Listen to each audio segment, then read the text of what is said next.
A large portal to the demon dimension rose in the sky, and everyone in the United Raid was preparing for the event for which they had gathered. They loudly told everyone in the raid to check their team supplies and positions before starting. It was the first time they had seen so many people at a battle. But there was a Flying Tiger clan that had no losses, and the boy wanted to join them. But my friend noted that with this level, you can't get into the clan on the backside. There was another guy, So Canrim, who heard their conversation and was from this clan. He noted that the clan chooses not only by level but also by gift, because 5 years ago, after awakening, people were given a gift based on the fate of the place of time. They pointed a finger at his shoulder and said that fate was nonsense and an invention. Another battle participant came up to So Kenrim to say hello and noticed that they were in the same clan. I also shared with him that it was his first time participating, and he was nervous and excited to fight alongside the clan members. But I was surprised by why he was talking to him, possibly because he was new and didn't know him. The newcomer was distracted by a company that came up and called him over. When he approached, he was immediately warned that it was So Canrim, and he was terrified. The guy repeated So Canrim more than once. God, what a horror he even has. My face changed dramatically from thinking that I had met his eyes and was still talking to him. But Seo Kanrim was not surprised. He was used to the fact that there were various rumors about him that he had killed his brothers and stolen their powers. Most of the people in his group came back wounded, and they saw his fate as death. And when they got into his team, they were unlucky, so they gossiped about it. All these rumors came from a force called the Hijacking of Fate, an evil force that made it possible to accept the fate of a person who had passed away. And it turned out that because of the unfortunate fate, the stories about the partners also seemed true. So fate is divided into 5 types, and the highest is godlike. Below the godlike rank is the rank of dragons, followed by the rank of demons. Demons, in turn, are divided into first class, second class, and third class demons. Even lower is the human rank, and at the very bottom is the rank of So Kanrim, the third class insectoid. And the insectoid class meant that he was a representative of an intelligent race that either descended from insects or were insects. In other words, it was a difficult task for him to destroy the second awakened one, and his ability has requirements for use. So Canrim could not do this to his comrades, and certainly could not steal their fate. Suddenly, he felt very sad about the events of the past, so he put his nose to the ground. When he opened his eyes, a white-haired girl with golden eyes sat in front of him and asked him why he was sitting there. Yu Haran, the girl's name, smiled and asked if she would go to the party after the battle. The girl was accompanied by her boyfriend, Jang Tae-hyun, who also wanted to see him at the party because he missed it last time. Why did he answer that he was lazy, and what's the point? Everyone will look at him like garbage anyway. Yu Haran skipped a school trip for the party and couldn't understand why So Kangrim was so concerned about those losers who were afraid of even his name. But he calmly changed the subject and asked if they knew that he was a decade older than them. But the girl did not miss a beat and immediately poked her nose in the fact that she was stronger. Jang Tae-hyun picked up on his friend's insistence and said that he had to go to the party and that they would teach anyone a lesson for it. Their conversation was interrupted by their mentor, Kang Do-eun, who called the two to him.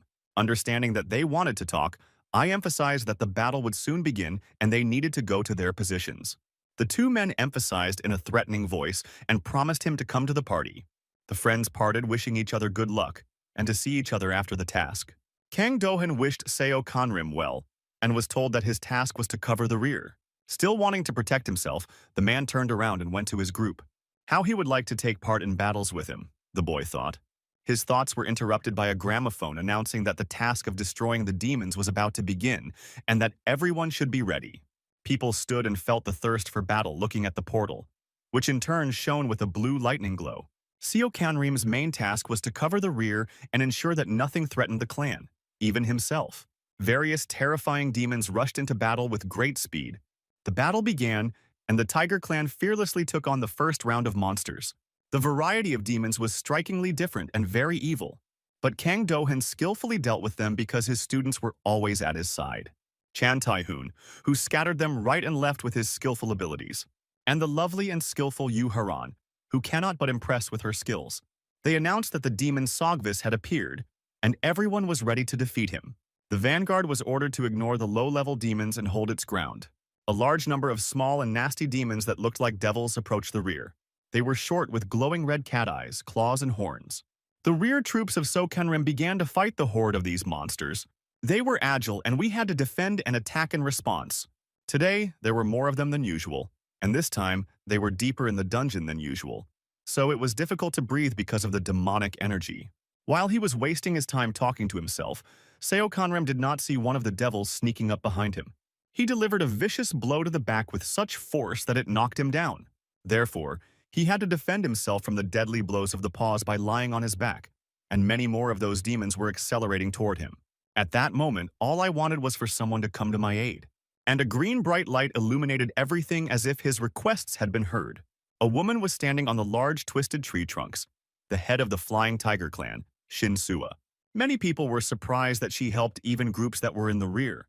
So Kanram was happy for such timely help and everything went well, so he thanked her. Shinsua smiled and opened her fist to greet him with a sword. Their attention was diverted by the appearance of the boss's main demon, but it was surprising that it was too early for him to appear. A huge demon looking like an elephant with a lion-like mane appeared before them. The beam passed through him like a blade, blinding everything around him. In 1 second, a huge body fell without moving as if no one had been standing. His body, which fell to the ground with a roar, raised dust and wind that swept the people around him. And all that was left of him was a lifeless body and a large pool of blood on the ground. The silhouette of a man with long hair and a sword in his hands was visible. It was the woman who loudly shouted to the confused crowd when she appeared where So Kanram was hiding. But everyone stood there and looked at her as if in a daze, not knowing who she was. As soon as the shock wore off, the crowd started asking who this person was and what was going on. But Seo Congram hasn't yet recovered from what he saw, namely how she destroyed the boss, and most importantly, why she was looking for him. The woman raised her sword toward the crowd and let out a heavy breath, saying, "Okay." And with one sharp movement of her sharp sword, she effortlessly sent a couple of people to the next world to show her intentions in action. They didn't even realize they were so fast. They just fell to the ground with weapons in their hands. Seo Kanram's eyes were filled with fear at what she saw and the main question of why she did it. The dangerous lady said that she would kill everyone if no one gave up. So Kanram, and she knew for sure that he was among them.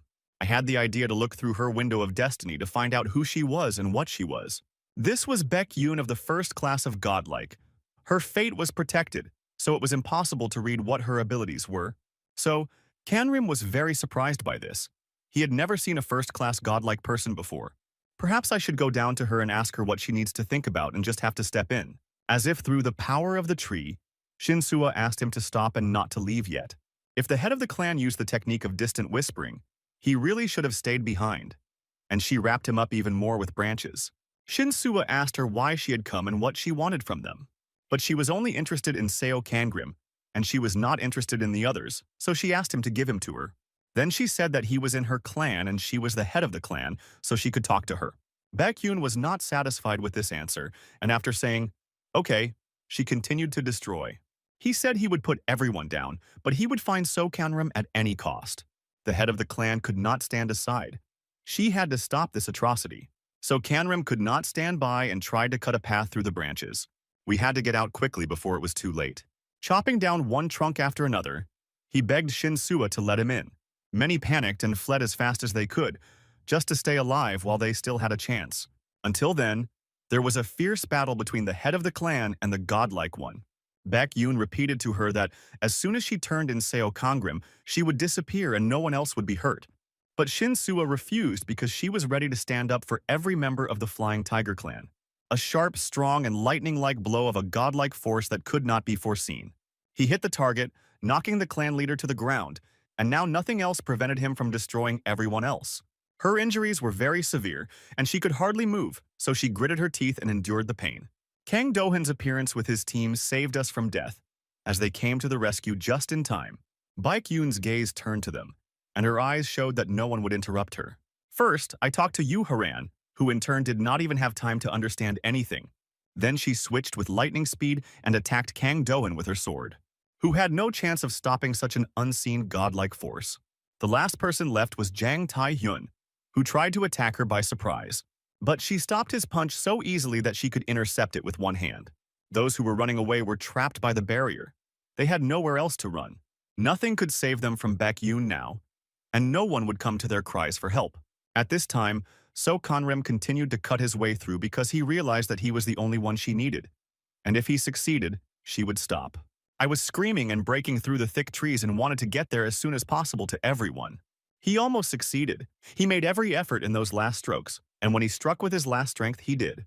He broke through and flew down to the ground. And to make it safer, he put his shoulder to land on it. I looked with horror at where he landed, and he fell into a large pool of blood of his comrades. The fear that So Kandrim saw was evident in his eyes. He couldn't even do anything about the number of people he had killed, and the circle was in complete chaos, with only Baek Yoon standing up. Remorse pierced his soul that he had not tried hard enough, that he was late, and now his friends were gone. And it could have ended on him alone, and no one was hurt today. I shouted out loud why she did it because of the third-level insectoid. Baek Yoon finally saw the man she was looking for without saying a word about why he was there, but she swung her sword at him. But large tree trunks suddenly appeared out of the ground and surrounded her from all sides. It was Shin Suo with her strength who rushed into battle with her last strength to protect Seo Kanrim, with the words that she should not touch him. The blades crossed so that sparks flew from them. But one of these events could not be understood by the godlike Baek Yoon, that it was possible to prevent such a tragedy by giving her So Kanrim and save a lot of lives. Why did I hear the answer that it is the duty of the clan head to protect everyone? And she looked at her and shouted that she could not understand it. The guy was impressed by what he heard. He had never heard anything like this before, especially in his direction. Shinsua shouted at him that she had broken the barrier and that he should run away as fast as he could. But there were tears in his eyes, and he could not just leave after such words from the chairman. Baek Young stood in front of Seo Kangrim, looking at him clearly. The end of it, he whispered under his breath. But he didn't understand if she had come for him, why the sacrifice. Poor Shin Sua lay on the damp ground, giving her life for him and the clan. Suddenly, out of nowhere, a voice asked me to turn on the ability to steal fate. Without hesitation, Seo Kangrim activated his power, which came at the right time. The voice warned that it would affect his karma, and that there were a lot of people in the area of action and whose fate he wanted to take away. He spoke to everyone without any hesitation in his voice and used his ability. So Kanrim's ability was to check the fates that could be stolen. But because of the low level of magic, you could get only one fate. But since there were many goals, the fate could be chosen at random. So Kanrim blamed himself and his fate, both before and now, for all the troubles he was causing in, and at the same time he began to receive inexplicably good abilities from his comrades. Even Shinsua's ability to use the Shamrock method was passed on for use. And when Baek Yoon said that it was over, at that very moment the message came that the abilities of 421 destinies had been stolen. The battle began with renewed vigor, and he managed to wound Baek Yoon with an unexpected blow. The eyes full of revenge for her comrades and anger toward her overwhelmed her and made it impossible to move forward. Then he managed to activate the Swordmaster ability, and the fight became easier. Next, the Hawk's Eye and Reflex abilities were activated, and so on. Without stopping, one by one, others were connected. The fight was on equal terms, and So Kanrim fought like he hadn't even imagined before. We just had to wait for the moment when she would open up and make a mistake to strike. But it wasn't that simple. Baek Yoon had the ability to summon ice and was also waiting to strike. She managed to attack with a counter and hit the shoulder, which knocked So Kanrim to the ground. He was lucky in that some of his abilities were automatic and didn't need to be turned on, and some were at the level of instinct.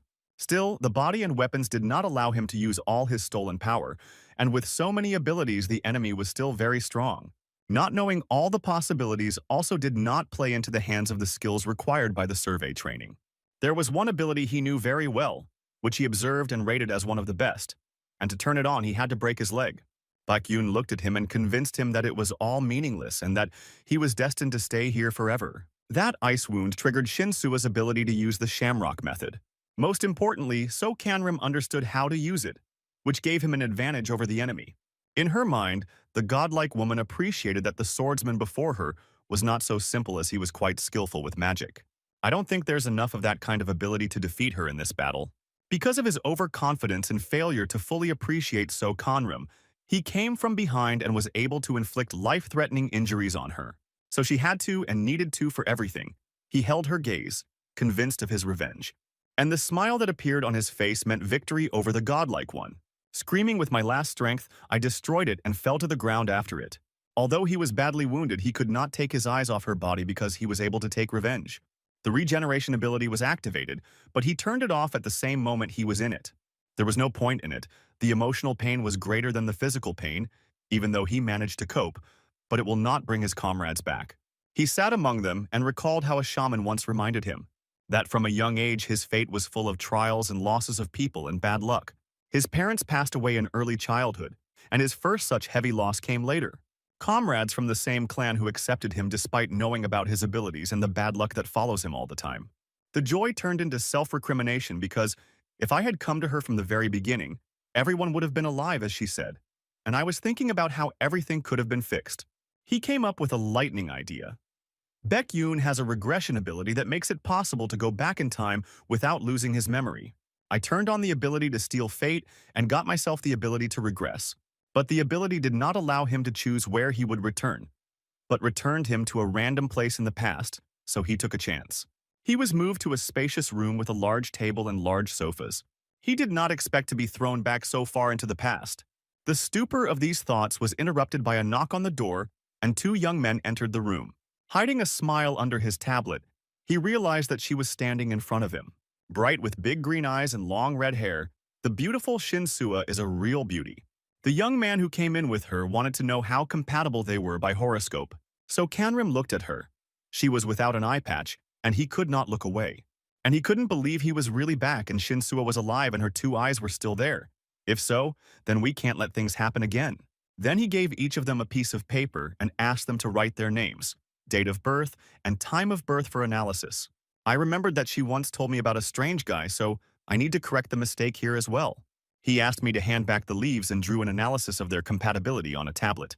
The first guy in my horoscope turned out to be a man of solid gold. And the young lady is a hardwood person, so it follows that they are compatible. It's just a terrible relationship, they call it gold cutting wood, but it's easier to say just an axe cutting down a tree. Shin Sua smiled and said, well, if this is compatible, then they have no other choice. The guy was not happy with such events and demanded to know where his director was to complain. But Seo Kanrim just smiled and said kindly in the reception area, and then he said to Shin Sua that he was leaving. However, her refusal did not satisfy him, and he began to be rude and said that she would never find someone better than him. She said she didn't want to see him anymore and hoped that he could find a way out on his own. Usually in such places they do not tell the truth, but say what the person wants to hear, and switch to Seo Kanrim. He was glad that he had done so now and apologized inside himself for not doing it that time. She was curious to hear more about herself and her fate, so she asked me to tell her more. In a second, the room turned bright blue, and you could only hear a voice from above saying that their characteristics would be calculated based on your fate. So Kanrim was expecting this, and just like last time, my head was spinning and my ears were ringing. The frightened Shin Sua screamed to get under the table. Even then, she defended it and tried to protect it. On his knees, leaning on his elbows, he asked himself to pull himself together. When it was over, she did not understand what kind of announcement had just been made and what the fate of the characteristics was. Pretending not to have heard, he quickly wanted to leave the office because he did not want to involve her in this again. As soon as he got to the cafeteria, his main task was to find at least some items to defend himself. As soon as he picked up what he needed, Shin Sao shouted from behind him where he was going. She took him by the hand and led him to the side for evacuation, ignoring any objections from Seo Kanrim. A man ran out of the room in front of them, shouting, "Run away! All the monsters are attacking!" A guy behind me was bitten by a monster on the leg and screamed for help in a second. With a sharp blade, Seo Kanrim destroyed the monster and helped the poor boy survive. However, everything is as it was in the past, so it's a good thing that the blade from the room was still in its place. It helped a lot. These monsters were large worms of the third-class insectoid level, which are not averse to eating meat. If you want to live, look for safe places, he shouted to the people, and yet it was good that the worms were not such strong monsters. And as soon as his eyes found Shin Sua, he fell into a stupor watching her. She held a fire extinguisher in her hands in the green blood of the monsters and confirmed that they were really weak. It was funny to him to see a man who defeated dragons rejoicing over a dead worm. After putting his thoughts in order, he ordered the audience to immediately go down the stairs to the bottom before there were even more monsters. While the others are gone, you need to search the destroyed monsters to find the pearls of the spirit in them. The most surprising thing is that they were of lower levels, but despite this, there were quite a few pearls in them. Shin-Soo saw that Seo Kanrim did not follow her back and asked why he did not come down with everyone else. She couldn't just leave him alone and couldn't evacuate by herself. Still, she was the way she was, and she was even worried about the first person she met. To keep her safe, he wanted to tell her everything about him and her. Shin Shua's name was spoken by a third-class dragon level, and she didn't understand what he was talking about. Then he went on to say that her attribute was wood, and the ability she possessed was the Shamrock method, and asked if she had a window of destiny. The message that they heard in the room meant that they had superpowers and that the window of fate was writing about them. The idea that it was just an awakening was comforting and meant that by then they would be fine. As they walked down the stairs, Shinsuo asked him what kind of fate he had, and he just said that it was better not to tell her what it said. Seo Kanrim's window of destiny was the same as before, saying that there was a lot of karma hanging on it, and that without using his ability, it would not be possible to save everyone. Karma could be earned either by great crimes or by specific abilities such as his, and the main thing was not to go over the edge. The abundance of karma was not safe, and those who did go beyond it were said to suffer. Suddenly we heard sounds of help and ran up and saw a man wrapped in bandages. A worm appeared from the ground behind him, growled sharply and almost touched him with its claws. But without hesitation, So Kanrim repelled the attack and saved the man in one move. It was pure luck that the two of them were passing by and noticed him. I had to make sure that the danger was over. And the easiest way to do that was to turn on the ability to detect fate. The ability to detect fate was activated within the range of only one body, and that was this worm. In the window of the worm's destiny, he saw the ability to control fire, which allowed him to control a small flame and attack from a distance. The ability to control fire was stolen, and as a result, more karma was added. Again, some other sounds attracted their attention, and they ran in that direction to help.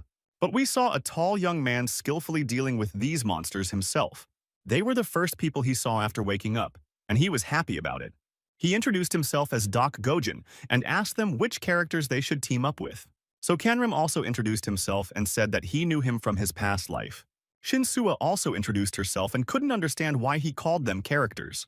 After getting to know each other, he informed me that if the dating event was over, the next event would start soon. Doc Gojin was a third-class deity whose main attribute was gold and whose power was first-class godly. Even then, he did not realize that he would become the leader of one of the 5 clans, so Kanrim thought to himself. Even without awakening his own, he managed to cope with the destruction of the worms quite skillfully. And he was also a popular short story writer, but he told them things like he was delusional and said that the boss was coming, so they had to unite. Another cry for help drew their attention away from the conversation. The man was running away from a huge first-class worm whose ability to divide into many small worms was very high. Fear kept Shinsuo from moving. She hadn't expected to see such a large monster. But with his delusions that they were facing their boss, Doc Gojin managed to bring her to her senses. Ignoring the shouts to run away and the nonsense about the boss, So Kanrim activated his fire ability. And the fact that he did not have this ability before and used it for the first time to attack a monster. This strength surprised Doc Gojin, and he asked if he could defeat the boss, and was told that he needed to come up with something better.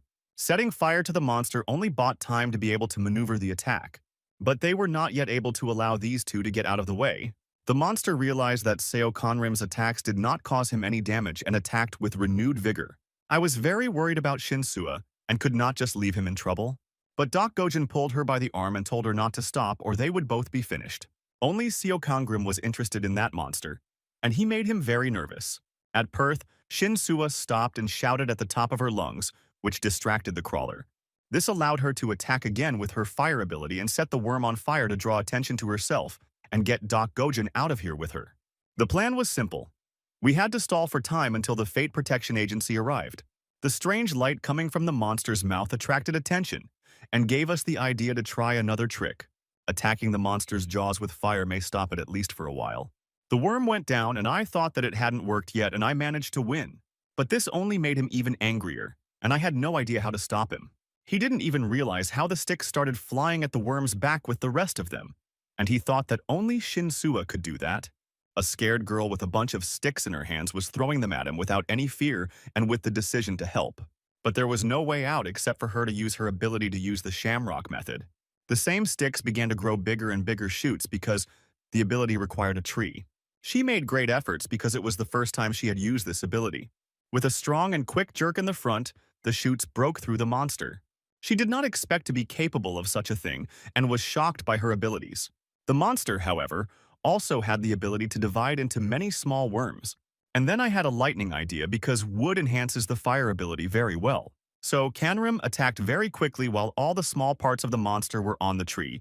The fire was pushed down instantly and very strongly. The voice inside spoke the fates of Shinsuwa and Seo Kandrim united. Shinsua's fate gives life to Seo Kandrim's fate. The fire control power was also temporarily improved to the first insectoid level. In that life, it never occurred to him that the same logic applies to abilities as to horoscopes. Shin was very happy that they had succeeded in destroying him, and that Seo Kangrim had lost a lot of strength. She was forced to carry him to the first floor because he was anemic due to low mana. When they opened the door, they found themselves not in the exit, but in a dark hall. We entered and felt a sharp relief of the wound, and the mana started to heal. There was a totem on the stage that had the level of a third-class dragon, with the ability to heal wounds and cure and prevent demons from approaching. The door disappeared behind her, which frightened Shinsuwa, and she thought it was a trap. But he reassured her that it was safe here and they could rest. The monsters wouldn't get them. Doc Gojin approached them and asked how they survived and defeated the monster. But why did the heroine leave him and choose to help Seo Kandrim instead of running away with him? Shinsuwa was very angry with him for not helping them and accused him of being a thief and a traitor. Her words cornered him and shocked him because he could not believe that he could really be the thief in the script.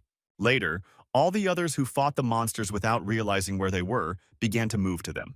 On the stage near the totem, another rather bright person appeared and attracted attention. She introduced herself as Chasa Inawi from the central office of the Destiny Protection Agency. She said that everyone in the room was under her complete control. The crowd in the room was most interested in what kind of Destiny Protection Agency this was.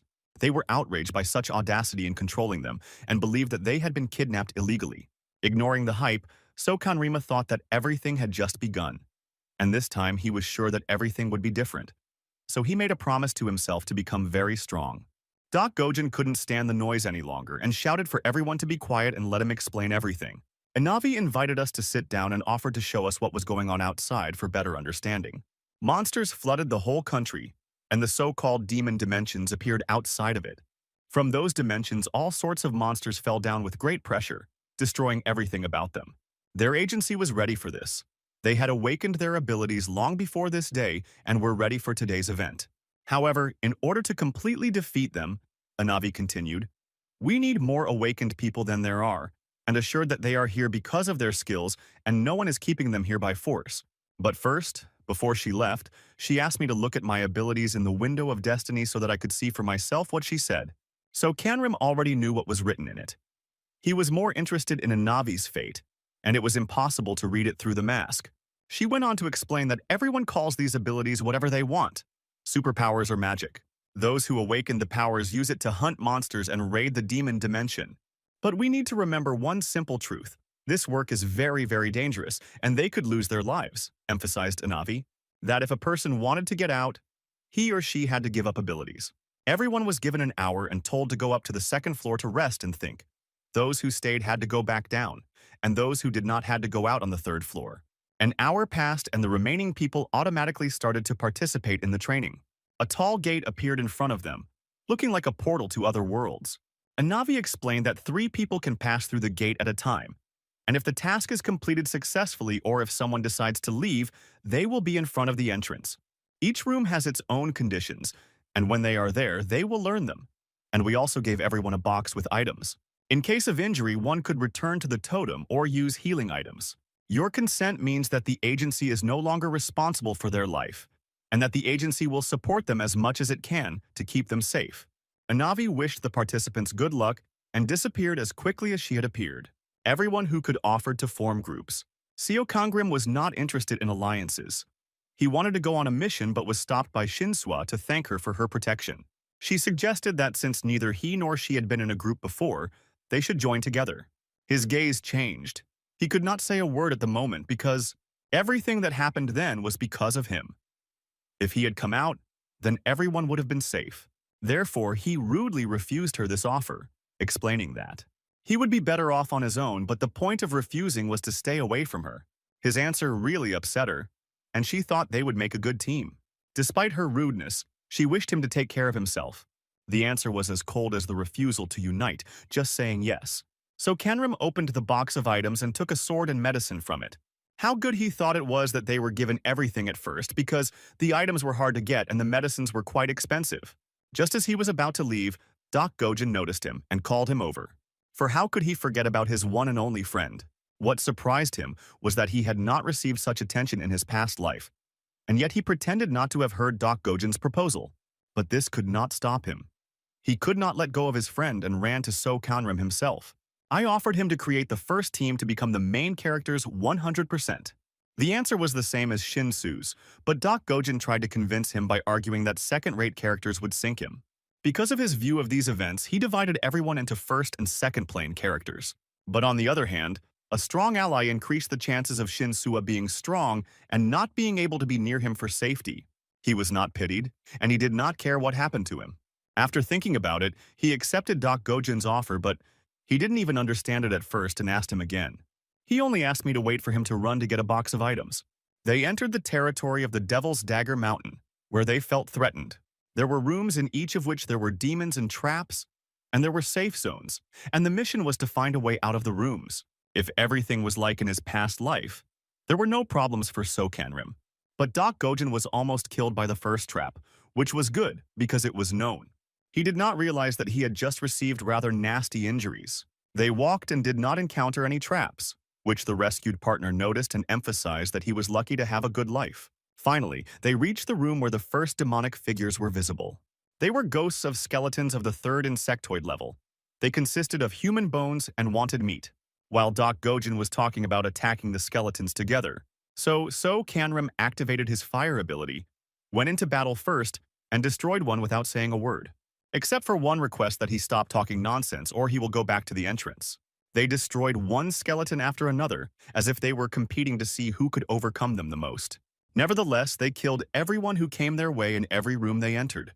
It even became boring at times, but they killed probably more than 100 monsters, Doc Gojin said. He told me that he even went to learn to be a swordsman in case he was thrown into a novel or another world. Suddenly, So Kanrim asked him a question because he seemed to be from the future, but he received the expected threat that if he continued to talk nonsense, he would get $100 back. But in general, I noticed that they didn't need to waste time on nonsense and needed to move on. Doc Gojin couldn't keep his mouth shut because he was suspicious that he wasn't afraid of monsters and adapted to new challenges very quickly, as if he had seen them before. Pushing his annoying friend forward, he said that he had seen ghosts more than once as a child, so monsters did not scare him. Suddenly, with a strong push, So Kanrim threw Doc Gojin forward, saving him from the trap, and the floor went out from under him. I shouted at him to run away and not to save him, and let him find his own way out. After listening, I ran up the steps as fast as I could and turned around and saw a large dark abyss in which his friend disappeared without a trace after saving him. Looking into the abyss, Doc Gojin thought that So Kanrim was not the key character and wondered what was going to happen next. While falling, So Kanrim quickly assessed the situation and drew his sword. By sticking it into the wall, it slowed its speed enough for a soft landing. He was warned in the notification window that he had entered a secret zone where the enemies were usually stronger. In this zone, there were either traps or monsters at every step, and you could give up and go back, which of course did not suit him. It was also a chance to get additional features and improve the existing ones. The good thing is that he shared the same name as Doc Gojin, which meant that he would receive more awards. Experience points fell with each destroyed skeleton, which increased her strength and she reached the 4th level. As you leveled up, the demons became easier and easier, so it's good that you were able to increase your experience so much. My strength had already risen to the 5th level. My endurance and perception were already at the 4th level, and my magic was at the 3rd level. Those who were interested in flooring would be strong, but everyone started from the 1st level, and people with a higher rank gained experience faster. Now it was his turn to be the first, and he had one more thing to do first. I had to meet with the boss and try to win myself, which was a difficult task. There were traps and fear all around, and finally it felt like the Devil's Dagger. The generals of the mountain were 2 demons of the 3rd rank of the human class. They had the abilities of a swordmaster and had to be defeated simultaneously to win. We had to think carefully about how to defeat them. First, we had to overcome the fear in ourselves. Then, in order to overcome them, everything must go according to the plan, and then everything will work out. From the wall, he unexpectedly struck one of the generals directly in the head, making him growl in pain. He obviously managed to get their attention by running away from thinking about how to lure them further. Since they are impossible to defeat in a straight fight, it was a nice bonus that the agility level became level 7, which allowed us to move more dexterously. It was easier to try to send them into previously prepared ambushes. He activated the flame and pointed the blades at the rope where the junior general was standing. The blade passed through him like a knife through butter, and at that moment he fell to the ground, but they must be destroyed simultaneously to win. The older general chased after Sokanram, ignoring the younger man's body, and fell into the next trap. Everything was going well according to plan, and the only thing left to do was to lure the younger one back. He recovered and looked around for where to run and where the older man was with that person, when Sokanram attacked from behind and hit him, sending him into the last trap. The older one was also driven in, and since they were both destroyed, it meant victory. The mission was over, and the only thing left to do was to leave the room with the bosses and the last thing. It remained to be seen whether he would be able to accept the fate of the monsters, since they had the ability to take on the appearance of humans. The ability to steal fate was activated in the area of effect was 2 bodies. This meant that one could steal fate from human-like demons. In the past, using the ability to steal fate due to a low magic level consumed a large amount of mana, but not anymore. A part of the demon's power and the ability to bear the sword was stolen that gave. Incredible sword skills were automatically activated when the sword was in your hands. A warning was displayed that more karma was added for the theft. But such abilities were worth it, and in contrast to the karma of those people, this was small. Still, he was interested in the question of how close the edge of karma is. The first door of the Devil's Mountain was cleared by the first person to pass through Sokanram. The first person to pass the room was displayed on the screens of the others, and they were surprised that he passed so quickly and alone. Before he could even recover from the room, Doc Gojin jumped up and down shouting to congratulate him on his success.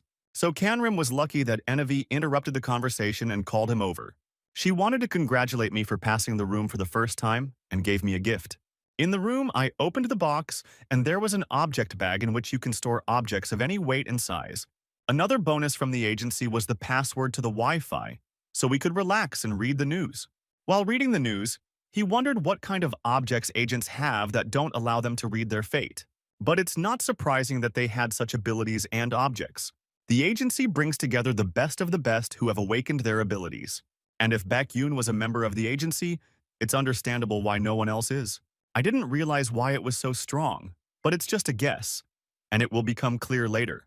I need to get some rest and stop burdening myself, Sokanram thought, and went to bed to rest. Meanwhile, he slammed a big blue folder on the table at the agents' meeting. The leader of the second group, Gong Ju, did not understand why he was assured that the first room would take a week to complete. How did they manage to pass the test in one day? And even with a secret area, since the third Intexoid level is too low for this. The manager instructed Jo Sungtae to deal with this issue and look after Sokanram. The rest of the agents were given the task of cleaning the rooms with traps and monsters, and after putting on their masks, they left. Watching the video from the cameras, Ju Santi was surprised at how cleverly the generals were defeated. The main thing is that the top management does not find out how this third grader cleared the rooms. The next day, in the dining room, Doc Gojin again pestered Sokanram about the heroes and the alliance between the two. Shinsua and the girls turned their attention to her and thanked her for her help in passing. Inside, my soul rejoiced that everything was fine with her and that her business was also going well. I didn't even notice what the annoying friend was saying and asked him to leave me alone. But one interesting person from the past sat down at the girls' table and flirted with them. He smilingly extended his hand and offered to measure the palms of his hands. He told me that he could read my fate and offered to tell it by the lines on my palms. Since he had already told everyone's fortunes, he suggested that Shinsua tell us about her and what the future holds for her. It's not every day that you meet such people, he convinced her and almost touched her hands. A young man approached the table and put his hand between them. I did not get confused and greeted him as I knew him and offered my services, to which he received a categorical no. He asked Shinsua to leave for a couple of minutes, as he had something to tell her. It was better to move away from the table, perhaps to an empty room, so that they could not be heard. On the way, everyone greeted him and thanked him for the password to the Wi-Fi. It was not usual after my previous life because those who knew about it tried to avoid it. We didn't even go where he was, and we didn't want to be on the same team. But that was because of his rather low level of thinking at the time, but later he thought so. The first time he met this young man, he was the first to be so friendly to him. His name was Jong Gunam, and he dazzled him with his kindness. Even knowing his specific ability in the past, he trusted him and did not expect that. It was he who spread the rumors about Sokanram's fate and abilities, and it became known when he was walking down the hall and the room heard what was being said about him. When I burst into his room, it was simply pointless to clarify the relationship with Jong Gunam because there was no evidence, so there was nothing to talk about, he said. He had something to say even to various arguments, even though it was obvious. He could read his hand and easily see the window of his destiny, and it was enough to just touch his palm. Seo Kangrim warned Shinsua that he was a dangerous man and that he should stay away from him and, most importantly, not give him his hand. Because his beautiful smile and friendliness are very deceptive, and I almost fell for his trick. He was about to leave the room, but Shinsua stopped him and offered him a drink. The next time she went alone, she also passed the first room. The answer of no from him was quite expected, but she tried anyway. I wanted him to explain why he didn't want to be in the team with her. He looked away from her and said that she simply lacked experience. Angry at this, Shinsua asked menacingly if he thought she was so useless. In the next room, the main attribute will be fire, so the Shamrock method ability will no longer help. Seo Conrim's answer made her think that it would not be so easy. Despite the rude words in her direction, she stopped him too. I wish him to take care of himself and thanked him for his advice and for the warning about Yonggunam. When So Kanrim left the room, she wondered what the real reason for the refusal was. The excuses were so-so, but he still warned her about her palm reading ability, which meant that he was clearly worried. Jonggunam spoke to So Kangrim from the corner of the room, waiting for him to offer to go on the next mission together. Putting his hands in his pocket, he walked on ignoring him. But he still needed to figure out how to get rid of him. Gunam asked again about a possible union, and said that he would be useful to him because of his dragon level. The liar was outraged by Seo Kangrim, but he checked and made sure that he had the attribute water, which could help him in the task, and agreed to the offer the second time. But it was time to go. So he gave Jonggunam a couple of minutes to get ready and told him that he was waiting for him at the entrance to the portal. Still, it was lucky that he approached him and even offered an alliance, and we just had to figure out how to deal with it. The next test was in the Hellfire Room, where the task was to find and return the ice crystals. In reality, everything in this room was on fire. There was lava, in a word. It was very similar to hell.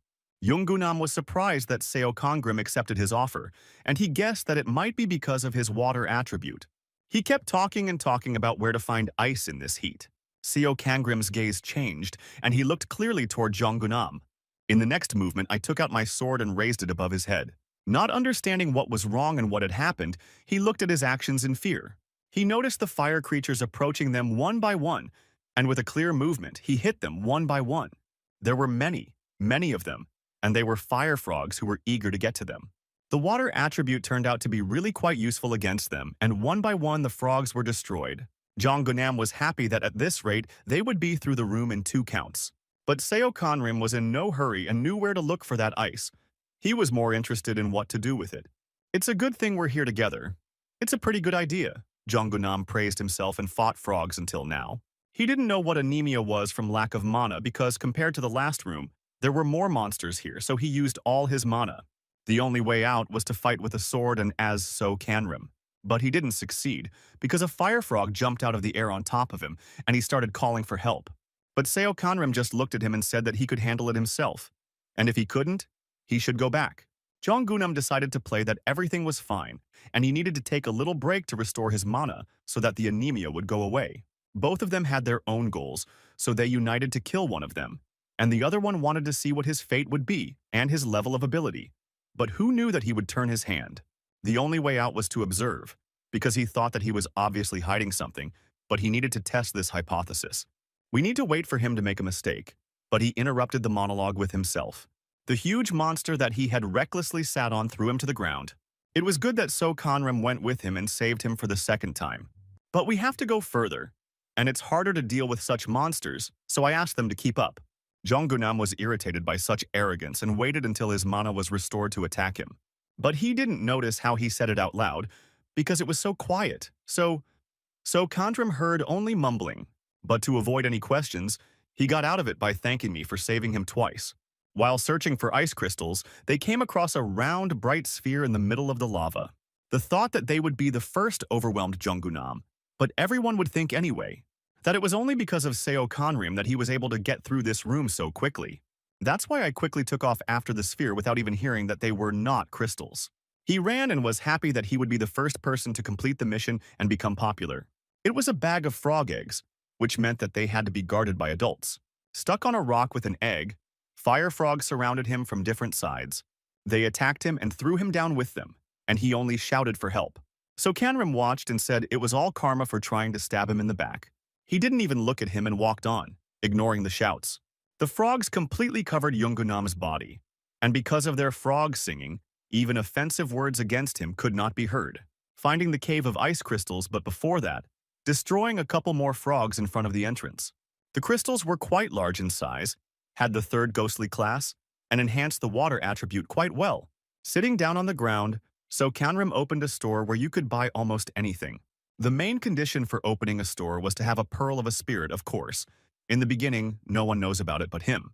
In the store, I bought a prayer box. The class in it was first-class demonic. In order for it to work, you need to put an offering in it and say a prayer. And at the end, ask for the item you need.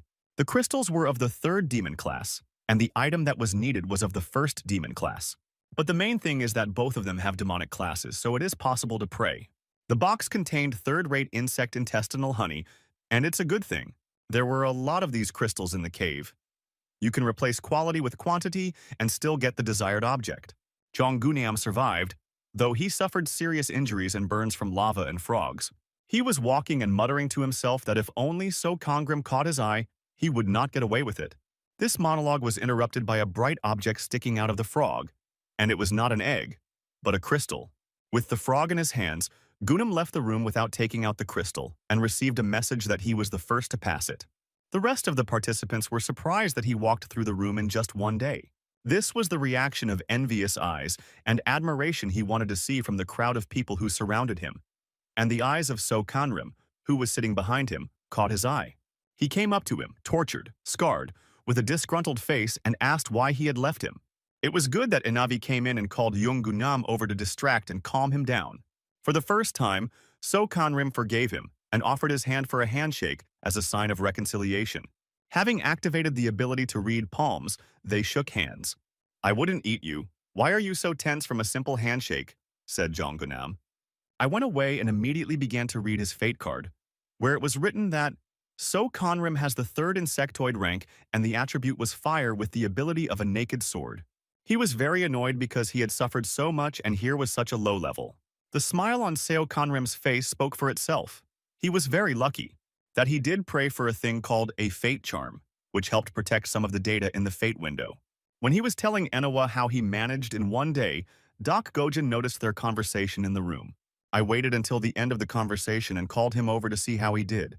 The praise and attention from the first-class divine participant was a pleasant surprise, but he needed to ask for information because he had failed the exam a couple of days earlier. As expected, Jonggunam first praised himself and said that So Kanrim was a lowlife and a coward. This story impressed Doc Gojin so much that he noticed that he was more like the main character. The two were delighted with their conversation and the praise they received was clearly worthy of each other. So Kongrim rejoiced and didn't even pay much attention to the message that the intertwining of these two fates was a terrible combination and with evil approaching Jonggunam. With the thought that he had gotten rid of these two in one go, he went to his room to rest. Meanwhile, at an emergency meeting of the second team, the issue was raised again on why Jonggunam, with only a human rank, coped with the task so quickly. But Inavi said that he was not alone. He had So Kanrim in his team. What is not clear is how the two of them left and only one went through the room first. Inavi reported another strange thing. Gunam said that he found a crystal inside a frog, which was not real because the crystals were in a cave and there was a barrier. She confirmed her words by saying that she had checked all the information and the condition of the room before starting the cleanup. It turns out that the barrier was destroyed by someone, so frogs were able to get into the cave and eat the crystals. The manager asked Ju Sung-tae for an explanation of what he had found out about the case, and he only said that people were very talented, and that was the reason. Slamming his hand on the table, the manager stood up and asked if he could answer for his words. But will these so-called talented people be able to pass the tasks of the third room? Because starting from the third gate, the true dimension of demons opens up to them, where they can die without preparation. Therefore, the manager's task was to make the people as strong as possible and to keep a closer eye on So Kanrim. The third gate was closed. In the announcement clearly wrote, "Only as they open, everyone will receive a message with respect to the agency of the protection of the fate of the team number 2. A couple of days later, while having lunch in the dining room, I heard two guys discussing vigorously about some method of Jonggunam's killing frogs by walking through the room. But the other one thought that something was wrong with his words, and the others who had already cleared the room could not do it as well as he did. Even Seo Kongrim and Doc Gojin, who were on his team, couldn't do it, and yet they didn't work together and crashed one by one. Seo Konrim heard them talking and realized that he had already told them about some rumors that people believed in. After having a quiet lunch, an alert came from Enavi Chaz that everyone should arrive at the main hall at 18 o'clock. People gathered in front of the gate and waited to hear what they would be told. Greeting Enavi, before starting to say anything about the third gate, she officially unsealed it. From that moment on, the training ended and the next gate led the audience to the real dimension of demons. It was much more threatening and the monsters were much stronger than in training. And I added that they would not be alone. As they pass, the so-called gods will watch them and can speak to them. She said that more details are written in the updated instructions, which describe various actions that can occur. After finishing the briefing, Anavi asked everyone to be careful and come back alive. The last words struck a chord with those who were not safe there anymore, and indeed the majority began to unite in groups of many people. While So Conrim was thinking about whether to go alone or join forces, a short girl crept up behind him. She didn't manage to scare him because he had already seen her sneaking up on him from one side, one of the twins. Her name was Yeonbom. The second twin on the other side, he could easily distinguish them. The others were constantly confused. In his past life, he and Shin Suo were the only ones who talked to him and did not pay attention to Jonggunam's rumors. Despite the fact that they are twins, their fates were quite different. Yunbom was a first-class dragon with the gold attribute and the ability of an excellent marksman, which gave her an advantage in using long-range weapons. And Yoongyul had the same class and attribute, but her ability was a great shot. These abilities, as well as they were almost identical. Only in her past life did Yoonbom survive, and her sister never returned from the third room alive. After being warned that Yoongil was in danger, Seo Kangrim suggested that the two of them leave together. We need to take better care of them and not let any of them stay there, so that they can be together forever. The third dimension was called the Room of Ice, in which the task was to destroy one monster of each species, this time given a period of 14 days. Since this dimension was full of water energy, the energy affected So Kanrim, reducing his characteristics by 10%. The girls were very cold, the weather was terrible, it was snowing, and the wind was strong.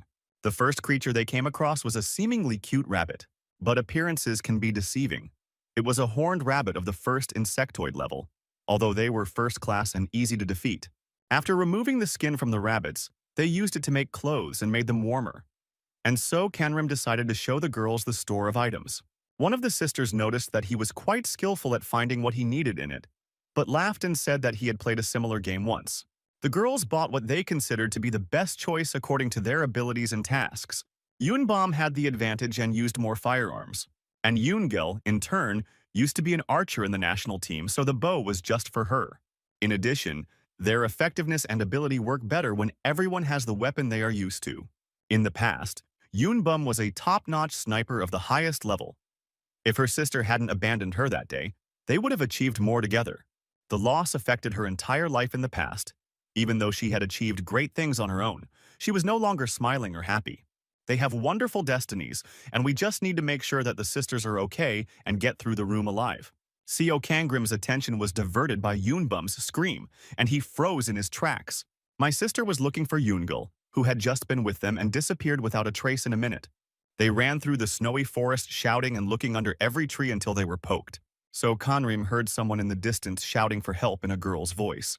Running toward the sound, they came across a large pit from which Sister Hell's name was shouted. Going down inside to rescue her from the ice trap, I noticed that there was another interesting character with her.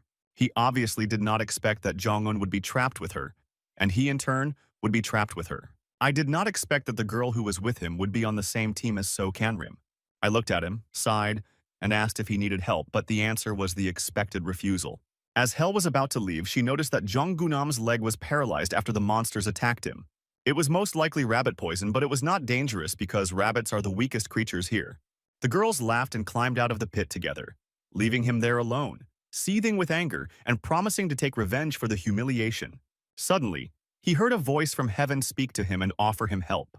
As it got darker, it became harder to walk through the room, so it was a good idea to send the twins home, but they didn't want to and said they could manage.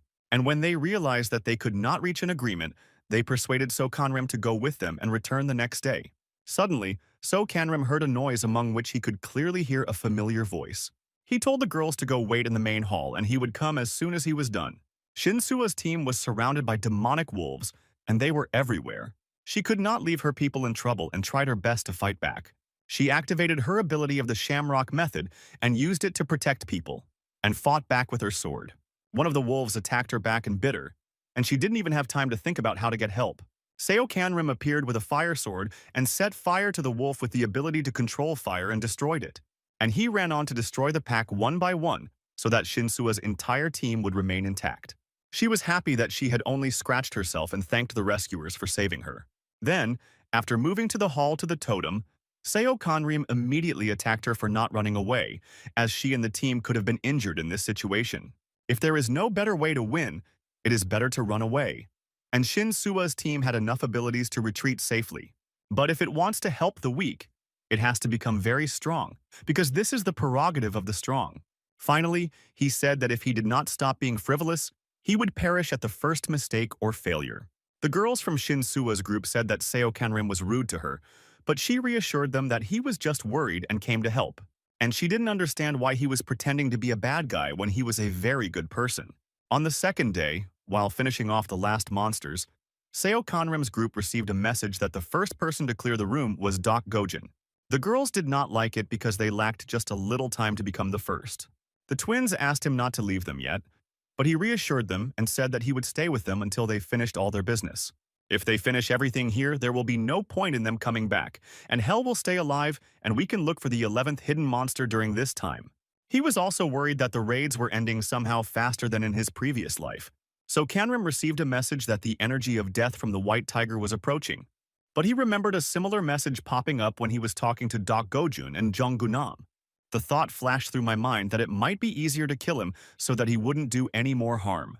He killed the tiger without showing it and asked the twins not to get separated because he had to go away for a while. As I walked through the snowy forest, I thought that the main thing was that they were together, and they were very strong together, so they needed to finish all their business as soon as possible. And suddenly, the cursed Jonggunam appeared before him, eager to find him, to repay the debt for the humiliation he had inflicted on him in front of his sisters. The main thing is that Seo Kanrim was also waiting for the moment and the chance to deal with him, and shouted at him to see if he could beat him. But he shouted back that of course, because he is the main character who hears the voice of God. Jonggunam's abilities have clearly become stronger since the last time, so he could test him a bit. And Navi warned that the gods were watching them, and most likely one of the gods had taken over his mind. The ability to detect fate was activated, and the hypothesis about the god was confirmed. It was the god of the small plague. People who made deals with the gods gained great power but became possessed in return. The gods also had equal levels of luck in that a low-ranking god sat in it. Therefore, all that has changed in him is that he has a little more mana and a new ability. Smallpox? The main thing is not to get hurt so as not to get infected. To defeat it, you first need to reduce its mana level. Using his fire control ability, Seo Kanrim escaped from Jonggunam by setting fire to the trees around him. By setting fire to the trees, he lured pigs out of the trees, which were quite a nuisance and gave him a head start. Jonggunam was distracted and switched to the pigs, destroying them one by one around him with mana-consuming abilities. He was also very angry and shouted that he would catch up when he killed all the pigs. But a huge herd leader attacked him from behind, threw his tusks up and ran away, leaving him on the ground. New voices spoke in Jong-un's head, humiliating him and mocking him because he was a failure and his god was a failure too. The voices were interrupted by the pain of a sharp sword that had gotten deep into his shoulder. So Kanrim sat on top of him, picked at his wound, and listened to him ask his god for help. The games were over, and he had to understand where he was going when he decided to take revenge. A second before the massacre, the voice of one of the sisters interrupted him in time. He could not leave a person's life in front of them, and warned that next time there would be no mercy. A frightened Yunbom said that when a herd of pigs ran by, they pulled Yoongiel with them. Seo Kanrim listened to her carefully, and could not believe that it was not already true and that her fate could repeat itself. A shaman once reminded him as a child that his fate was full of bad luck and evil energy. Even when his parents died in childhood, these thoughts drove him into a stupor, and Yunbom did not understand what was wrong with him. When he woke up and without any explanation, he went to look for his sister, ordering the other to go back to safety. But she couldn't just turn around and leave. She and her sister had been together since birth, she shouted after stopping Seo Kanrim by the hand. He yelled at her that he would not be able to forgive himself if something happened to her. She didn't care if she didn't have a sister, she couldn't go back alone, period. The fact that he didn't know how Yoon-gil had died in the past added to the problem, so he searched blindly for the herd's tracks. They walked through the territory that monsters of low levels did not even enter. Abruptly, Seo Kongrim grabbed Yoonbum's hand and pulled her to hide. He noticed a huge snow monster passing by. These monsters were called Yeti. They were of the third demonic level, and their appearance was similar to that of a human being. They fought with any opponent stronger than them. It would have been better not to check his ability window, he thought. The enemy was serious enough, but there was no way out of it. We had to figure out how to save Yoon-gil from his clutches and survive ourselves. At this time, Yoonbum had already pulled out a pistol and was aiming for a shot. The monster noticed an incomprehensible rustling on his backside. But Seo Kongrim managed to stop her from shooting in time and was able to hide behind a nearby rock. We need to see first if Yoon-gil is okay and has activated the Destiny hijacking. And I made sure that there was no one in the area of its action, which meant that it was alive. He asked Yoonbum not to harm her sister, so he could not attack now, but to have a plan. First, you need to follow him and wait for him to put Yoon-gil on the ground, and an open frontal attack was unlikely to win. Yeti brought her to his nest, which was in a corner and made of tree branches. Their plan was that as soon as the monster put her on the ground, Yoonbum would fire the flare gun and run as fast as he could to the exit. The main thing is not to engage in combat with him, just to run to the voice of Seo Kongrim. Watching the monster through the spyglass, Yoonbum waited for the moment. She shot a pink flash into the air, illuminating everything around her. It worked. Yeti was distracted by this bait and chased it. That allowed Seo Kongrim to run up to Yoon-gil safely to pick her up. She was unconscious and needed treatment, but the circumstances did not allow it. Due to the lack of time, there was only one way out, to take it to the totem in the hall as soon as possible. Only when he threw it over his shoulders did he notice another monster approaching from behind. He hadn't expected there to be two of them. Yeti threw the pig out and started growling at them, and his mind was racing with the thought of why everything was so unlucky. Meanwhile, Yoonbum continued to run down the road, firing rocket launcher charges into the sky. When suddenly the monster stopped chasing her, the noise of the battle attracted him more like her. No matter how she shouted, no matter what she did, he did not react to her. He ran back to the lair. Seo Kongrim came up with an interesting way to warm up his shoes so that he could slide on the snow. This gave a great advantage to intelligence and dexterity over brute force. It was not a problem to get back from one, but the second Yeti was almost there as well. Two monsters surrounded them, so they had to quickly figure out how to win. First, we had to put Yoon-gil on his back with her. Even though he was slipping on the snow, it was still hard to move. He put monsters' nests in the middle of the fire and set them on fire to keep them away from her, which also helped to warm the girl a little. The Yetis did not approach the fire, which gave them a minute to draw their swords and prepare for battle. Before the battle, he promised Yoon-gil that he would destroy them and try to do it as fast as possible just to keep her alive. When one of the monsters kicked hard, a crack appeared in the snow. And so Kongrim came up with an interesting idea that had to work. I needed to make them attack him like with Jonggunam.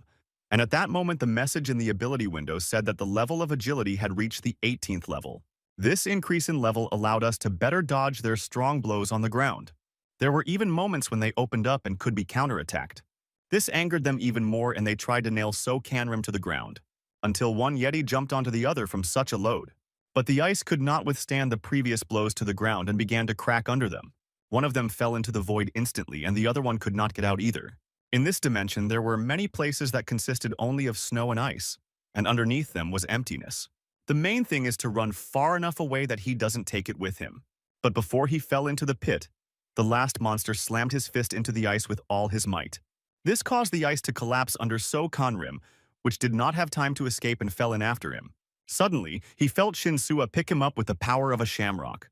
The first thing she said to him was what he had said to her about her frivolity. He was very glad that he had not yet perished with these demons in this abyss, and thanked her. But it was Yoon-bum who should have been thanked, because it was she who found her and brought her to them.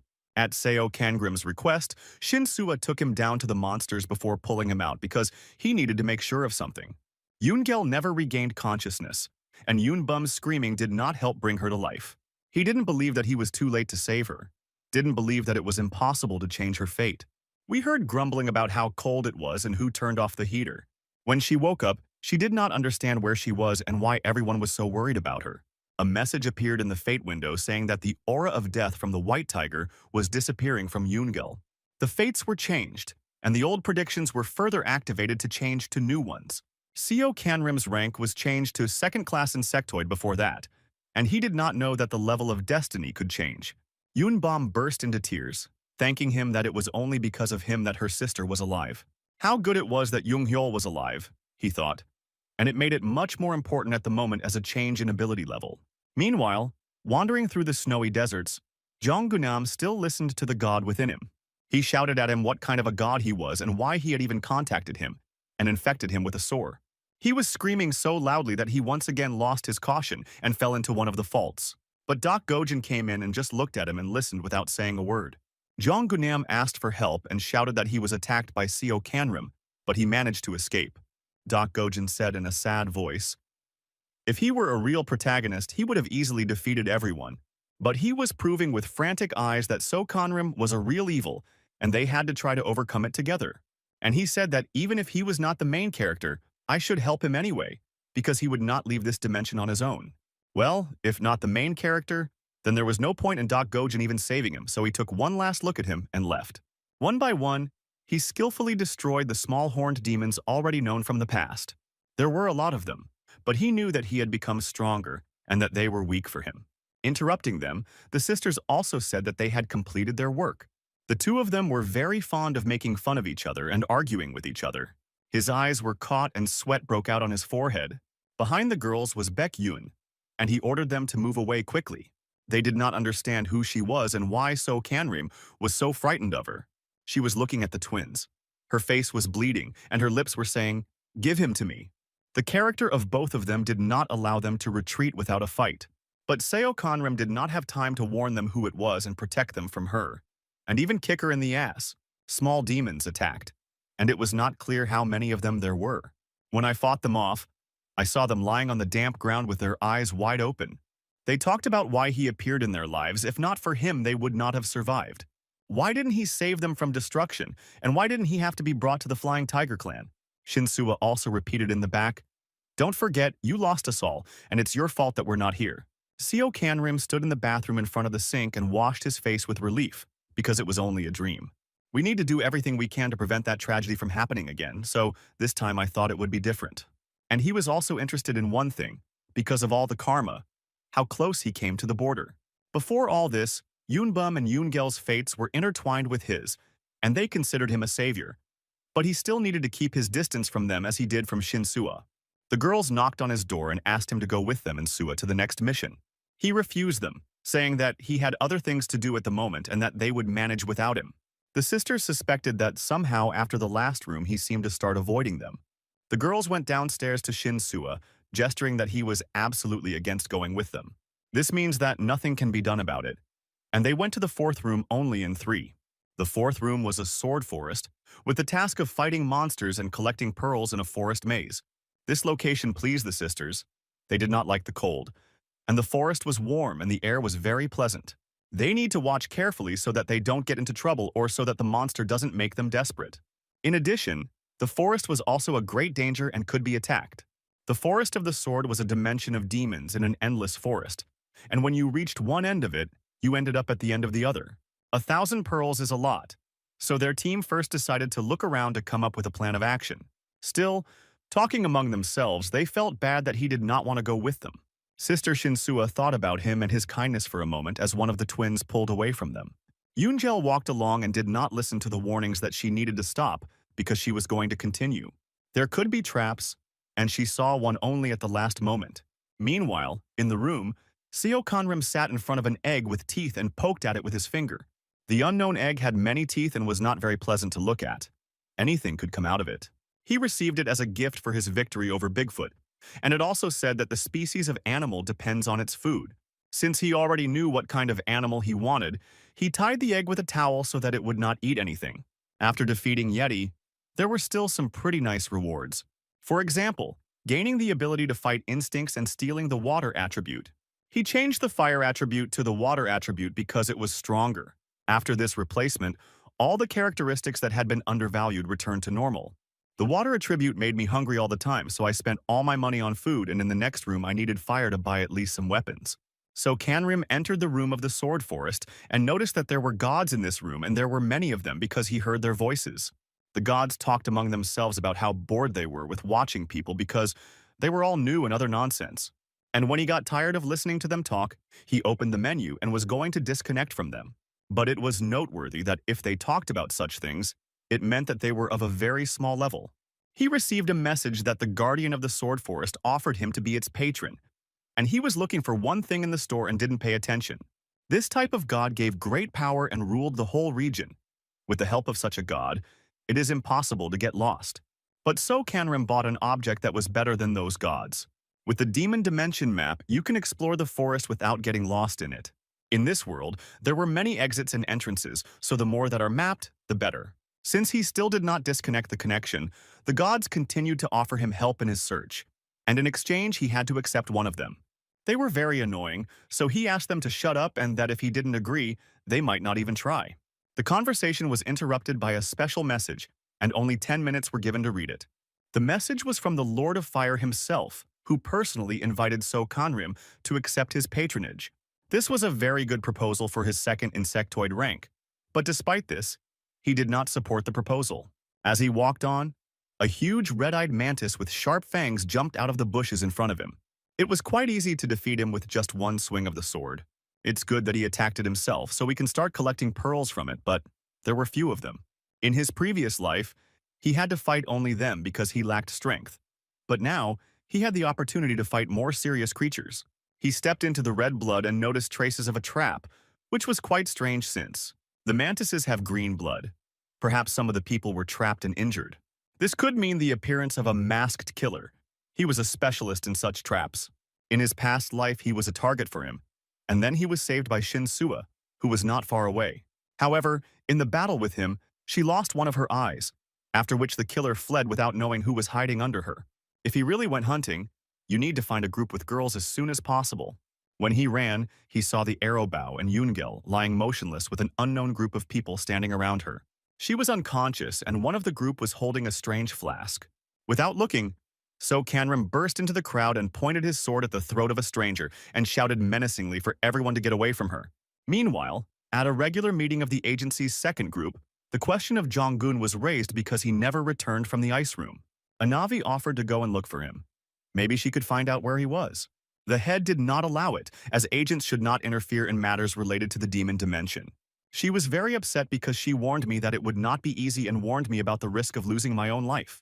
The chairman also emphasized that the first department had already shown the person who was the first to clear the room, so they had to clear the next one first, and on this note he ended the meeting. Ju Sante approached Anavi because he saw how upset she was, and reassured her that there were no losses in their business, so she should not be so worried and resigned.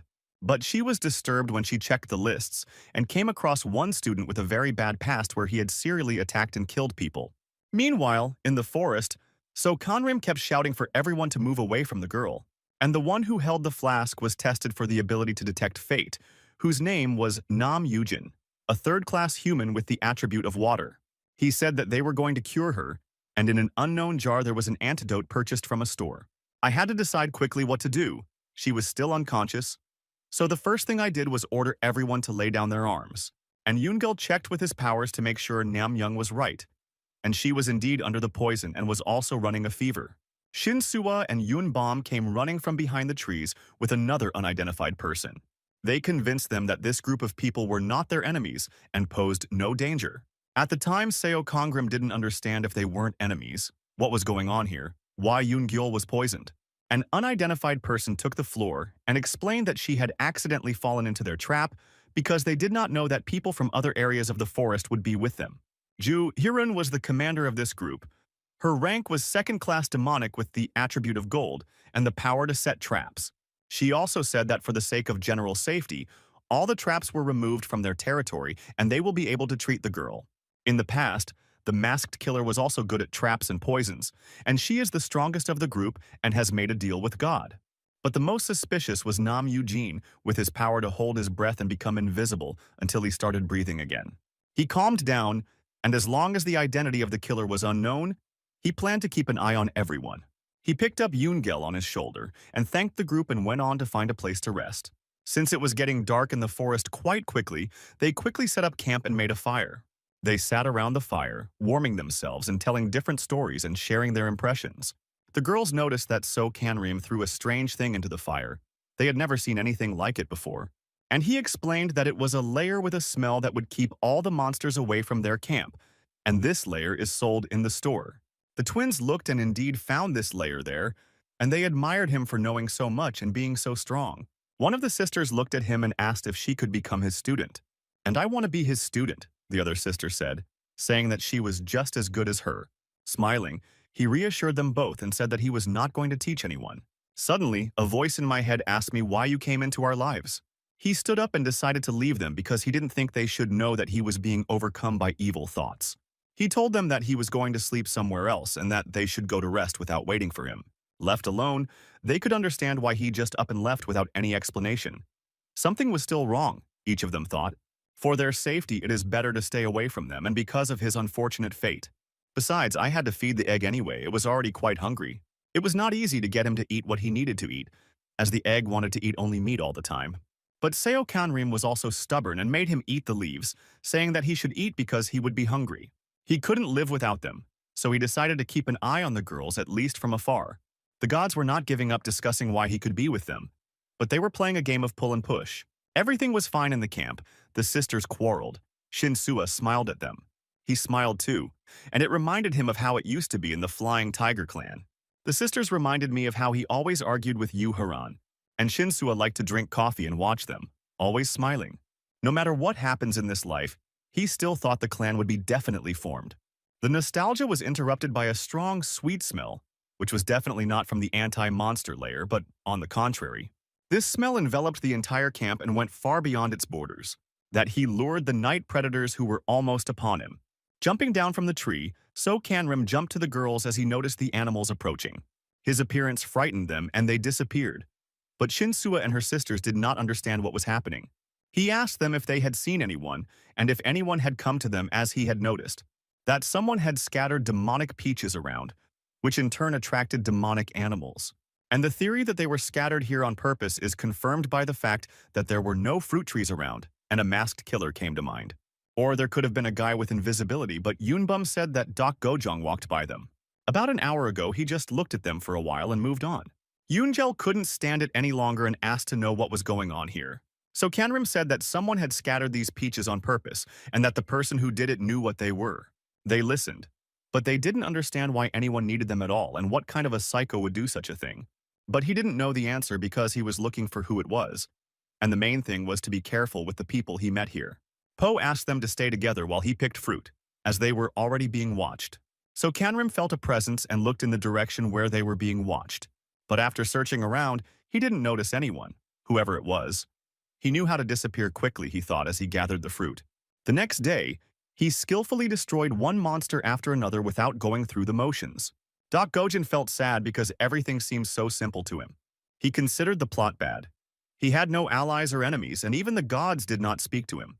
All he had to do was simply hunt down low-ranking demons and find out what his role was. And of course, he couldn't stop thinking about So Kanrim and how he became so strong that he even defeated Yeti. That for a second he was a boss level and also saved a girl. I didn't understand how he could lose to Jonggunam in the Room of Hellfire, except that he could. This could have all been his plan, and even the rapprochement with Jonggun could have been planned by him. Or maybe he had come back from the future and now knew all the rewards and tactics, he thought. Now everything became clear to him, and he immediately ran to find So Kanrim to tell him what he knew about everything.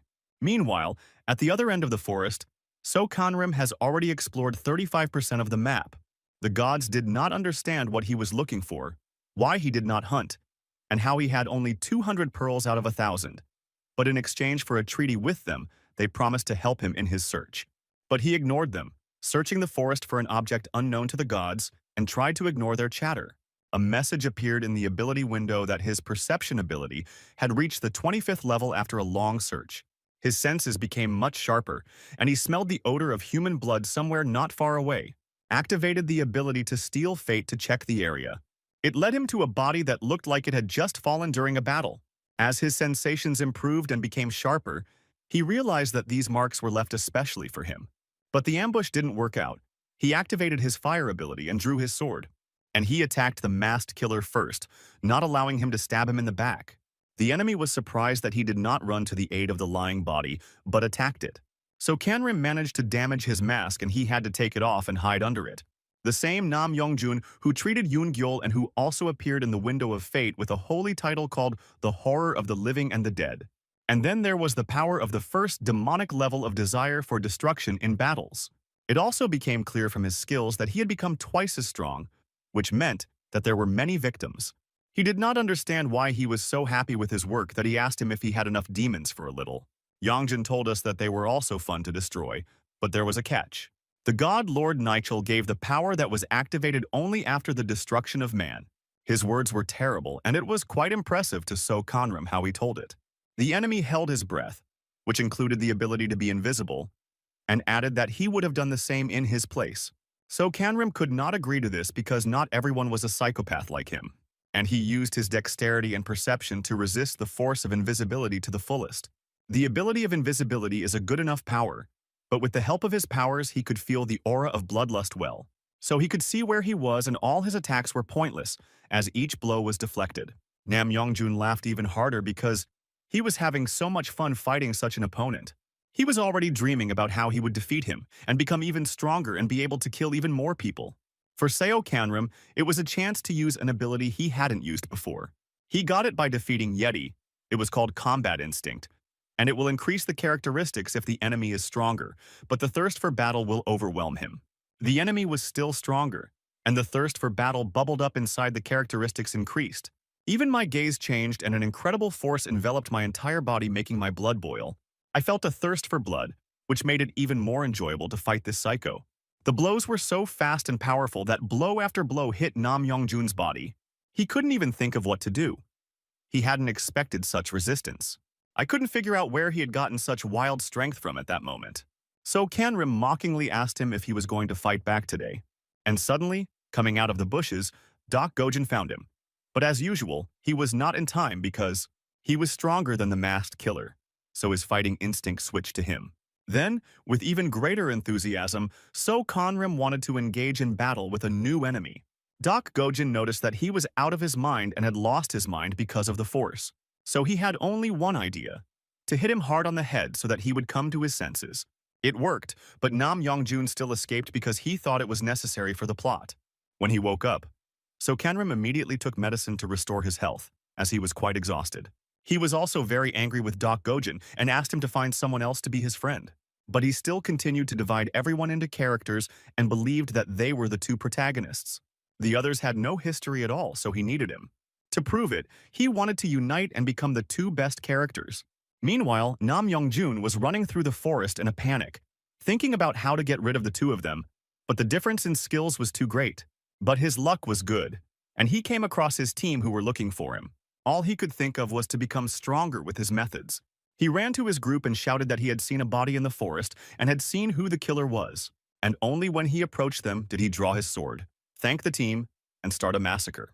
He spared no one and killed everyone for his own whim and to increase his power. His ability was activated, and he took 10% of the characteristics of his former partners. In addition, the horror of the living and the dead liked what Nam Yongjun did. And Lord Nichol gave me a razor necklace that increased my strength by 10%.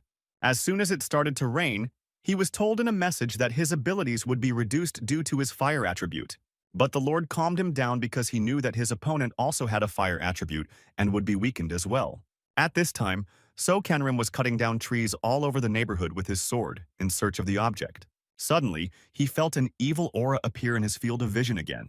So when Nam Yongjun tried to attack from the back again, he was already expecting it. He was ready for it, but he was still surprised that he became stronger than before. This blow also caused a rather serious crack in the sword. There was no time to delay, the enemy was still quite strong and furious. So you need to hold out and fight back until the weather gets even worse. The main thing was to dodge his blows as much as possible. In an instant, an incomprehensible smile appeared on Seo Kanrim's face. Nam Yongjun did not understand why he was smiling in the face of death. But his trump card was the water attribute, and he used it. The reduced performance returned to normal, and as the weather got worse, its strength increased. At that time, Nam Yongjun's strength was decreasing due to the fire attribute, and it had already dropped by 20%. He did not understand why the Lord lied and said that his opponent also had the attribute of fire. So Canrim continued to put pressure on the psycho both physically and morally with words. Lord Nachel asked us not to fall for such provocations by the enemy, and he said that even with the underestimated characteristics, he was stronger. These words gave him confidence and a counterattack that broke So Canrim's sword. But with a powerful kick, he threw him against a tree on their backs. He couldn't even move in pain because of the burning and breaking of his arm, which was struck by lightning. Nam Yongjun grabbed him by the throat and put his sword to his face, feeling a sweet victory. I also wanted to add to him in the end so that he wouldn't worry that he wouldn't be alone, since he was going to destroy his girls as well. He paid for his words immediately and felt something sharp go through him. When I fell to the ground, I could not believe that an ordinary branch had defeated him. But he was wrong. It wasn't quite an ordinary branch, it was a sword. No matter how many times he called his lord for help, it was in vain. He left him. And so Conrim raised his sword over him and said that it was too late to call anyone. To the glitter of lightning and the roar of thunder, he completed the massacre with a simple swing of his sword. Finally, he said that he also possesses the power used after life and activated the destiny hijacking. The next day, So Canrim continued to destroy mantises in search of pearls and thought how lucky he was to have been rewarded. First of all, his new sword was called the Lightning-Pierced Seven-Spindle Sword, which had the third level of dragon. He was looking for this particular object throughout the forest, which was quite a difficult task. That's why he had to cut down all the trees around him. And secondly, he took away Nam Yongjun's invisibility and his items, after which the level of fate rose again. But fits of memories of the past still disturbed him, not allowing him to live in peace. When Doc Gojin came up and saw a bunch of insects, he didn't understand why there were so many of them, but his job was to guard the fourth gate, so he wondered what he was doing here. Then, when he helped to kill the masked killer, So Canrim rejected all his offers to unite. He was ready to rehabilitate himself for his mistake only to earn his trust. He agreed to this, but asked that his request be fulfilled without any exceptions. Doc Gojin beamed with joy at the chance to help catch a murderer or fulfill any request. His task was to guard the exit to the second region to prevent the killer from escaping through it. He had been guarding the exit for several days and waited for the message before going in search of So Canrim. Not wanting to talk about the massacre, he made up the story that he never found him. Doc Gojin, although he was quite strange, was not a fool. He was more than confident that he would defeat him, and new things like a necklace and a sword only confirmed his guesses. Taking his hand away from him, he told him not to make up stories, as the necklace was given to him by God and the sword was bought in a store. But he asked him not to implicate him in imaginary scenarios and guesswork. But not being a fool, Doc Gojin was very stubborn and looked through all the excuses. He continued to insist on telling the truth because he was on his side. Coldly and firmly, he was told once again that they were not friends and that everything he had invented was only in his head. As he said goodbye, he told him that Shin Suo was the first person to complete this task and congratulated him. He had already finished off the last monsters and extracted the last pearls from them, and finally passed this room. Master. So Canrim was shouted at by the twins throughout the building, begging him to take them as his students. In his turn, he sat quietly and drank aromatic coffee, only saying a short no to them. While they were telling us that they had become stronger and no longer weak, they said that they were even blessed by the gods. This caught his attention and he turned on the ability to detect fate and checked who these gods were. One was blessed by the beautiful and wise Moon Maiden Huntress, while the second bowstring is full of sunlight, or to put it simply, a kind of Artemis and Apollo. He praised the good gods and noted that they were very harmonious with their abilities. The girls understood everything and wondered what kind of god blessed So Canrim. He answered directly that at the moment no god had dared. Yunbom lightly joked that he should accept the patronage of Zeus, the father of men and gods. In addition, she noticed that people blessed by the gods of one faction had a good synergy, but the other abruptly shut her up. They also said that Shin Suo's sister was not interested in patronage either, and they said that they seemed to think alike. And So Canrim told them that he didn't want to do that at the moment either, and he didn't want to be a mentor. He told them once that he could sometimes give them some suggestions, but he is not a good teacher. Their discussion was interrupted by a man who fell to the ground from one of the doors. It was the door from the first room, Yoongel noticed, thinking that everyone had already passed it. A tall man with bright eyes and a cross around his neck was a holy father. They took him up to check if he was okay and put him in the totem for treatment. During this time, the monsters still scared him, and it was quite difficult to destroy them. He considered himself miserable because of this, for an awakened person who is unable to defeat a monster cannot call himself so. So Kanrim reassured him and offered to go on the next mission together. His father did not believe what he heard and even asked him a couple of times. The twins immediately shouted in one voice that they were also in this case, and so Kanrim gave the conditions that they had to go hunting first and then he could take them. The girls ran away, and the father continued to say that he might not go because he was afraid to interfere with him, but he convincingly stated that people should help each other. Just in case, so Kanrim opened his window of fate. His father's name was John Richter, and he was a third-class insectoid. And after checking his strength, which he had under the name of Healing Touch, he suggested that we go on a mission right now.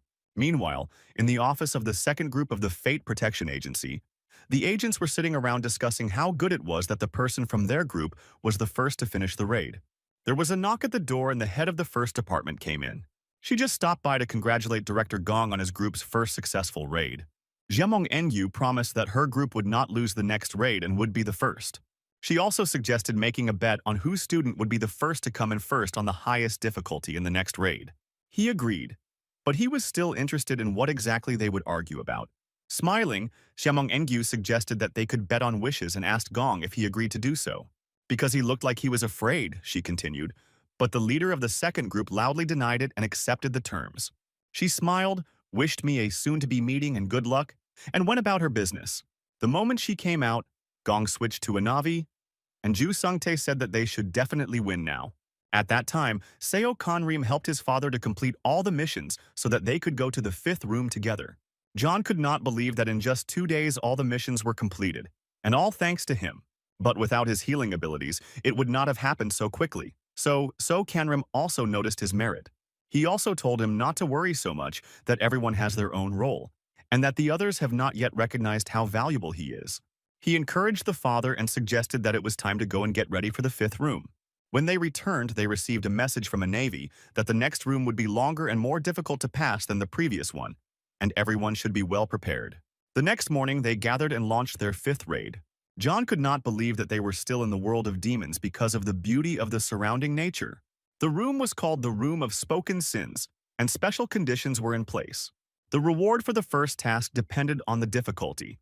The second condition was that the use of the store was limited, and the third was that they could not leave until the raid was over.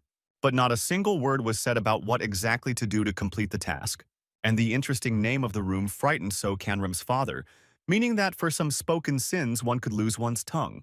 Then they went from the beach to the forest, where they pitched a tent and made a fire. Now the additional conditions did not frighten the father, and it was a good thing that they had purchased the goods before the raid. By the time the camp was cleared and monster deterrent scent layers were scattered around, So Kanrim could leave Iowan and go scout the area. And yet, supplies do not last forever, and you still need to look for food. Not far away, while searching for food, one of the groups came across an orchard with fruit. But the orchard was too suspicious, so one of the groups suggested returning to Shin Sua. And since the chairman was the former Shin Sua, he got angry because he asked me not to even mention her name. How could he go to ask for help or food from someone who had abandoned him? So he came up with a plan to first get rid of the dogs that guarded the garden and pick the fruit while he still had the strength. The members of the group were paid security guards, so while they were chasing the dogs, he was sitting behind them watching.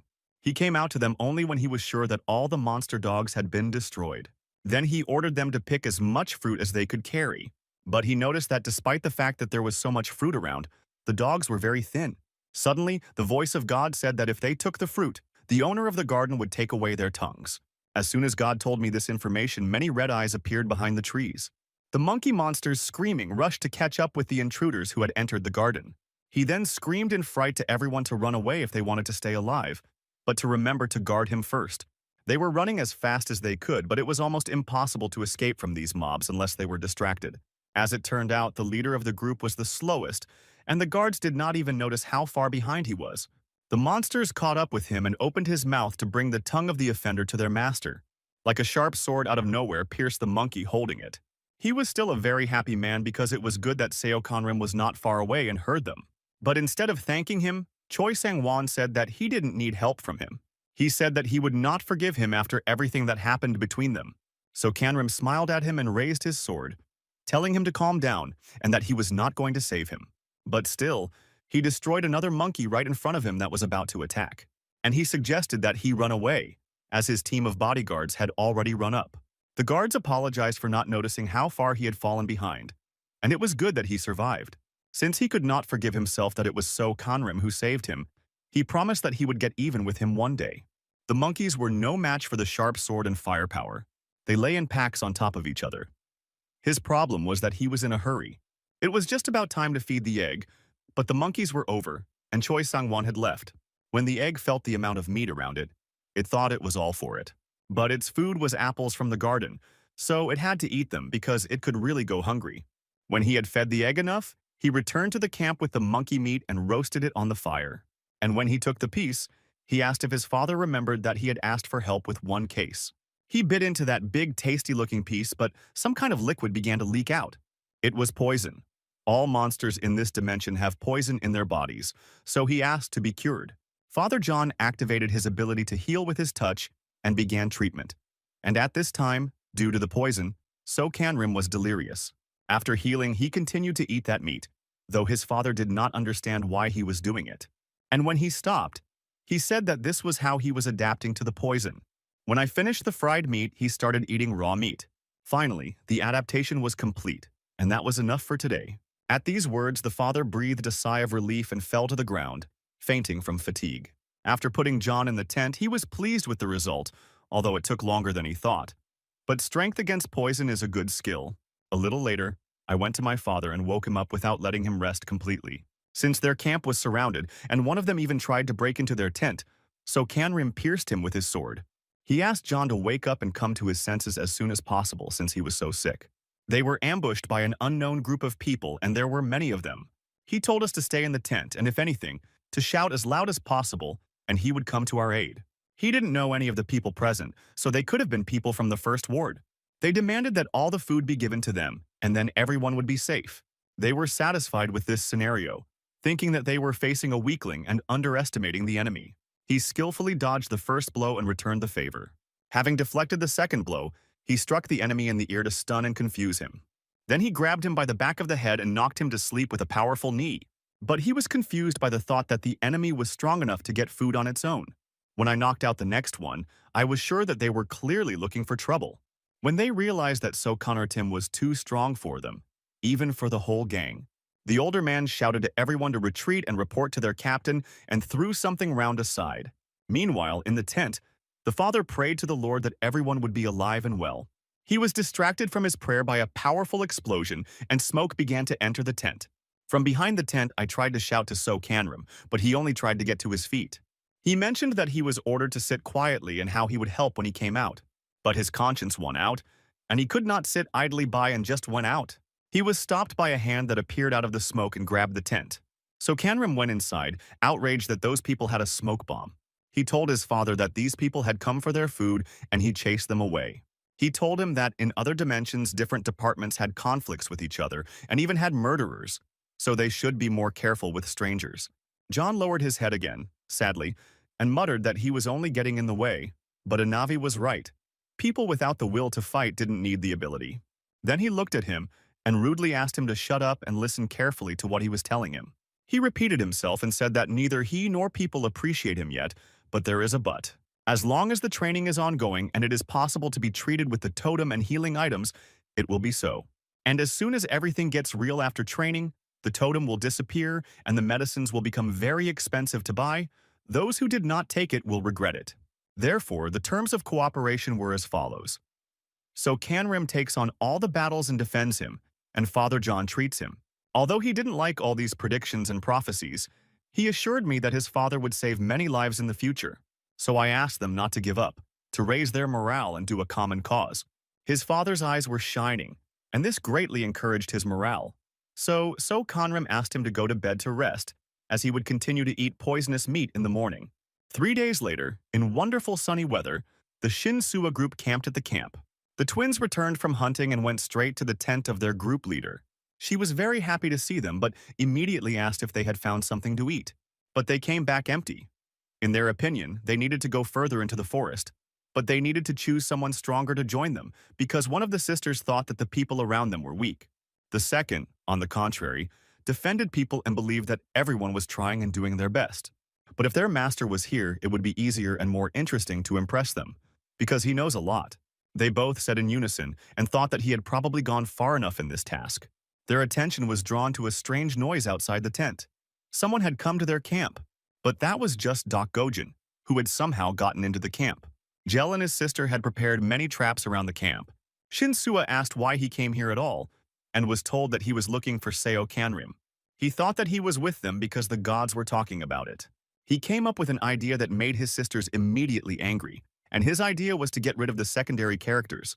But he immediately noticed that the three of them had important roles, and there were many other people around them. Shinsua did not like such words, and she could not accept this view of the people around her, namely, the division of everyone into characters.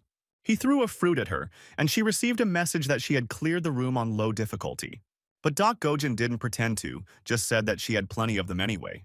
He was immediately pleased that she had figured out what needed to be collected and offered to work together. Yoon-gil was very angry and took out her bow, put an arrow on it, pulled it and shot it at him. This state of affairs forced him to use force to make them work together as a team. Shinsua turned on the Shamrock method and threatened to use force as well. The situation was heated to the max, and a fight was about to break out. Doc Gojun was only too happy to fight her instead of his sisters, and she seemed to be the stronger of the two. They were interrupted by one of the team members who came in to report that she had noticed someone preparing a monster not far away. An awkward pause enveloped the tent, and everyone stood with their weapons in hand, and everyone abruptly switched to this information. Doc Gojin was especially pleased, thinking that it was 100% So Kangram. A large pot of soup was burning on the fire, and the smell of delicious soup made me salivate. Since it was the 10th day, most likely all the teams ran out of food. All they could eat was either poisonous meat or fruit from the garden. At the smell of him, Doc Gojin and Shinsua came running to him and were very happy to see him. So Kanrim greeted him and continued to cook, sprinkling seasonings on his soup for better flavor. "You can't eat this food if all the elements for the soup were found in this room," Shinsua said. But he said he knew, so he added the antidote and held the bowl out to her. But Doc Gojin abruptly snatched it out of his hands and thanked him, and he didn't even expect it. That he would have to pay 1,000 spiritual pearls for this bowl. He said that it was expensive, but he paid because he was very hungry and Shinsua only had 200 pearls. He attributed the difference in price per bowl to the fact that she was a female character. For 200 spiritual pearls, he fed all those who wanted to eat, and there were many of them. While everyone was eating, Seo Kanrim asked how they were both doing in their search for the items. Shinsua immediately replied that she could not and hoped that he would help them. And Doc Gojin said that it wasn't very good, and that the first branch was to blame, and that he thought they would succeed with him. If the secondary characters don't get in the way, he looked at Shinsu, who agreed to unite, but emphasized that this was not a novel. He saw the two of them snickering at each other, smiled, and even suggested that they work together. The two were arguing and fighting over who would work with him, and they didn't even hear what he said to them. So he took them to a tent so that no one would look at the noise of these two. He immediately told both of them that he had no intention of cooperating with either of them. Shinsua asked him to think again because it would be difficult to defeat the first branch by himself. They are constantly ganged up on and put spokes in the wheels. If this is true, then you need to reconnoiter the situation first before dealing with them. He didn't want to take his father with him. It might not be safe there, and he asked him to stay in this camp. Although his father was against it and argued against it, Seo Kanrim proved that he would only be distracted by it, so it was better for him to go alone. I asked Shinsua if she would mind such a guest, and she gladly agreed and said that she would look after her father. In addition, there are many people in the camp, and someone might need it to treat them. Before he left, she asked him to watch himself and to let her know as soon as something happened. Deep in the woods, looking for the first unit, So Kanrim continued to destroy monsters along the way.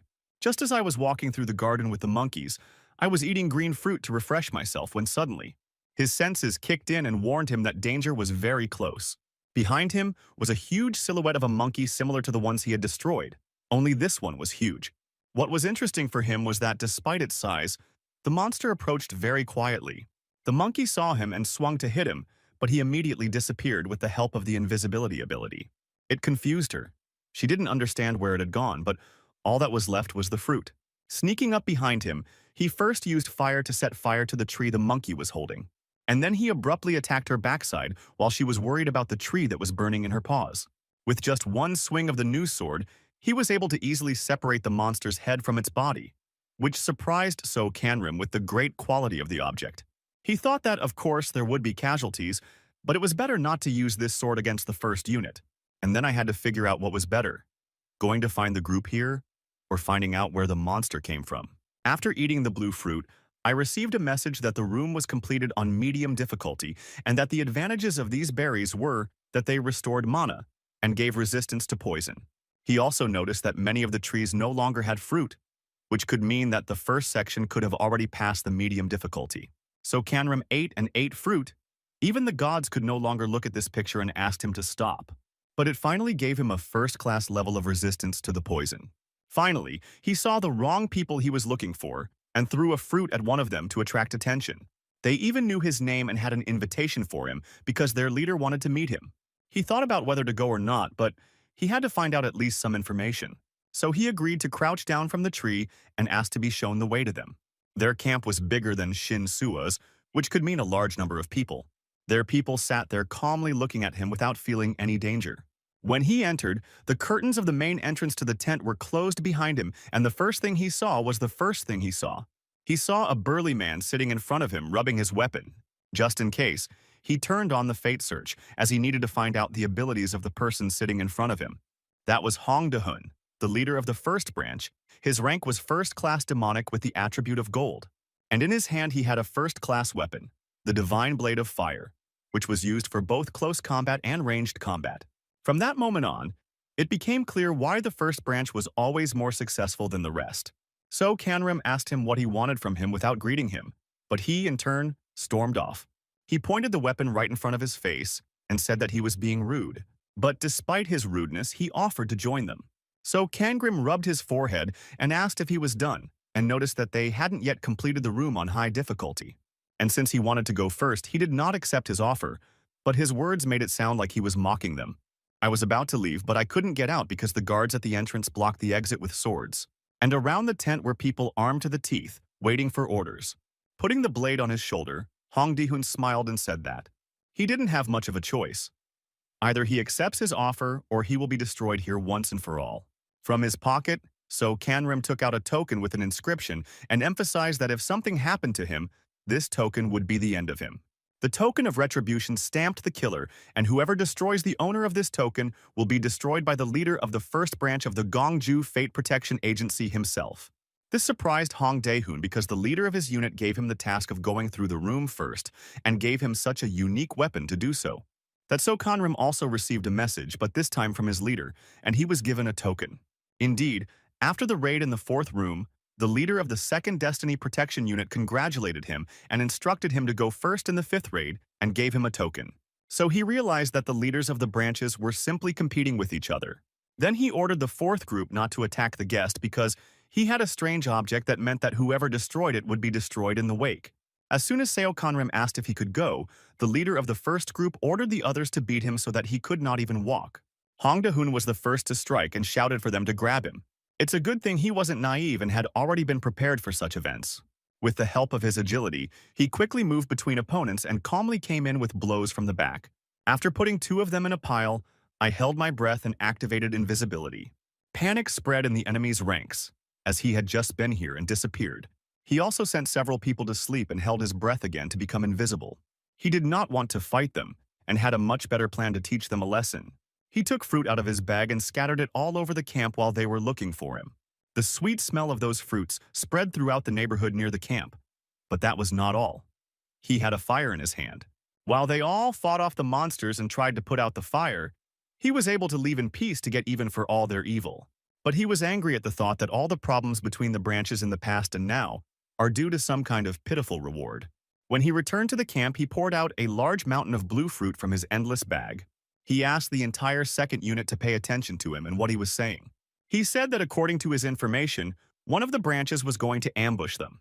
So the idea is that if everyone eats one fruit, it will allow them to complete the mission to medium difficulty, and they will be able to leave for their own safety. And since there was a lot of fruit, he asked me to tell the others who were not present and he was going on business. He left the group when Shinsua caught up with him and asked if he would also complete the mission or go to the difficult level. He didn't say anything, just asked her and the others to get out of the place as soon as possible. So Canrim went to the garden where he met that big monkey monster. He was still disturbed by the thought that the monster had appeared very quietly, as if from the ground. Of course, this cannot be the case, since all monsters or demons live in their own world. He searched the entire forest for where these creatures came from, even following the second monkey, until suddenly he came across a tree. Although it was just a tree with a hole in it, he knew it was the entrance. And the entrance was narrow at first, but quite deep when I went further into it. Going down to the very bottom, it was so dark at first that he even illuminated the road with flames, until he came to a place that illuminated and blinded him with its beauty. Even the gods who pursued him were amazed that there was such a thing. And on the tree hung fruits of different colors, and the gods noticed that there were no monsters. But this place is used as a trail, so no one fights here. But of all the dimensions, this place was the most dangerous, despite its calmness. There was also a hole in the tree in front of Sokanrim, with a passage to other worlds. And he wondered if there were monsters there as well.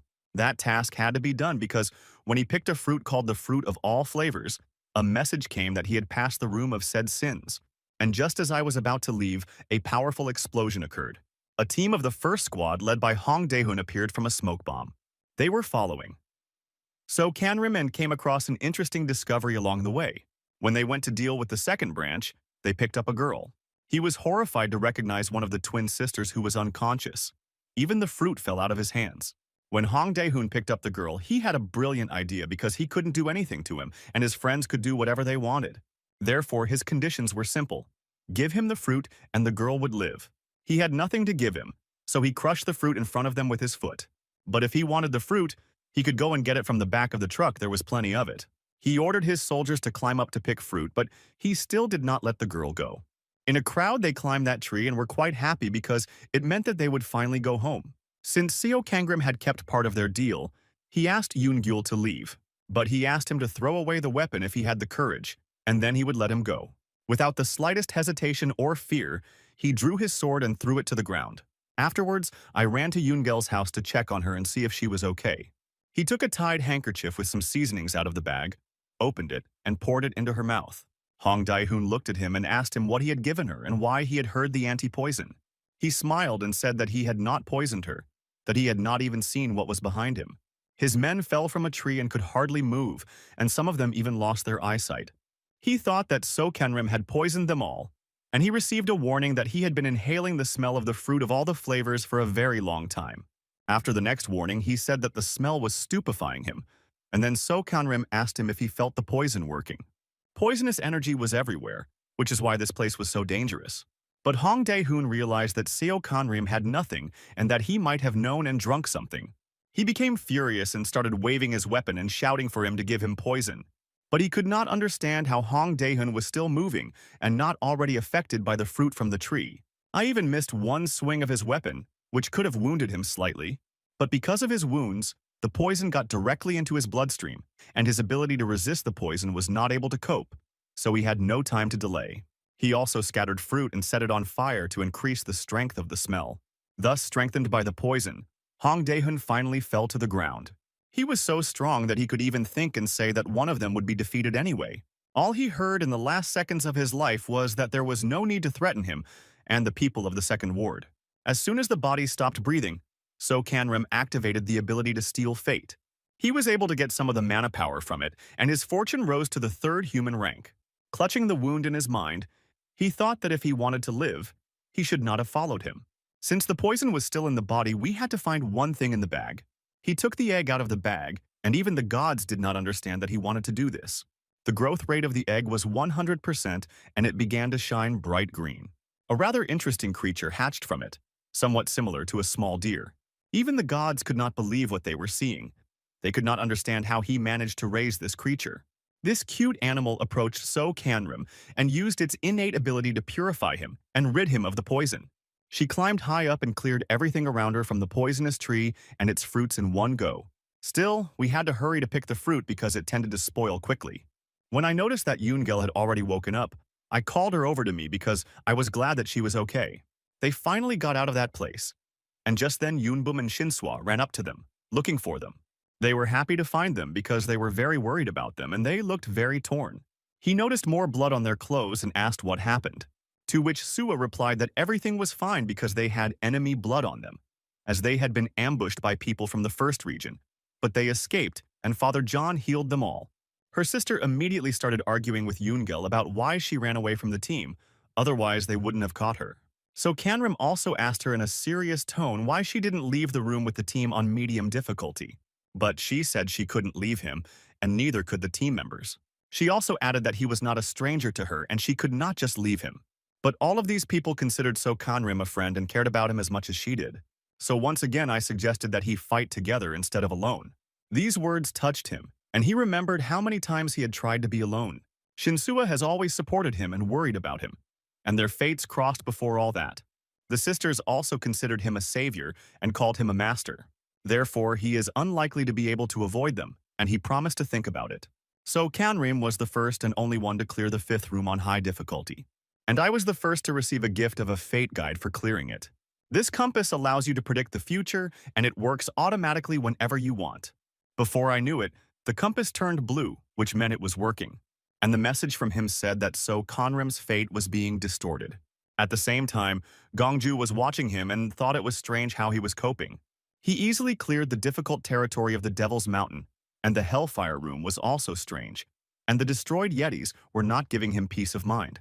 He still couldn't believe that a person of the third insectoid level was capable of such a thing.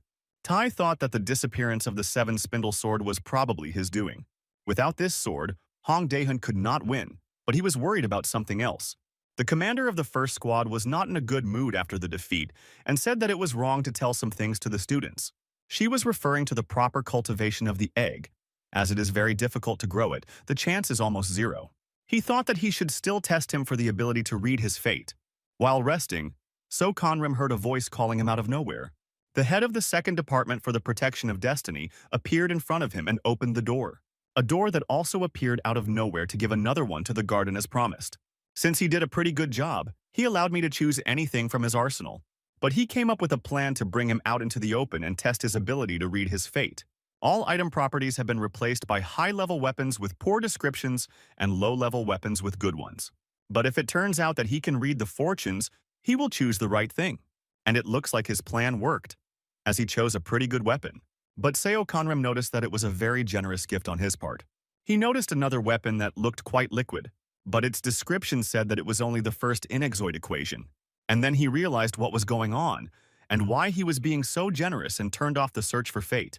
It is more likely that they are checking it, because otherwise such items are not just given away. And to change the fate protection is used to change the descriptions, which would give away that he can read the fate. With the turn of events, this situation was becoming more complicated. Not everyone can read fate, and those who could were taken by the agency. He was faced with the task of either getting a good item or hiding his skills. Gongju got a little tired of waiting and asked if he had already chosen something. But Seo Karim pointed his index finger in his direction, pointing at him. It surprised him, and he thought he had chosen it as a gift and screamed. He started jokingly saying that it was a smart choice to choose the most valuable thing in the room, his. But unable to stand his strange actions, I corrected him and said that I was showing him that he was picking up the room key. He wanted to borrow the weapons from this room, not take them, and he emphasized that he would benefit from it, since the weapons will remain his and the second unit will have very good results.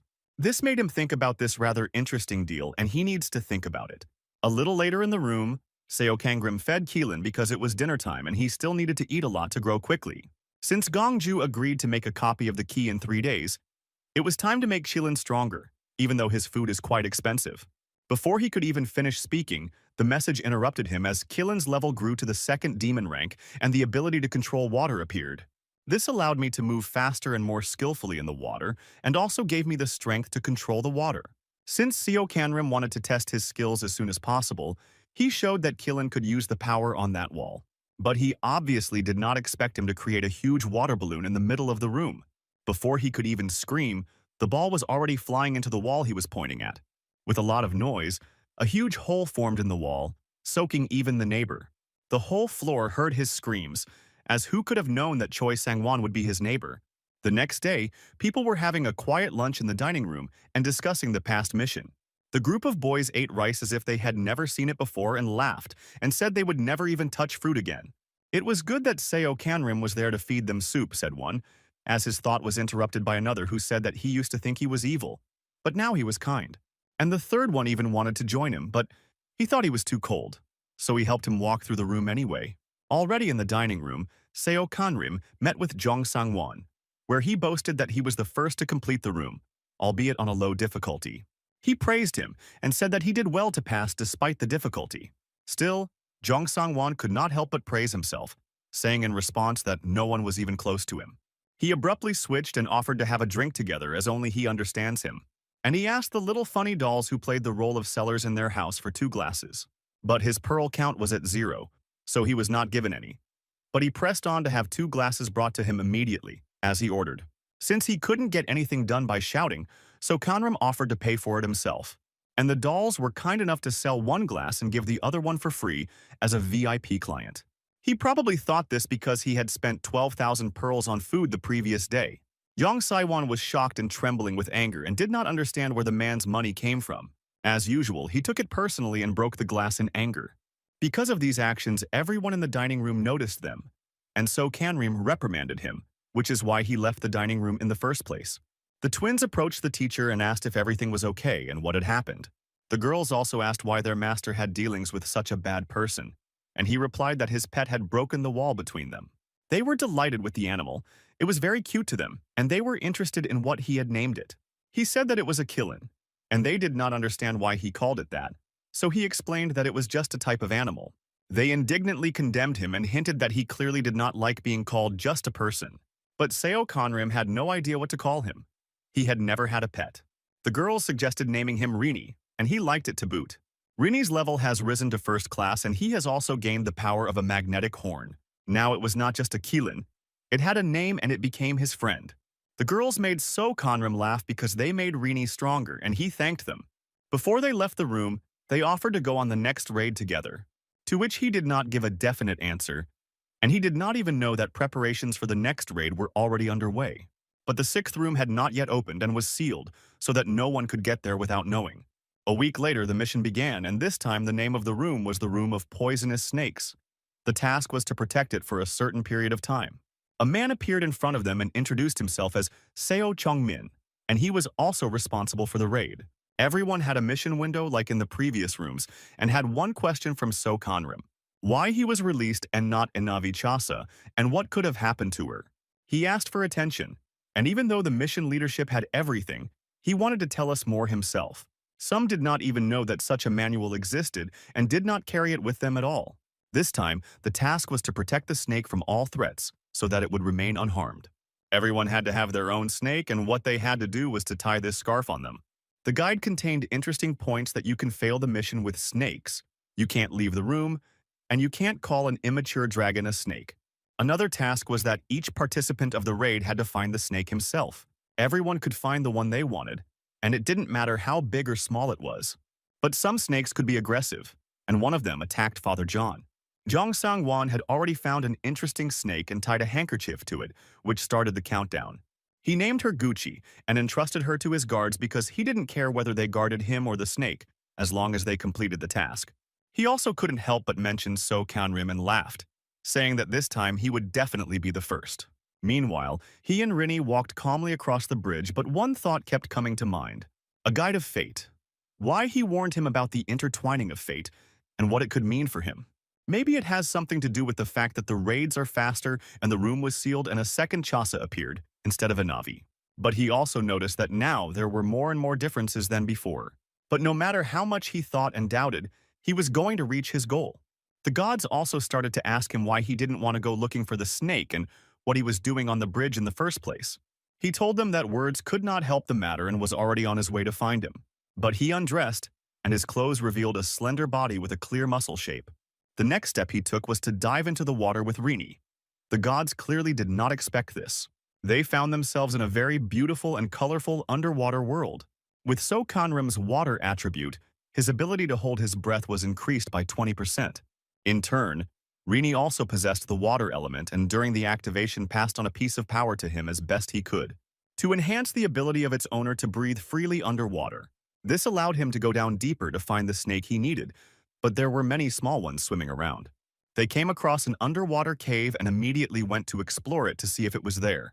All the while, the gods were arguing with each other and wondering what kind of snake he was looking for, although his goal was actually somewhat different. But it didn't take long for what they were looking for to find them. Even the gods didn't expect to see an immature dragon. He was very lucky to have an alabard with him, which allowed him to fix the mouth and prevent it from attacking further. The immature dragon was quite large, but it was too small for a dragon and quite large for a snake. In order to tame it, it was necessary to tie a sign of friendship on it somewhere, and since it was already in the mouth, he chose the tongue, which the immature dragon clearly did not like, that he wanted to use the ability to drive the stranger out of his mouth out of anger. He managed to do just that, and so Canrim flew out of it, and he also managed to throw out the alabard. Still, Rini was on the side, and with the help of his water ability was able to protect him and stop him from swimming away. And yet, the immature dragon was distracted by the shining of Canrim's celestial body, which was able to outrun him from behind, and to try again to attach the sign of friendship to the tail, even though it did not obey at first. And with the help of brute force, namely by grabbing him tightly with my arms and squeezing him, we managed to subdue him. And riding on it, he got to the surface without any extra effort. And at that time, the gods did not believe that he had managed to conquer such a healthy snake. On the surface, Canrim ordered him to behave as usual and not to come to the surface, and in a week, he would take off his scarf. He breathed a sigh of relief because he had a whole week to go about his business and the gods were calling him a charlatan for such a prank. And these cases involved the destruction of local fauna to improve their skills. At the moment, strength was already 26 level, as were senses and dexterity, and magic and endurance were 23rd, and they all still needed to be improved. But improving his skills for destroying monsters was not an easy task, and was time-consuming, and Rini was already quite tired of it. All the while, he was casting spells on Canrim that increased his skills, even though the Virgin Lands had not bled. While he was collecting pearls from the monsters, a scream from people not far away caught his attention. Thinking that someone was in trouble, she and Rini jumped up and ran in the direction of the sound to see what was going on. When they got there, they first observed what was happening and reconnoitered the situation. But at the bottom of the waterfall, Zhong Sangwan was quarreling with his team because he had already gotten them fed up with his orders and behavior and his constant reproaches for Canrim. In the end, the whole team rejected him and told him to hire him if he was so great. Watching him, the gods suggested a rather interesting idea. What if we actually offered help for pearls? While Canrim was arguing that he was a homeless man and had no pearls, they saw him. Yi Choi Sangwan himself asked for help in finding the snake because it was missing and in danger. As they were running around looking for her, the question came up of how many pearls he would get for the search. They stopped and made a deal, and Zhong Sangwan hurried because his snake had less than half its health, as the warning indicated. As soon as he found it, he saw that the snake was writhing because they were trying to take its life with a sword. And just in time, he ran, which made it possible to block the last blow at her, which saved her. With a single movement of his hand, Canrim threw the snake toward Zhong Sangwan and noticed that the person in front of him was from another department. Zhong Sangwan was very worried about his Gucci and even gave him a medicinal syrup just to keep him alive. He immediately shouted to the stranger who he was to destroy his snake, and the people standing in front of them could not understand what was happening. Then he pointed out that it had a sign of friendship on it, and that he should go find his own and do what he wanted with it. So Canrim realized that he did not understand anything and asked him why he did not protect the snakes but wanted to kill them. He opened the mission window and showed them that his goal was not to protect them, but on the contrary, which they were not pleasantly surprised by. This attracted Canrim's special attention because the purpose of the third branch has changed, and this is possible because of the intertwining. In their past lives, all of them had the same mission goal and even worked together with the third branch. And he realized that if Gucci had just been almost destroyed, then his immature dragon was also in danger. Immediately, he received a message about the danger to his snake and the only one who could compete with an immature dragon. And even if it was from the third ward, it could only be one person he knew well from his past life. They were just at the very beginning of the battle, an immature dragon roaring and ready to attack. But this did not frighten his opponent at all, because he had no fear and could walk across the room immediately if he destroyed such a snake. And he did it perfectly well. Even without weapons, he would have destroyed his target with powerful fist blows. But Canrim arrived just in time to protect his animal by wrapping it in water and repelling the attack with his sword. When he saw him, his doubts disappeared from his mind, and he was convinced that he was right about who could attack the immature dragon. It was his brother from the past from the Flying Tiger clan, ranked second-class demon Chan Tehong. He was angry about this and said that he would let him go since they had never met before. But the snake was still his target. Canrim asked the immature dragon to hide in the water and not even think about coming to the surface. And he disappeared deep into the water, leaving behind a ruined bridge and the two of them alone. Jang Tae-hyun asked him to get out of the way. He would find him anyway and finish him off. But Seo Kangrim hardly heard him, as he thought that he hadn't seen him young before. Still, he was quite different in character from himself here than he was in the past, but he once told me that he was quite aggressive before joining the clan. The atmosphere between them began to grow more and more tense as Jang Tae-hyun became more and more angry. And after saying that he was not a mature dragon and asking him to find someone to sacrifice the other one altogether, he attacked Seo Kangrim with his fists. But he didn't know that he was a difficult target for him and not easy to defeat. After deflecting a few blows, a smile appeared on his face, no matter how much he liked to get into the mess. Jang Tae-hyun noticed that he was smiling, and at that moment he did not understand what was so funny. The smile on his face was due to the fact that Seo Kangrim was very happy to see him alive, but instead they were opponents, and he changed the attribute to Flame. Chan Tae-hong still had a second-class demon rank, and he was stronger in terms of characteristics. But he didn't understand how he was losing, since he was stronger and his opponent was weaker, but he couldn't admit it. So to avoid getting hurt, Seo Kangrim had to outsmart him and wait for the right moment.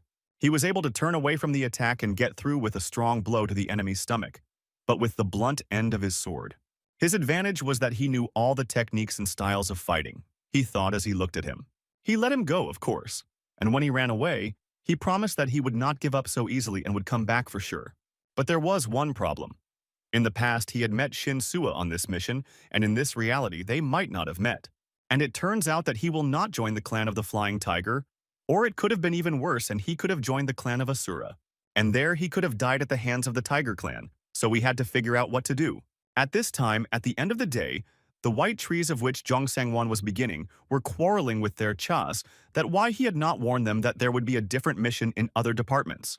When he did not receive a direct answer, he left with Gucci in his arms and grumbled under his breath. And so Kangrim also needed Chasa. He smiled and kindly asked if I also had any questions for him about the mission. And then he asked why there was such strong competition, and doesn't the agency need more strong people? The answer was not long in coming. The purpose of the raid this time was to eliminate the weaklings who were constantly on their necks. And he gave an example from the raid where people received all the necessary items to complete the room's tasks and hinted at it. Chasa also said that now there are not so many snakes and it will not be possible to team up with someone for a joint passage. The answer was clear enough to understand that in this task, almost everyone was on their own, and it confused him. The next morning, Seo Kangrim went back to his room to check that there was no attack on his snake in the messages, but noticed someone approaching.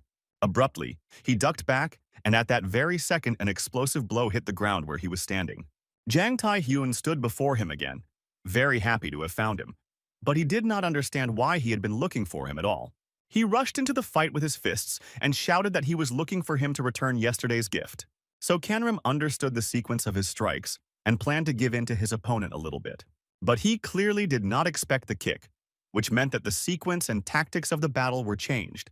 He was lucky to be agile enough to deflect such a blow, and he realized that the man had guessed that his blows were red. The blow was strong enough to leave a good mark on his arm, and so Kangrim even praised him for figuring out how to change the order of the movements. But he asked why he wanted to fight him. It would be easier to find another snake. But Chan Tae-hun replied that he had lost once and now wanted revenge.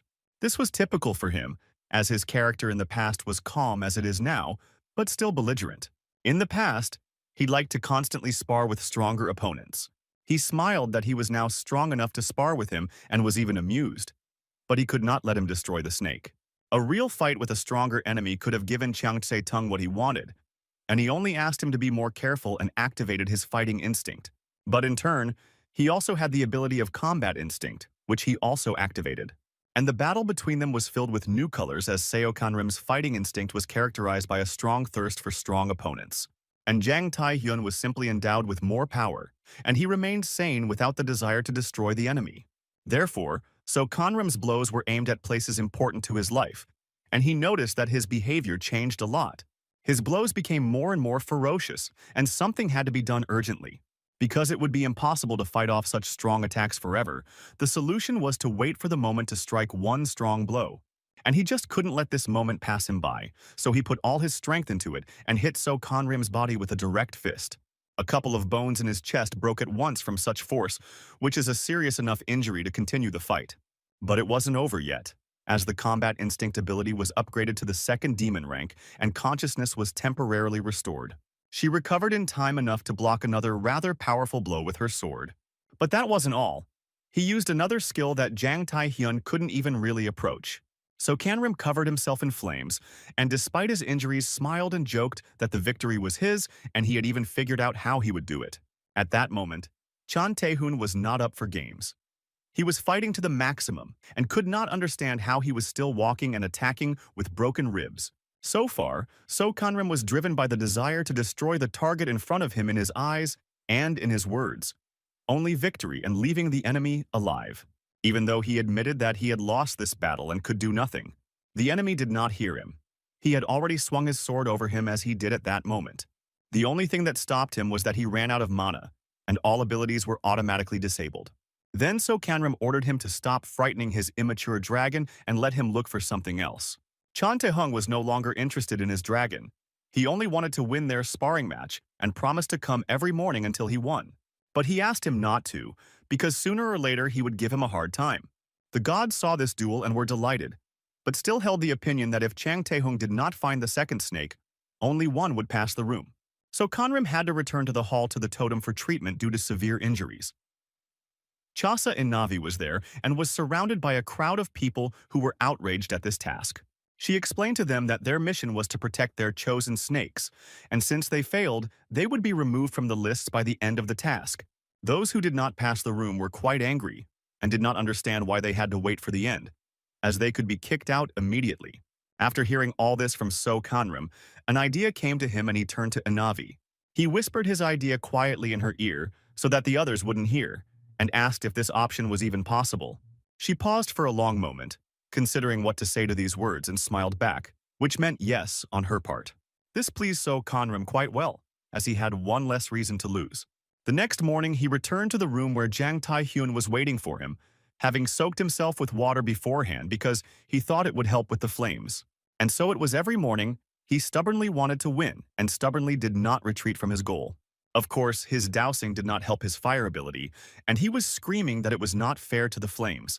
But Seo Kongrim told him that there was no problem with that he was using his abilities and did not mind using them against him.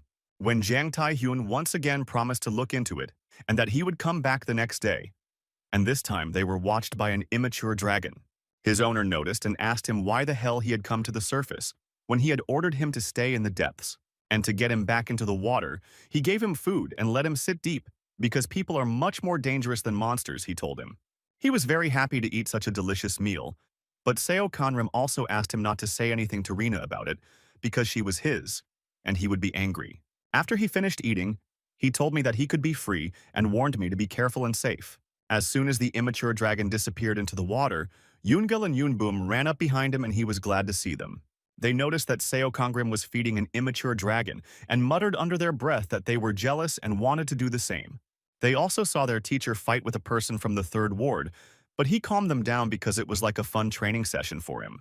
At this time, the third branch wanted to unite and invited Chiang Tae-hong to join, which would increase their chances of winning. He agreed, but first had to defeat his opponent. An immature dragon was swimming nearby, and because he knew his offender, he quietly swam out of the water and overheard their plot against him and the second unit. He agreed to this adventure because he wanted to defeat and humiliate So Kanrim at any cost. The dragon immediately swam to his master, but he could not inform him about the conspiracy of the third branch and that he was not safe. It was already the last day of the mission, and the venomous snakes had a few hours left in the room. But it was also the last day for Jang Tae-hyun to keep his promise and defeat him. To end their duel, he offered to bet that if he won, he would make any wish. He didn't let his opponent say what he wanted from the win, but only told him not to even think about winning and to burn with his own flame. Then Jang Tae-hyun sighed and warned that now his ability was meaningless, and he would easily pass it. In how many fights did it really stop working because he got resistance to fire and he broke into the fight with full confidence? The crown punch with his right hand easily passed through So Kanrim's fire shield and did not even burn him. And to make sure, he opened the window of fate, and the words that the fire shell was no longer active were confirmed. This helped him to pass the defense once again, and with one precise blow, he managed to break the sword. But still, he didn't expect that his opponent had another ace up his sleeve, which he used. The seven-pointed sword easily inflicted a couple of precise sharp wounds to the leg, and for good measure, So Kanram also turned on his improved fighting instincts. Jang Tai-hyun just smiled lightly as he noticed that his opponent had changed his words and actions. So there was no time to waste, and he got his ace, the Formless Spear, which was a very rare weapon that could only be obtained from a god. Seo Kanram's sensors sounded the alarm that there was a very dangerous object in front of him that he should keep away from. He threw it at his opponent, and the force was so strong that a cloud of dust formed on his backside. Although she managed to stop the attack with the seven-spindle sword, she disabled her combat instinct abilities. While he was holding this attack, he was struggling with the ability to turn it on, and it was turned off by Chang Tae-hong's sword. But through a growl, he shouted to him that he would not lose this battle at any cost, and this fighting spirit provoked his fighting instinct to grow to another level. This made the mind clearer, but there was an unknown ray that bent and pointed in a direction. And then I realized that this beam showed me where to move and all the enemy's weaknesses. He rushed into the attack with renewed vigor, and he was definitely not going to be defeated today. A thought flashed through my mind. Due to his high speed, it was impossible to dodge his attack, so the sword hit the target. His fighting instinct was turned off, and the gods could not believe that despite the shapeless spear, he still defeated So Kanram. When he finally regained consciousness and ran to Chiang Tae-hung, he clearly did not want this scenario and overdid it a little. But it was good that he was alive, and once again, his sense of danger saved him, as he was able to tilt his head back at the last minute to avoid being hit by a bullet. These were the men of the 3rd Division with whom Chiang Tae-tung had conspired, and they shouted and rushed into battle until he was weakened after the battle. It was very bad that they suddenly appeared and attacked, as he wanted to give the healing potion first. Because someone used the mud ability, he fell into the ground, and the flask with the medicinal substance leaked onto the ground. On top of all that, he ran out of mana during the battle and couldn't even use his fire ability. It was like his immature dragon appeared out of nowhere and he attacked one of them and the rest stopped. Out of hopelessness and fear, they could only scream as their comrade was in his jaws. They began to shout what kind of snake it was, an overgrown, immature dragon, and the dragon became very angry. So Kanram shouted at them to shut up and not to call him that because it was wrong to call him a snake. In the 4th paragraph of this task, it was written not to call an immature dragon a snake, but they seemed not to hear and continued to shout that they would destroy the snake. And this was the last straw. He finally lost control of himself, grew very large and growled fiercely. He could not be called that because he would never be able to become a dragon, but would become a monster called Ganchiori. It was a huge monster with the head of a dragon and the body of a snake, and in its mouth were huge sharp teeth. Huge paws with claws struck at the attackers, and fear and panic were clearly visible in their eyes. So Kanram threw himself on top of Jang Tai-hyun, looked at Ganchiori, and thought that maybe if he recognized him, there would be a chance to bring him back to his former self. But first, he had to quickly save his friend and not get killed by the monster himself. Ganchiori was a 3rd-class dragon. He was poisonous, had the attribute of poison and flame, and his body was steel. And it gained more and more power. It became so large that it could be seen from a distance and everything around it was burning because of its fire. Taking the megaphone, Chasa said that by order of the Agency for the Protection of Destiny, everyone immediately evacuated to the Holy Tree. Jong Sang-won from Gucci and the guys from the team also ran as fast as they could from the flames that almost overtook them. Just in time, Shin Sua sang to protect them using the Shamrock method and made a tunnel of branches so that everyone could get there as quickly as possible. Seo Kanram also ran fast enough to save Jang Tai-hyun, and he realized that if there was an evacuation, the agency would most likely want to intervene. But he was wrong, and Chasa said that the mission of the room had changed. And now whoever destroys Ganchiori will also be considered a successful completion of the room. Doc Gojin was only too happy to see this happen, as it meant interesting events for him, and he thought it was the beginning of a raid on the boss. As soon as Seo Kanram reached the tree, he immediately called Father John for his friend. He was already at the evacuation site and immediately went over and activated his healing touch ability and began treatment. Shinsua also ran up and saw the blood on his back, and she was very worried, but he reassured her that the blood was not his, but his friend's. He was intact, and his comrade did not really point a finger at his wounds and said this from the 3rd ward, which he fought every day. They stood back and looked at the fire and the huge dragon from a distance, and Shinsua wondered what he would do next and whether he would raid it. But the answer surprised her, since the target of the task was his immature dragon, and she saw him when the girls approached him. She said that in this case, he should not destroy it, but he should not leave it in this state either. Behind them, they also shouted that they could not destroy it. It was Chiang Che-tung, who had just regained consciousness. Chiesa overheard their conversation and came up to them and told them that they had no choice but to kill him because it was the only way out. And because of the poison and flames it emitted to destroy everything, the room could collapse, so there was not much time. In fact, it was supposed to be handled by a fortune protection agency, but for some reason the senior management changed its mind. The fallen dragon was a big mistake. He had to be stopped in any case, and I warned So Kanrim not to go alone. He listened to him and asked Shin Sua for help, as he was unlikely to be able to do anything on his own. Of course, she answered without objection that she would help, and the girls ran up and told her not to forget about them and that they were in. Jang Tae-hyun was watching them all the time, and he was under the impression that they were friendly with each other, but still, the thought that they were going to kill the dragon was disturbing, and he shouted to them that they could not do that. He emphasized the dragon. So Kanriman shouted even louder that they had no right to take his life. The reason why he did not want anyone to hurt him was in himself, or rather in his past. As a child, his father often abused him, beat him, and insulted him with all kinds of words and liked to always add at the end that he was a mistake. And no matter what he did, no matter what high awards he won, he could not earn respect for himself for 20 years. In the end, everything slipped into eternal fights from which only the winner could emerge, and everyone around him seemed to be his enemy. Perhaps this led to the fact that he could understand how the dragon feels and what kind of sensations it has. And as it turned out, Seo Kanrim was a good man. And when he was carrying him, he couldn't understand why he was helping him at all. And he received a response that was very pleasant for him, albeit banal, and that he believes in him. In turn, he also believed, and knowing that he had to stop Gancheri, he believed that he would find a way to stop him without destroying him.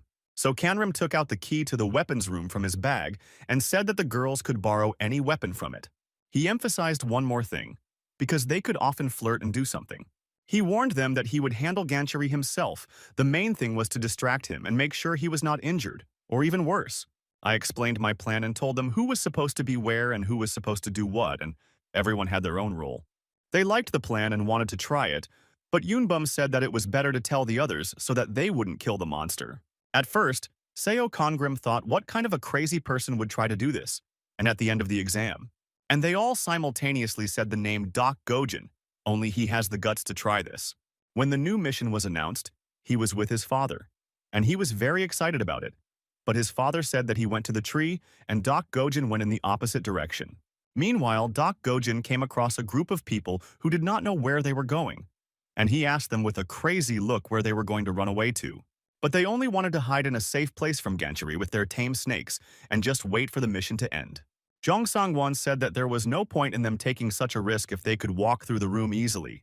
He finished the conversation, and just as he started to move on, Doc Gojin snatched Gucci from his hands. And then he activated his corrosion ability, and the snake seemed to melt in his hands in front of its owner. Now that the snake is gone, there's no point in hiding.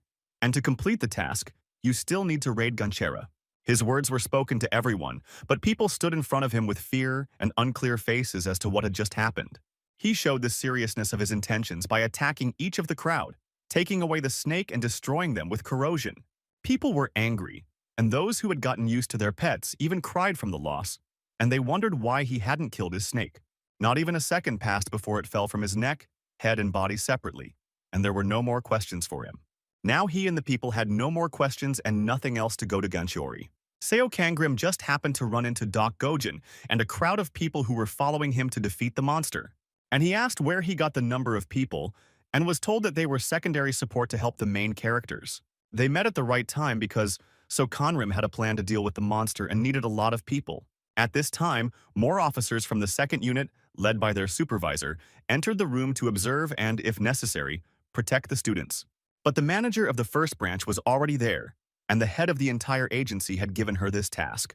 And with her was her manager, Yang, who hadn't been seen in public for a long time, and he and Manager Hong hadn't seen each other for a long time. They could watch Ganchori and the battle from the ability window, and at that very moment So Kanrim and the second squad were fighting him. The agents could quickly deal with the monster because the students would most likely not be able to defeat it, but they could not violate the principal's order.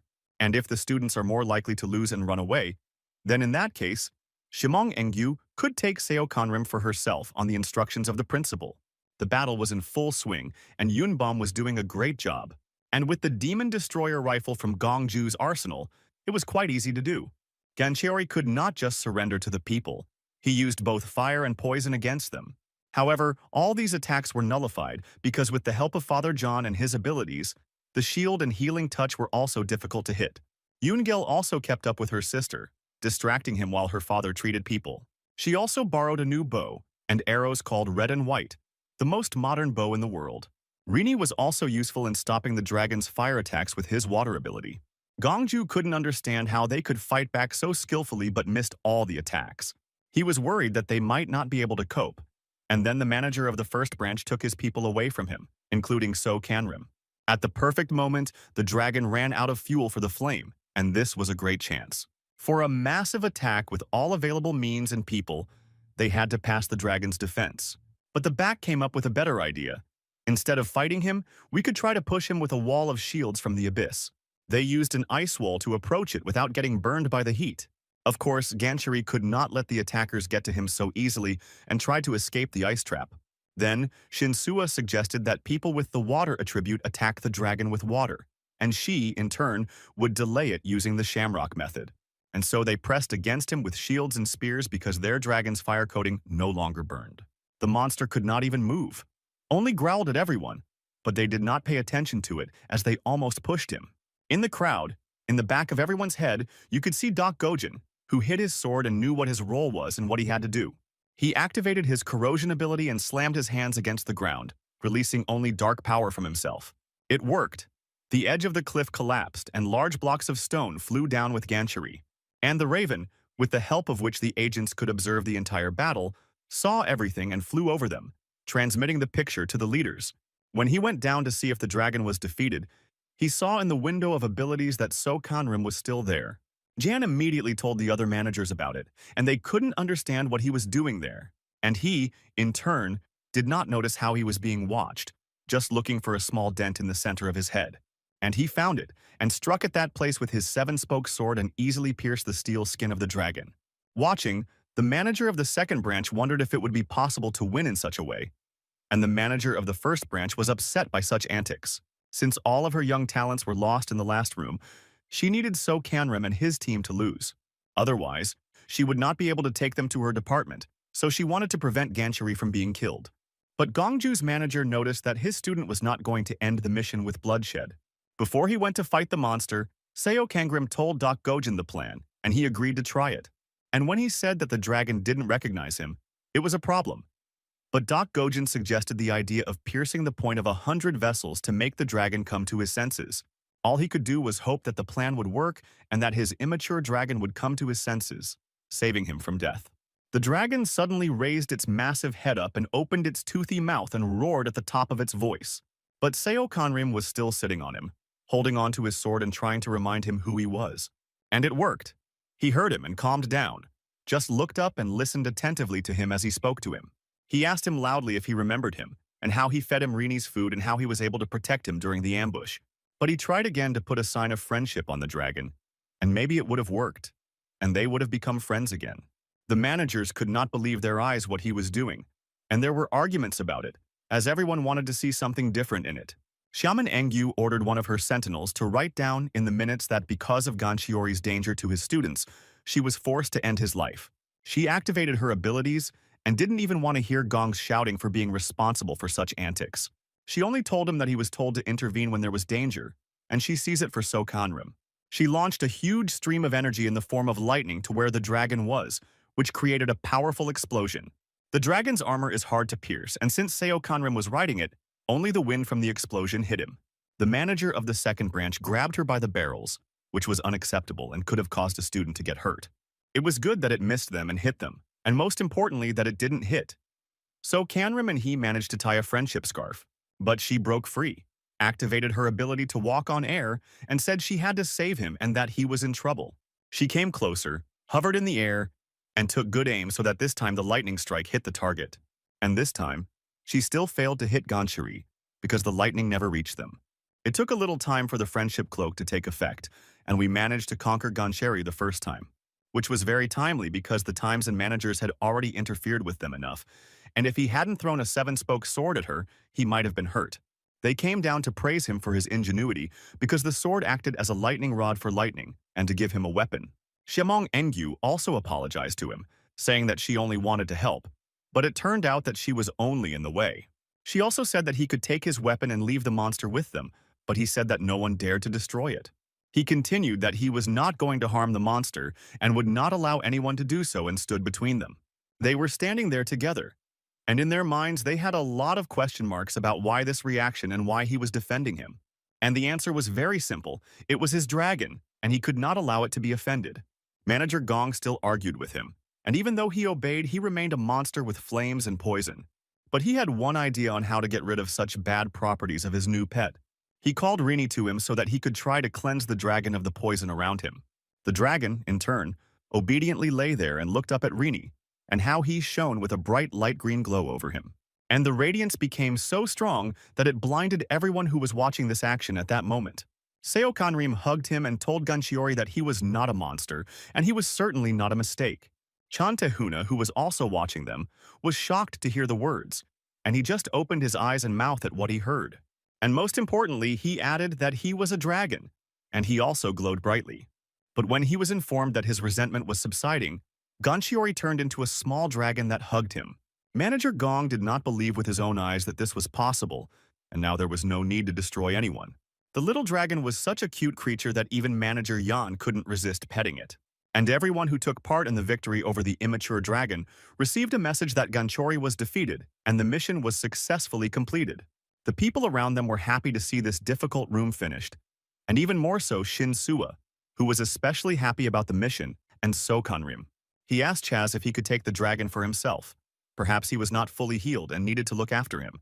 He did not deny the time, and if he wanted to take it for himself, he had every right. But first he had to take care of himself because he was also torn and wounded. It was hard to see from a distance, but now they got closer and saw that he was badly wounded. Xiamen Engyu asked her time to put an ointment on So Kanrim, which was very expensive and would definitely help. And he did not just smear a little, but smeared his entire face and even smeared the little dragon where he saw it. Jiang Taekyun came out from behind the trees and walked toward them, and So Kanrim asked him that it was his turn to attack. But he said, "What's the point now? It's a whole dragon, not a simple snake." And now it was unclear whether there were other goals. The dragon remembered how he had tried to kill him when he was a big snake, so he was angry with him. He reassured him that there was no point in looking for other targets now since he had lost with honor, so he had failed the mission as well. But he had to first fulfill the wish they were arguing about, and then he could do what he wanted. Seo Kanrim told him to follow him, as there are many extra ears and eyes here, and it is better to make a wish in private. Chan Taehung wondered what kind of desire he had to leave and asked me to wait for him. He told him what he needed to do, and Chan Tai-hyun listened attentively to such an unusual proposal. Of course, So Kanrim said that if he didn't want to, he had every right to refuse, and he said that he didn't refuse and accepted the offer. He hoped very much that he would not regret his choice, smiled broadly and shook hands. And at that moment, their fates intertwined. And even So Kanrim's distorted fate was corrected, and his rank increased to second-class human. Later, when he was sleeping after the mission, he felt his body became too heavy and he had sleep paralysis, yet he could not get used to the nightmares. After stirring a little, he saw that Rini was sitting on him, and he also woke up from his attempts to move. He stood on it with his hooves and dug his hooves hard into the body, which was quite unpleasant, and also began to make strange noises. When Seo Kanrim lifted him up to take him off himself, he activated the purification on him. He couldn't understand why he had used the ability on him, and so unexpectedly. He just had injuries after the battle and a lot of poison remained from Ganchuri, so he needed to be cleansed. Seo Kanrim stroked Rini and thanked him for taking care of him and even cured him of the poison. He looked out the window and saw that it was already evening of the next day, and realized that he had slept for a very long time, which meant that he was really very tired. When he heard a rustling under the couch, he decided to take a look and saw his new pet. His lover was a black and red dragon of the 3rd demon level, possessed the poison of flame water, and was the most aggressive and powerful among the other dragons. Because of his aggression and dislike of Chang Tehung, he had to send him back to the spirit world. And when he was sleeping, most likely not on purpose, he called him to his room and wondered what to call him. But while he was thinking, the whole room heard the belly of a little dragon who was very hungry. He went with them to the dining room to have them eat Thai food and to eat himself. Doc Gojin also came to the dining room and, of course, when he saw Seo Kanrim, he came over to greet him and talk to him. He was curious about the dragon he picked up and asked what its name was, when he heard that its name was Aaron. And Aaron and Rini were clearly not very happy to see such a character. But he looked at me with a sly look and asked what else he had picked up from that room. And not just the dragon. And he was right because he took Chan Taehyun with him, and his wish was to be transferred to them in the second ward. And Navi emphasized the second section for those students who lost their snakes for a reason, because even if you failed, you could transfer to another department and get another chance. And in this case, you could try to complete the mission again, and then it would not be so difficult. But he wondered why he needed someone with such abilities in their department, and why he did it, because there were many people with such abilities in other departments. So Kanrim said that they had a good relationship, but Doc Gojin still thought that he was from the future, and his plan was somehow connected to the future. And when I asked him if he still considered him a regressor, he said yes because in the room he looked so much like the main character. He also thought for a long time about one thing, namely that he had not done enough to defeat Guncherry. In his mind, Seo Kanrim thought that he had done a lot of stupid things, but he told him that everything was fine and that they could not have done it without him. But he didn't mean that he didn't help everyone, he meant that he didn't help him. He felt that at this rate, but he didn't say what he meant, because he noticed Shin-Soo entering the dining room, and he didn't want to say what he was thinking in front of her. He changed the subject and said that since the interruption was sufficient for his work, he could start writing again and left. The two of them missed each other and did not even look at each other, let alone greet each other. I approached the table and asked him how he was doing. He said he was fine, and also asked her how she was doing, and she said she was fine, but she was confused about one thing. Doc Gojong did something that almost everyone failed, and now everyone was very angry with him, and many were confused that Jang Tae-hyun had transferred to them. So Kanrim reassured her, saying that she shouldn't worry about her new friend. He seemed like a nice guy. And at that moment, he went up to them and greeted them and introduced himself to Shin-Soo as the best warrior, and she told him that she was a friend of So Kanrim. After an awkward pause at the table, she wished me a pleasant appetite and that she would see me soon. He didn't expect such a reaction from her, thinking they would sit and talk, but she just left. Jong-toon asked Hyun if she was his girlfriend, and he said no, that she was just a friend, and why he called him Hyun. Because it was easier and shorter for him to call me So Kanrim than to pronounce his full name. And with the next question, I surprised him by saying that he thought they had met somewhere before and had already fought. Taishin Sua also seemed very familiar, and he thought that she would be like a boss to him. His gaze was quite confused by such thoughts and premonitions, he thought. I asked him if he was hinting at fate, and he said, maybe, but he also thinks that no matter what happens, their company would definitely come together in the future. It was hard to sit and listen as thoughts of whether he was changing the future correctly overwhelmed his mind. Jang Tae-hyun continued to say that despite how harsh Hyun was, he had many friends and he wouldn't mind making friends with them either. But he emphasized that he had met with all but one person, namely Doc Gojin, because he knew that he had killed all the snakes, and he had never seen such people for such actions. He couldn't understand how Seo Kangram tolerated him and hung out with him at all, but he didn't say anything about it, but he knew he couldn't stand him. And he asked that if something happened, he should try not to start the conflict first. He believed that there shouldn't have been any problems with the rest of them, and he should have quickly found a common language with everyone, especially the twins. Jang Tae-hyun remembered something else and offered it to him. But first he asked him to lean toward him so that no one would hear. A little later, and with a noise that could be heard throughout the corridor, he ran into the door of the training room with all his might and kicked it open. People came out of their rooms to see what the noise was outside and saw the same door lying in the middle of the corridor and screams in the room. Yoonbum clearly pointed the gun at Jang Tae-hyun, and he didn't even expect her to be so violent and strong. But her reason was simple enough to fight with all her might. She could not simply accept him into their group. He asked her not to take too much on herself because she didn't bring him. Hen did. She said that even if so, she was still his very first student. And besides, her patron god did not like him. And on top of that, she heard that he offered her teacher the patronage of his god Yubei. And he did offer this, but he was asked by God to bring So Kanrim to him to accept his patronage. But he didn't see anything wrong with it. And they could have offered something similar before, and if he didn't choose their gods, it meant he didn't like them, he hinted. Yoon-gel interrupted them and emphasized that the teacher was not interested in accepting anyone at all, so she warned them not to bother him with this. And if a battle between them started, he had no chance and would definitely not survive, Yoonbom emphasized. The situation was getting more and more heated, and Chan Tai-hyun was getting angry that these kids wanted to start a fight with him. But So Kanrim came in time and they didn't start, and he asked why they wanted to fight. Because yesterday, when he introduced them, everything was fine, and Yoon-gil shouted it down because he kept offering the protection of his god. And she said that their patron gods told them to surrender to Jang Tai-hyun, and this made So Kanrim furious. He asked the twins if the supreme god Zeus still wanted him to accept his patronage. And I asked Chan Ta-hung the same thing, and he also said that he was very eager to get it for himself. He thought for a minute and suggested that he would take the patronage of the side that would win the fight. They were alert and ready to hear his conditions, and the very interesting word no spoke to them in a high tone. They had to fight him, not each other, and if he won, they had to stop asking him to pray to the gods. And if he won, their patrons had to give him an item of at least demon level. They quickly opened the windows to write a message to them about such conditions. Although the gods gave strength and asked for this to follow their divine revelations, they also gave quite evil orders. And if you blindly follow their every whim, you may not notice how you become their puppet. Therefore, he knew what conditions he was accepting and had no intention of risking his freedom for nothing. Chan Tae-hung's patron said that such a battle would not be equal as he was very strong for them. Then, So Kanrim suggested not using the skills, and if they hurt him even once, it would mean a loss for him. The patron gods agreed to such conditions, and they took out their weapons and were ready to fight. Seo Kanrim started the match very sharply, attacking Yoon-gil first, and she managed to block the blow. But he went around the block and pulled her by the arm, lunging forward, warning her that he was not joking and would fight hard.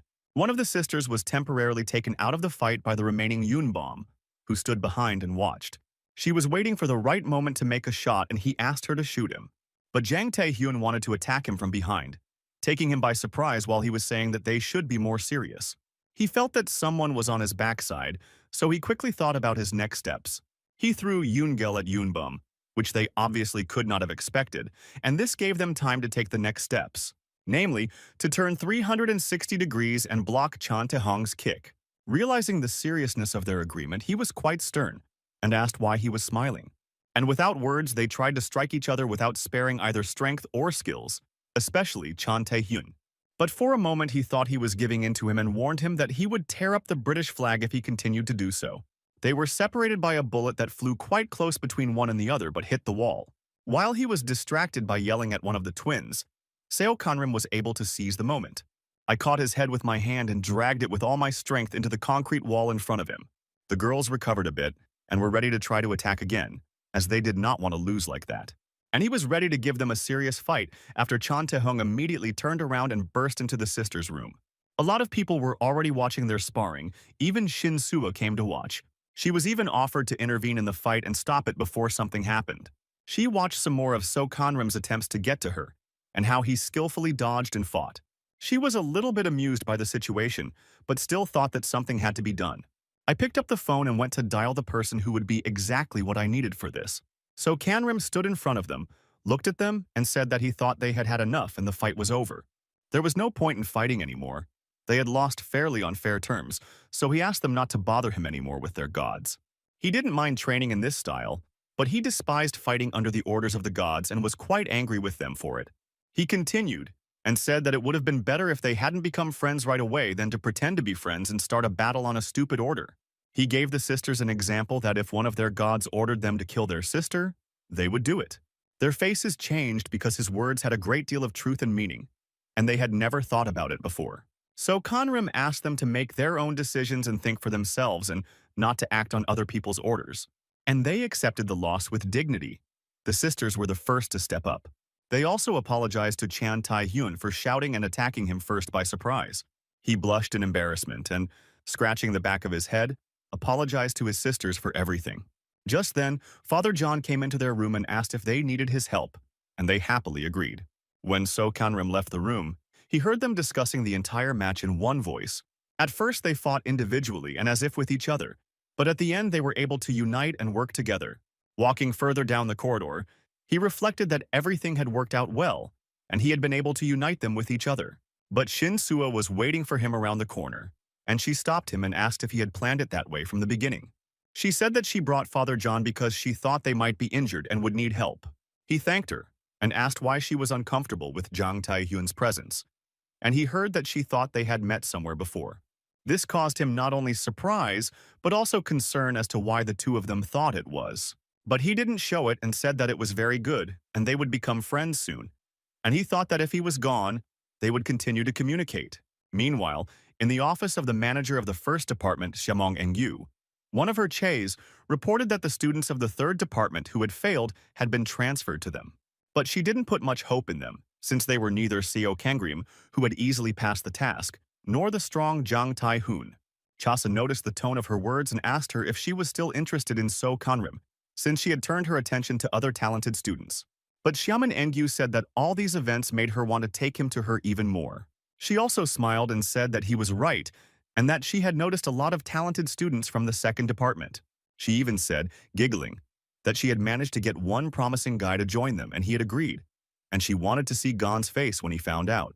The next day, in the hall, Inavi Chasa told the students that the seventh door had been officially opened, and the reward for those who cleaned this room was high. They would let them go home.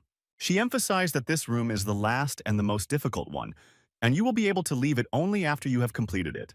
She wished the students good luck, bowed, said she hoped to see many of them again, and disappeared.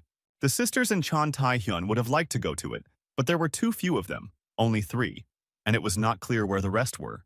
As soon as Seo Kanrim came down the stairs, they immediately began to offer to go with them on a mission. But he refused because he still needed to prepare better, and when they asked what he was up to, he said it was a secret. He also said that they could start on their own, and when he was done, he would join them. Although he looked very friendly to his friends, when he turned around, his facial expressions immediately changed to a stern one. Walking further down the corridor, turning over various thoughts and events in his head, he noticed a familiar silhouette walking toward him. It was Shin Sua, who was walking with her phone stuck in her hand, and only their meeting pulled her away from it. She heard that a new room had already opened and asked him if he wanted to go with her. But his answer was the same as that time. Until he finishes his business, he cannot leave. He wanted to go on, but she put up her hands to stop him and stood in the hallway for a second of silence, until Seo Kangrim asked why she stopped him and stood silently looking away. Looking at the phone, she said she thought she had taken the phone numbers of all the students except him. I held the phone up to his face and asked him if he could fix the situation and write down the number. His hand reached out to write, but in a split second he squeezed his fingers into a fist and thought about what to do. She took the gesture personally and asked if it meant he didn't want to see her again after they got out of there. Her nerves couldn't stand the silence and she shouted at him, or maybe that's why he kept a distance between them. He had nothing to say at that moment, so he looked away as if thinking about the right words. It was designed to cut off all ties between her and everyone else after her release. This was the only way, in his opinion, to save them from Baek Yun. Shinsua shouted at him again, addressing him by name so that he would come to his senses and say something. And it worked. He reached out to her, asked for the phone back, and said that in a second everything would be fine, so she shouldn't worry. She looked suspiciously at him, and at what he was typing, telling him not to write down only some left-handed number. But he smiled and handed the phone back to her and reassured her that she didn't have to worry. The number was real. They said goodbye, and Shinsua said she would call him when they got out of the room. But So Kanrim had his own plans in which they would not meet again for their safety. A little later, in the training room, there was a real battle of the elements between water and fire. Both Aaron and Rena needed these trainings to improve their skills and acquire new ones. After 4 long days of practicing in this mode, they had no energy or desire to continue. Seo Kanrim saw that they were very exhausted and sent them to rest because they had already worked very hard. He himself was no less tired from such efforts, but time was running out, and he had to hurry. And finally, the unique items from the gods arrived, which was also one of the reasons for the delay. And even more than that, because the boots from Hermes, the Book of War, and the secret medicine came. He was happy that the gods gave all the levels to the dragon and fought for it like children for a new toy. He didn't even notice how Inavi Chasa quietly crept up behind him and whispered in his ear whether it was because of these items that he hadn't yet participated in the raid. He just smiled and greeted her, and she wondered how much longer he would be training. So Kanrim said he would be leaving in a little while and tried to ask if anyone had already completed the mission. She apologized because she could not disclose this information to the students, and the only way out was for him to find out for himself.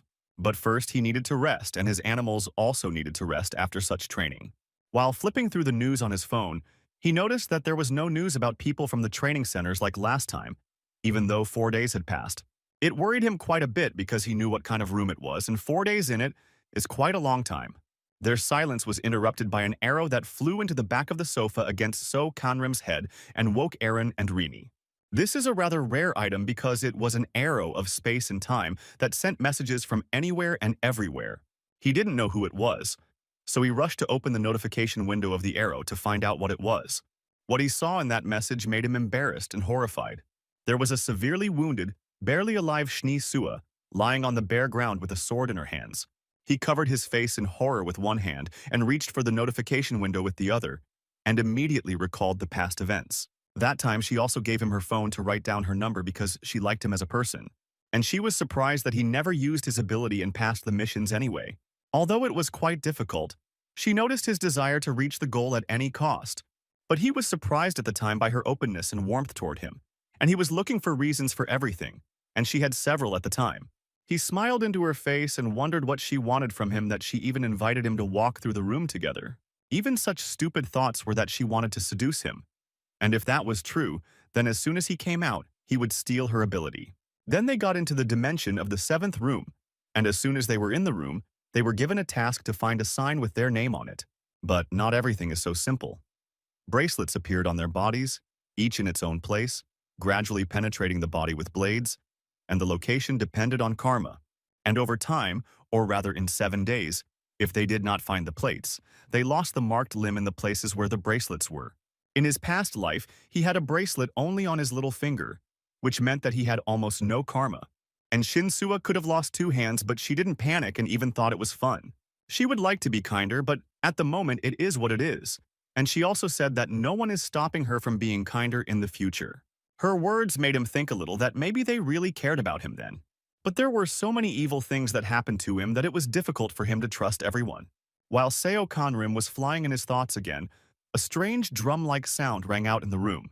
Shinsuke looked over and shouted at him to stay awake because he was being kicked in the ass. The demons of that room looked like shadows that were about to attack him. But for her, anything could have happened because she pulled me by the hand and started a battle with those monsters. She asked him to hide behind him just so he wouldn't get in the way and she would deal with them herself. Being wounded, she managed to get into the next room with him and the monsters stopped. The reason was that when they got to another room, the monsters could not enter it, but they were not told about it. Seo Kangrim blamed himself because there was no information about these demons in the window of fate, and he told Shinsuke about it. Even though she told him not to be upset, he couldn't do that because she had suffered again because of him.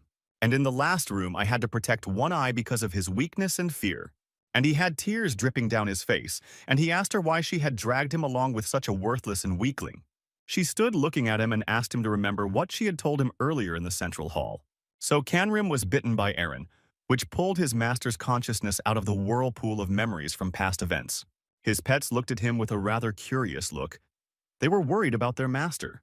And he was torn by doubts inside because on the one hand he had to stay out of it and disappear, and on the other hand, his friends were in danger. But if he returns, there will be no guarantee of security for them in the future, and his fate will not bring more misfortune, and he recalled events from the past. It was the moment when she said why she liked him, and it was because of his stubbornness and unwillingness to submit to fate. And remembering her words, I still entered the 7th room called the Bone Saw with a full fighting spirit.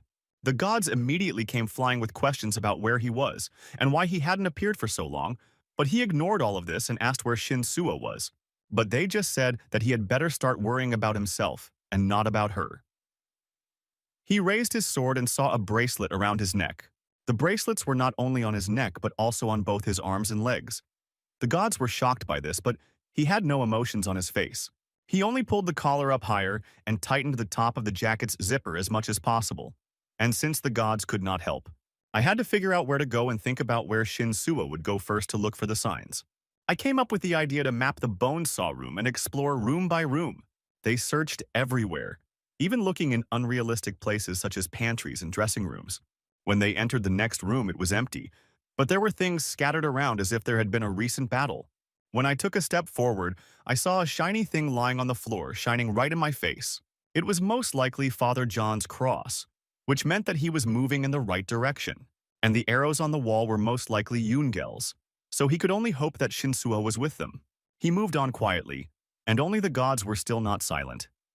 They were surprised at how he noticed everything, but they were interested in the fact that he did not start looking for the sign.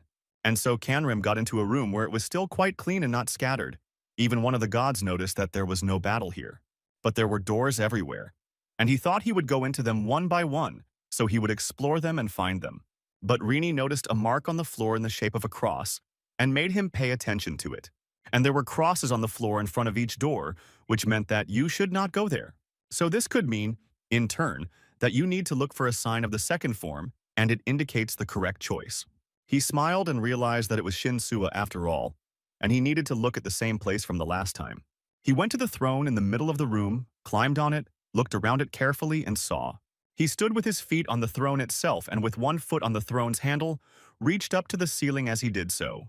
There was a sign in the shape of a circle, and finally, it was the right direction to go. With a little effort, he pushed off the cover on the ceiling and managed to get into another room. There was chaos there, and there were traces of a recent fight between shadows and people. And when he felt the enemy approaching sharply, he ordered Rina and Aaron to be ready and to remember their training. The monstrous shadows surrounded them in a circle. There were quite a few of them, and they took up combat positions and were ready to fight back. During his training, Aaron mastered the flame quite well and could easily burn his enemies. And Rini would take them into the water barriers, lift them up and break the spell, and they would fall from a great height to the floor. He was very happy to see that the training was not in vain as his animals became quite strong. And someone shot at him so hard that he was able to deflect the shot with his sword, and he thought it was Yunbom. But it was only her shadow and he was upset, so she fired again and he repelled this shot as well. And when he tried to counterattack, the shadow used the ability of precision shooting, which made it possible. Manage the balls and get around Seo Canrim from behind to not give him a chance to repel the attack this time. And it worked. He was shot in the arm. Although the wound was not deep, it was still not pleasant. Yunbum's shadow was joined by Yoongel's shadow. He really wanted to see his sisters, but not their shadows.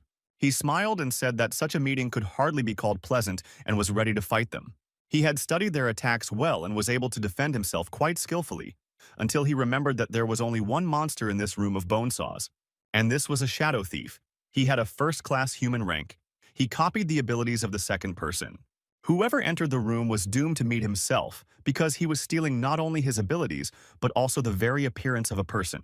The real Yoon Gyeol would not shoot at random, and she would save her arrows for the best shots. He needs to try to destroy their shadows somehow, and then they will disappear, and the arrows will disappear with them. But Yunbom was also a very dangerous opponent, and her ability to shoot from long distances could cause big problems. In addition, her shadow used the ability of a musketeer, and a large number of different weapons hovered menacingly over him. He had never seen such an ability in her before and wondered what to do now, because he couldn't reach it with a sword and he couldn't dodge it either. But a shot rang out from behind him, and the bullet hit the shadow's head. The voice of the real Yunbom sounded behind them, and Jang Tae-hoon opened a small window to cover it and give them a chance to hide. They shouted at him to move before the shadows became even more numerous, so they reached out and pulled him out. He and the animals successfully escaped from those monsters, and his friends were worried that they were all injured. His injuries were not severe, so he could treat himself. He looked around a bit and realized that the next room was a prison, and Shinsua was in a similar room, so he asked them where she was. They took him to her, and what he saw gave him goosebumps and made him disbelieve. On the floor in a pool of blood, covered in deep wounds, Shinsua sat holding a knife in one hand and a sword at her side. So Canrim rushed to her and didn't even know what to do or what to treat first. When they first met these monsters, they learned about their ability to copy skills, and they destroyed them and destroyed them. And only on the second day they learned that no matter how many they killed, they would come back again after a while. So they met Shinsua's shadow, and it was so strong that it was almost impossible to deal with it. But when Jang Tae-hoon tried to distract them, he noticed that Yoongel's wound had also affected her shadow. While he is preparing medicines for her to treat her, her sister continued to say that her wounds were not from monsters. She carried them herself, saying that it would be better for everyone and no one could stop her. As her shadow was too strong for them, Shinsua herself could not cope with it with her usual attempts. She said that when they left, she would take care of everything herself, wiping away her tears, and asked me to stop her from doing it herself. He just listened to her story in silence and poured medicine on her wounds, thinking how crazy she was. She still blamed herself that they should have tried to stop her and should not have given up. He didn't say a word to her, closed the flask with a lid and put it on the side, just did everything in silence. I put my hand on her head and asked if they could find the nameplates. And they did, but not all of them. Seo Kongrim asked Yoonboom to come out of the cage so that he could talk to her one-on-one. When she woke up, she saw him in front of her and did not understand what he was doing here and what he was doing to her. She stopped him from treating her, but he just asked her to talk and calm down. Shin Soo agreed, but picked up a small knife lying nearby and stabbed herself in the leg with all her might. She pulled it out sharply and sent it to another place on her leg again just to hurt herself more. He was able to stop the second blow and insistently warned that they still needed to talk first. She needed to prevent him from curing her, so she tried to escape, but her attempts were futile even then. She asked him to let her in, but he said that only after her they still had a lot of time before the new wave. She didn't think he would come to her because he said so, but he corrected her and repeated that he had said he would only be late. He was the first to speak, emphasizing that she could have tried to destroy her shadow. But she said that she tried and failed to do so, and thought that he would understand the real reason. She asked him to look at her window of destiny so that there would be no more questions and he would activate the ability. When he saw that he was electrocuted there, Shinsua's fate changed quite a bit. She had bloodthirstiness and the weight of karma in her past life, but in this life they appeared very early.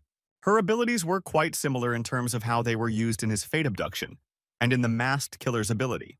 And the principle of such abilities was quite simple. The more often you use them, the stronger you become. But he noticed that now she had only one hand marked, not two, as it could have meant then. That she decided not to use bloodlust, but the shadow had no reason to restrain herself. And this meant that every time they faced her shadow, it was getting stronger and stronger, and such a monster would cause a lot of problems. Shinsua interrupted him and asked him to leave and not to pay attention to her because she would only get in the way and drag everyone down. But he was not so easy to get rid of. He grabbed her by the shoulders and asked her to look at him and listen carefully. He told her that she was not such a weak person to give up and that she had enough strength to cope. But in fact, she had no strength because of her injuries, so she asked to sleep for a while, and so Kanrim laid her on the floor. It was quite difficult for him to see her like that and her self-sacrifice for the sake of other people. He went back to the room where Father John Yonggel and Doc Gojin were waiting for him. The father was very happy to see him, as was Seo Kanrim, and said that if it wasn't for his thing, it would have been hard to find them. And then he took out a cross from his pocket and gave it to him.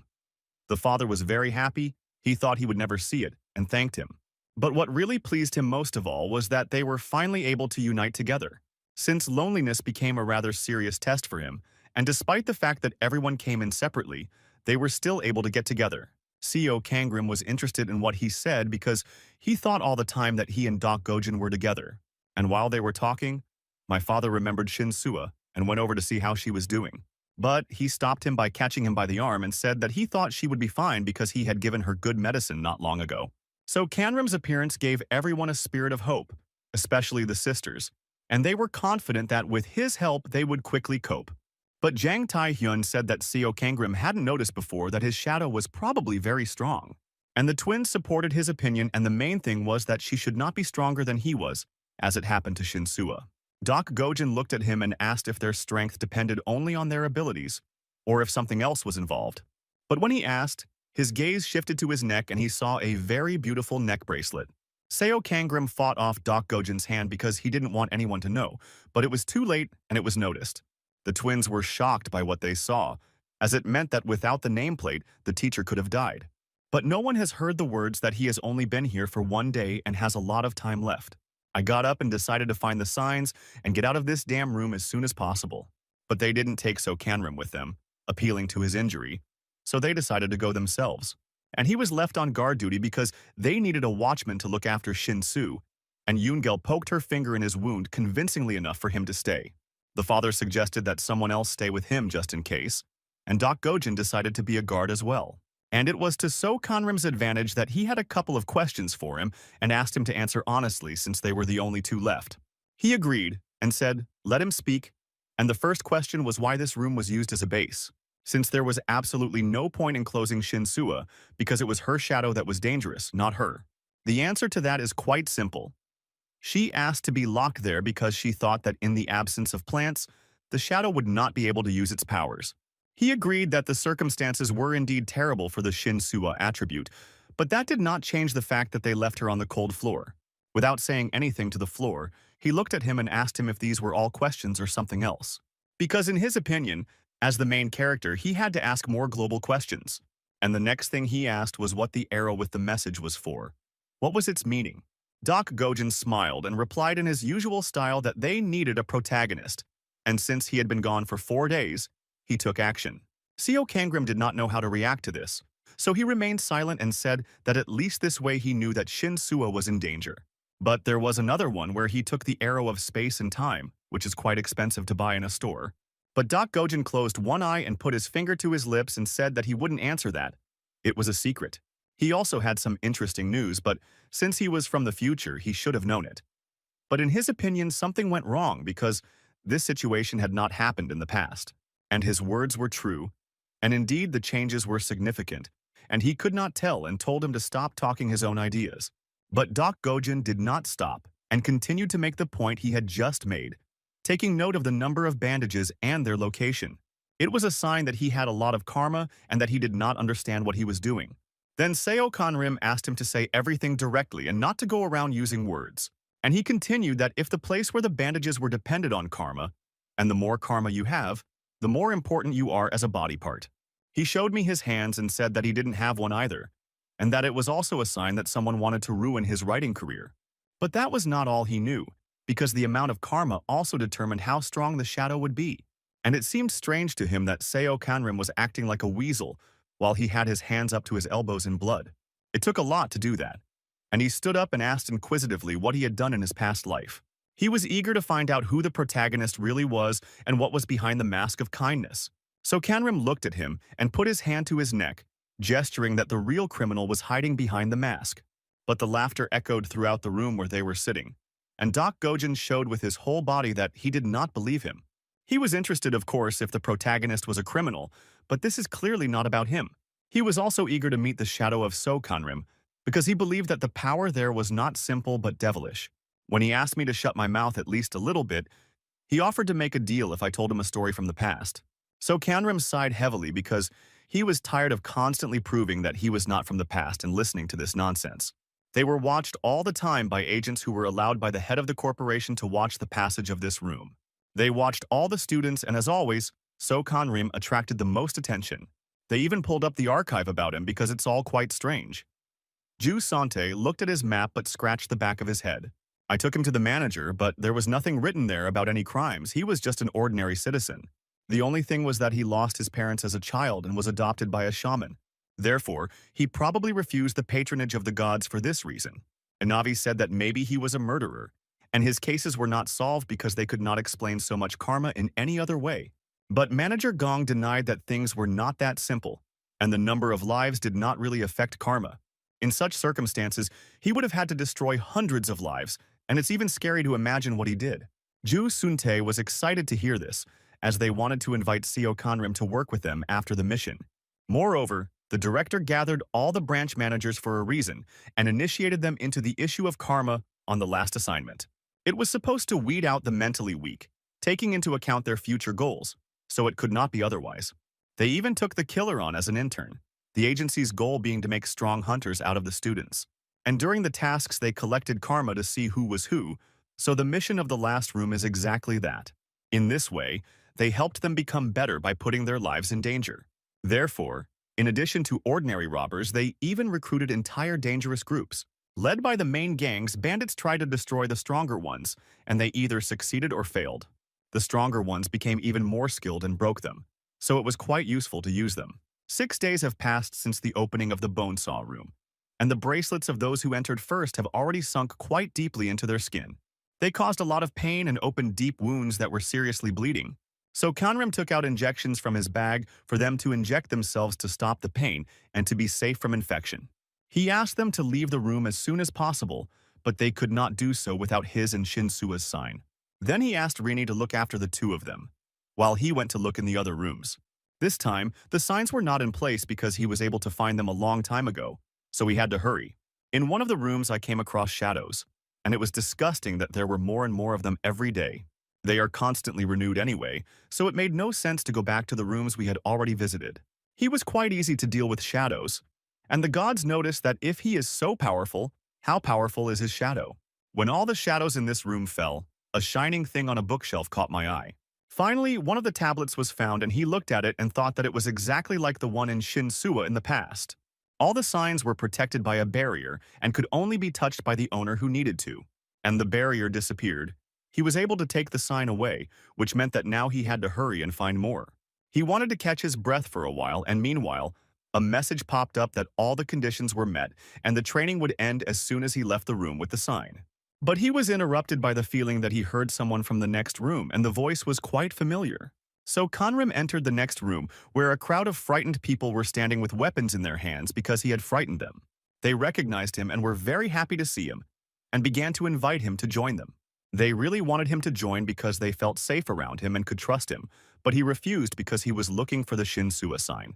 He asked if anyone had seen her in any of the rooms and emphasized that time was short and that they should think carefully. People looked at each other and echoed each other, but no one could see her in vain. And the person who might have known has already left the mission, but he was from Jong Sawan's team, so maybe he heard something. And he handed over the map, saying that he hadn't seen it himself, but the map showed a room where she could be. I took out my map and copied everything onto it because Jong Sangwon had only borrowed it to look at it. His attention was drawn to the fact that all these people were bandaged and there was no room for life. And they told him that it was not because of the people, but because of the shadow, which was different from the others, and changed dramatically if someone among them died.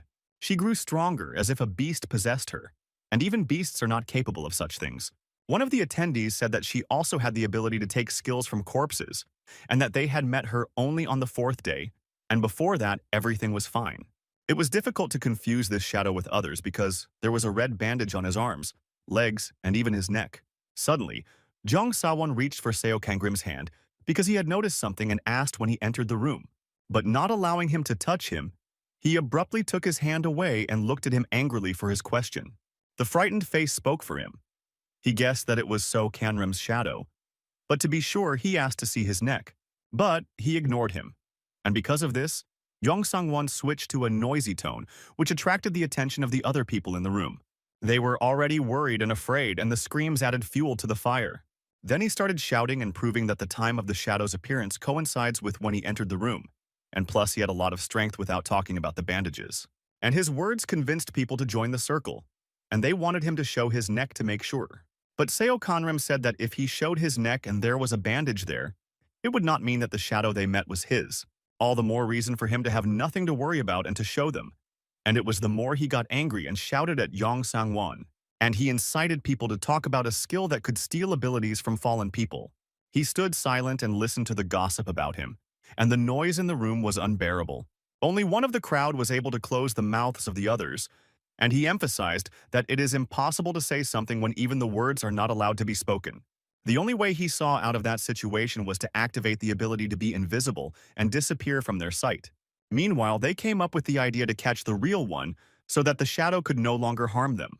People took out their weapons and ran in a crowd to find Seo Kangrim, driven by fear and emotion. He thought to himself as he hid behind the door, which he opened to confuse them all as if he had run out and to avoid causing a fight. He thought it would end there, because in the past people had a similar reaction that it could not be so fast because he was considered good. But he was not interested in the reaction of other people. He was more concerned about how his friends would behave when they found out about his ability. Will they behave like in their past life and accept him calmly, or will they still despise him for not telling them?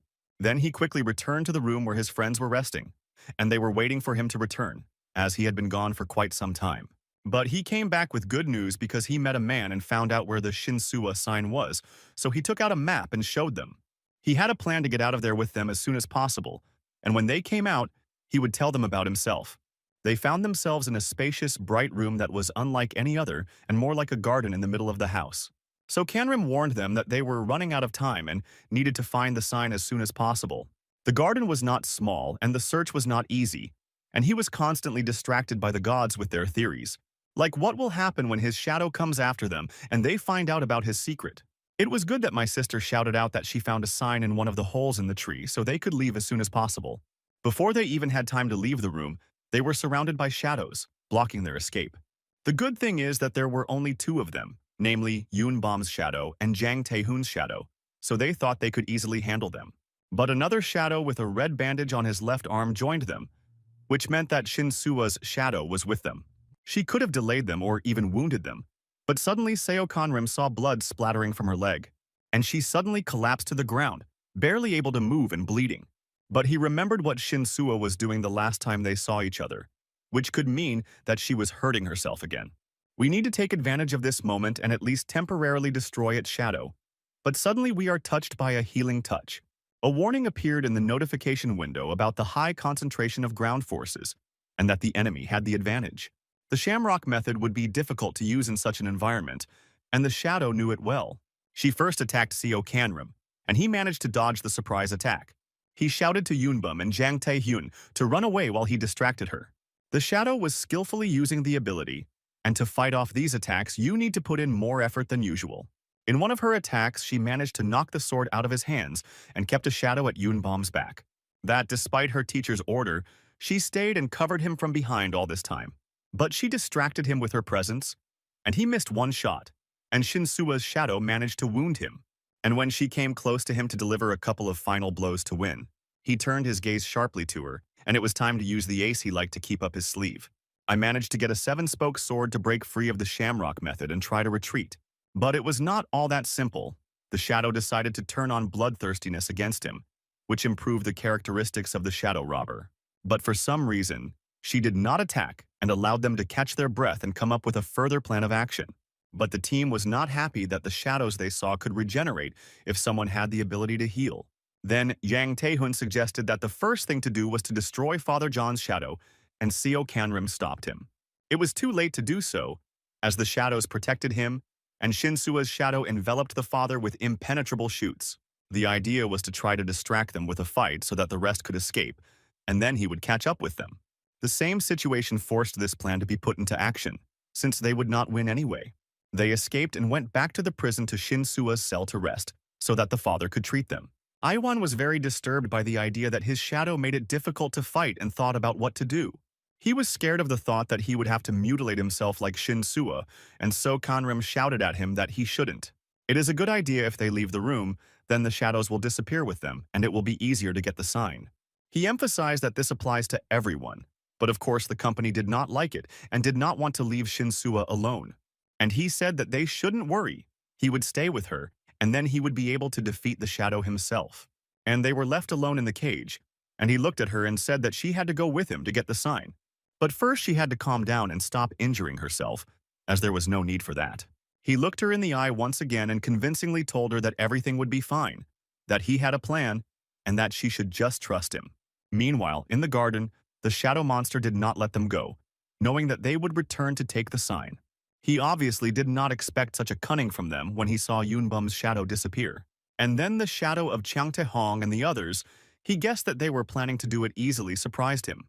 At that moment, Seo Kanrim and Shinsua approached the garden, where a lone shadow was already standing, indicating that their friends had gotten out. It was not yet clear where Doc Gojin had gone, and it would have been nice to have him expelled as well. Before entering, just in case, Seo Kanrim took another dagger from her, so that she could not injure herself and was about to leave. She stopped him with a light and gentle touch of her hand, just to say simple but pleasant things. She said that she believed in him, and that they would get out of there alive together, and that everything would be fine. He was pleasantly thrown into a slight stupor by this, and he stared at her without taking his eyes off her, something he hadn't heard in a long time. This gave him a powerful confidence and activated the ability to be invisible and burst into the garden with full faith in victory. Her shadow was at the ready and hadn't turned off its bloodthirsty abilities since the last time, so the battle began. He started with sharp, powerful blows to her face because she could not stop him because she could not see or feel where he was. Even he managed to take her by surprise, which made it possible to attack from behind using her. The 7-spindle sword thus struck a penetrating blow into the shoulder, inflicting powerful wounds on the shadow. But in order to finish her off, you need a couple more of these, and she couldn't let it happen again and blocked the next attempt. He was able to use this to his advantage because he knew that she would do this. Therefore, we also had to try to evade it and try to attack it, which would have helped us gain time. In order for his agility level to rise to level 30 and a couple more skills at the same time. This would have given us a good chance to penetrate its defense and increase our chances of winning the battle. Still, she defended herself as well as if Shinsua had been controlled by the Shamrock ability herself. But in the end, he got tired of simple attempts and activated the flame as the tree was weak before. To make sure everything worked out, he called Eren to the battlefield to distract her with firebombs. and they directed a stream of fire towards the shadow, which did not know where to run and could no longer defend itself. The flames engulfed her completely, and I could even hear her screaming because she was burning, which made it possible. So Kanrimu approaches her to throw her to the ground and make the plan work. Because his plan was not to destroy the shadow because it would reappear, but to make it not attack. So he threw a huge branch at her to crush her, and he used her own ability against her. Since he had dealt with the shadow while there was still time, he needed Shinsuo to pick up her sign and they got out of there. But he had just started to move when he noticed something shining behind him and turned around. He deflected a shot from an unknown enemy, thinking that it was a good thing he did not hide his sword because he would not have been able to dodge. It was people from another department who shouted that they would get money if they caught him alive. He stood there not realizing what kind of award he was getting, and he asked what group they were from. They began to threaten him if he did not go with them, but another figure of their gang appeared from the door. Seo Kanrim was shocked to see who greeted him. He clearly did not expect this.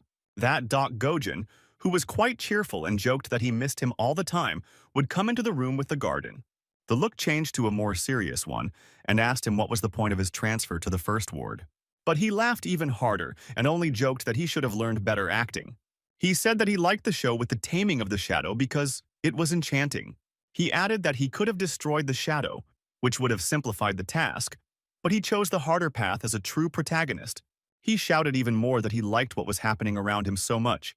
He drew his sword and struck out of surprise at So Kanrim and his new men. He punched one of his new comrades in the shoulder, and he didn't even understand why he had attacked him. But the nonsense that kept coming out of Doc Gojin's mouth about the heroes was a gesture that it was time to forget about the two main characters. And he labeled himself So Kanrim's main partner from that day forward and giggled on. He also told us that he chose the role of a double agent for this mission and that the arrow of space and time was part of the operation. But Seo Kanrim could not believe him and said that he was talking nonsense because he had heard him speak of strong bloodlust. Doc Gojong noticed his feelings and took his side, but warned him that if he made Shinsu suffer for the sake of the mission, he would not go. And since he didn't do that, he just confirmed his role as a hero, so this is proof that he is on his side. And already in 2, they started fighting with the first unit, not giving them a chance with their strength. And on the one who was wounded, Doc Gojin used his decomposition ability to catch him by the throat. Then he threw everything he had at So Kanrim's feet, but the poor man could do nothing. He had no chance. And Doc Gojin also said that when he set out to do something, he used all his skills and achieved his goals in any way he could. It was clear in his words that he was hinting at his ability to hijack fate and then asked how he knew about it. But he said that the details are not as important as the skill that allows you to steal fate, and he wanted to see with his own eyes and asked him to steal the power from the man who had just taken his life in front of him on purpose. But Seo Kanrim did not appreciate his actions and shouted that he would never use soybean force again. But they were interrupted, and a strong enemy flew in, which meant it was only the beginning. It was interesting because a shadow appeared in front of them that was definitely not like the others, and it even had a different energy. Doc Gojin grinned with all 32 teeth. He guessed who that shadow was and who it belonged to. With great speed, the shadow with the 7-spoke sword attacked him, and it took him a split second to react. The blow was so powerful that it threw him like a doll several meters backwards, straight ahead. This made a hole in the wall on his backside, so strong that he could not continue even the fight that had not started. Seo Kanrim himself did not expect that the shadow in front of him would be of such immense power that it could take out Doc Gojin with a single blow. Although he could clearly tell by the dust in the garden that it was his shadow by the bandages and his sensations. She had a very powerful energy emanating from her, and her eyes were not like everyone else's, but red, and they looked at him clearly. When Doc Gojin woke up, he shouted at him to steal the fates of everyone around him until she did. And although he didn't want to, he was forced to activate his ability and steal the fates first, because he had to destroy it at any cost, otherwise they would never get out of there alive. Characteristics increased dramatically. Almost all of them became 30th level except for strength, which was at 29th. He also activated the combat instinct skill and told her that the shadow could not destroy the original. The combat instinct began to look for weaknesses to strike, but there were no such places, and the instinct warned that the enemy was too strong. He also felt that he could not move, and the sensations became very acute and chained him in place. The shadow pointed a sword at him and was ready to start a fight between the original and her. But the shadow demon had a cunning plan, and in order to fulfill it, he needed to get closer. He opened his hand and brought it closer to So Kanrim, thus enabling him to copy his opponent's skills. And when the shadow began to use the ability to consume him, he had the feeling that he knew this monster. They became almost one and the shadow did not let go of him, which led to So Kanrim. He fell into the memories of the past, namely, he returned to the events of his childhood when he was very ill. His parents took him to different hospitals, but the doctors shrugged their shoulders because they could not diagnose him. Even when they lost hope, they brought him to one of the local shamans where she was. I had already warned them that if a child does not accept God, he will get worse and worse. They were told that the God who chose him was very powerful and he had to accept him and then everything would go away. But because of his age, it was difficult for him to understand all the words of the shaman, and he asked his mother to tell him what it all meant. His mother hugged him tightly and explained that if he agreed, he would become a vessel for God, and I would have to follow his will for the rest of my life, giving up all my dreams because without God's permission, nothing was possible. He thought that he did not want such a life for himself because his mother had told him everything correctly, so he refused. His parents hugged him and promised that everything would be fine and they would find a way to cure him. But on the way home, they got into an accident and the bodies of their parents could not be recognized, and there were not even any scratches on him. So he paid for his refusal to accept the deity. When he came back to reality, the voice inside said that his parents were the first to lose their lives because of him. After that, he showed that he had accumulated a lot of karma and transferred it to a place where there were photos of everyone who was around him at some point in his life. This creature spoke to him as if his conscience was pumping up his psyche and driving him mad. She skillfully manipulated that her parents and the entire Flying Tiger clan were caused by him, and even people from the demon dimension died because of him. Namely, because of the refusal to accept the deity, it worked as constant bad luck, so people around them suffered. Then they stood in a large pool of blood, and the creature hugged him and asked if he wanted to take it. And if he accepted the patronage, it could save both him and his partners, and if not, it meant death for all of them. And Seo Conrim plunged into a huge abyss filled with water, falling endlessly downward. The voice kept repeating louder and louder that he had a choice and could change everything, even save himself from karma. But the only thing that was in his mind was that if he was not here, the Flying Tiger clan would be intact. Even if he agrees to it, it will be quieter for him here than outside, because it was very cozy. But still, the question was whether he would be satisfied with such comfort after such a long journey and events. The voice asked him to forget about the past, but he could hardly do it because he remembered the faces of all the dead. Despite everything, he still thought that he might have to stay alive and redeem himself before his friends. Although he spoke of all his friends, Shinsua was the one he owed the most to. From these thoughts, he was able to regain control of himself because he had not finished all the things he did not know if she was safe. And most importantly, he had to get her out of the demonic dimension at all costs, as he had given his word. God did not like it, and his voice changed significantly. He was outraged that he was constantly making the wrong choice. So he decided to leave So Kanrim's life here as the best he could do. Still, he was serious about seeing the case through, and he was ready to get her out of there at the cost of his own life. He was not going to give up, even though God made him doubt in various ways. He was not even ashamed to add to his words the idea that Shinsua probably regrets coming with him and wishes he were gone. So let him weigh everything carefully and make the right choice, since no one wanted him in that world. And it still didn't work, and he told God that maybe he was right, but he would get out. His hands gripped the handle of the seven-bladed sword very tightly, and he had to pull it out of the ground. In one movement, he was able to throw the monster away and draw his sword, and yet he didn't care about its stupid words. This allowed him to pass through the shadows and dispelled the spell that had been cast on him. Because of him, he could not break his word to her and hit her again with a strong blow, but this time on the ground where a crack had formed, and Shinsua was sitting in front of him, calling him, and doing everything possible to get him to wake up. Seo Kanrim was still recovering from what had happened, just sitting there staring at one point. And Shinsua finally breathed a sigh of relief. She was very happy that he had returned to her. Even the gods who constantly pursued him were shocked by her stubbornness, and the fact that he owed his life to her alone. He looked at her with very grateful eyes. She had not left him and was waiting for him and was very worried. But not all was well, and Seo Kanrim took a good look at her, and something caught his eye. Her hand, or rather what was left of it, made his eyes blurry, and he could hardly hear what she was telling him about. The fact that Doc Gojin didn't leave him either, and fought the shadow to the last when it swallowed him up. But he interrupted her and grabbed her arm, asking why she didn't leave, why she risked her arm. But she was in pain, and she gritted her teeth and pulled her hand away from him and looked away. They sat opposite each other with their eyes averted to the sides, and he kept asking her to tell him why she hadn't left him. Then it was repeated that when the shadow swallowed him, Doc Goju tried to save him, but since he wasn't there, he asked where he had gone, and she told him that before the time ran out. He left saying that he couldn't wait much longer and that he had a novel to finish. So Canrim shouted at her that she should get up and follow him, and she also said without lowering her tone that she could not leave while the shadow was engulfing him. He also added that this was the reason for leaving him alone. Otherwise, this would not have happened. Suddenly, the conversation was interrupted and she fell in front of him, losing consciousness. The last of her strength left her. The gods were watching and could not stand to call. So Canrim a piece of shit with no gratitude because she is not just a human being.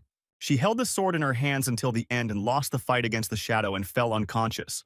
And again she got up and fought for his life, so they emphasized that he should be grateful to her for saving him.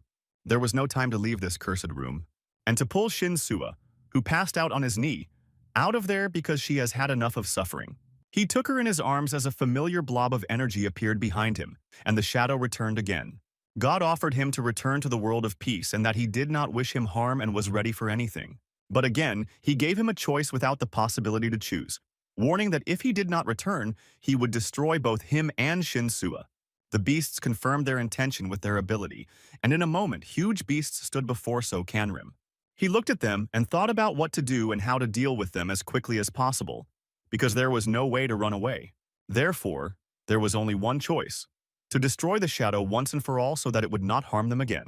For Shinsu's safety, he called Rinnie and Eren to watch and guard her while he dealt with the shadow. He was surrounded by animals on all sides, and they had to be killed first to get to him. He warned the shadow that if it attacked him, it would wound or kill him in battle. Then he will suffer as well, since everything is reflected as if in a mirror on him. And the shadow took his words into account and showed him that it had the ability to regenerate. Since the shadow was a god that had been haunting him since childhood, she tried to persuade him to surrender or accept it. This god sought to achieve his goal by any means necessary to get what he wanted, so he did not spare any expense. The force sent more and more waves of attacks from huge beasts, only to exhaust So Canrim more. A huge flow of energy illuminated the garden. Shadow used everything and even more for success. But he held on with the last of his strength, and Shinsuya, who had woken up, saw him and supported him. This greatly boosted his morale, and he shouted with all his might to repel the enemy's attack. At the same moment, the strength increased dramatically as he reached its 30th level, and this allowed him to break through.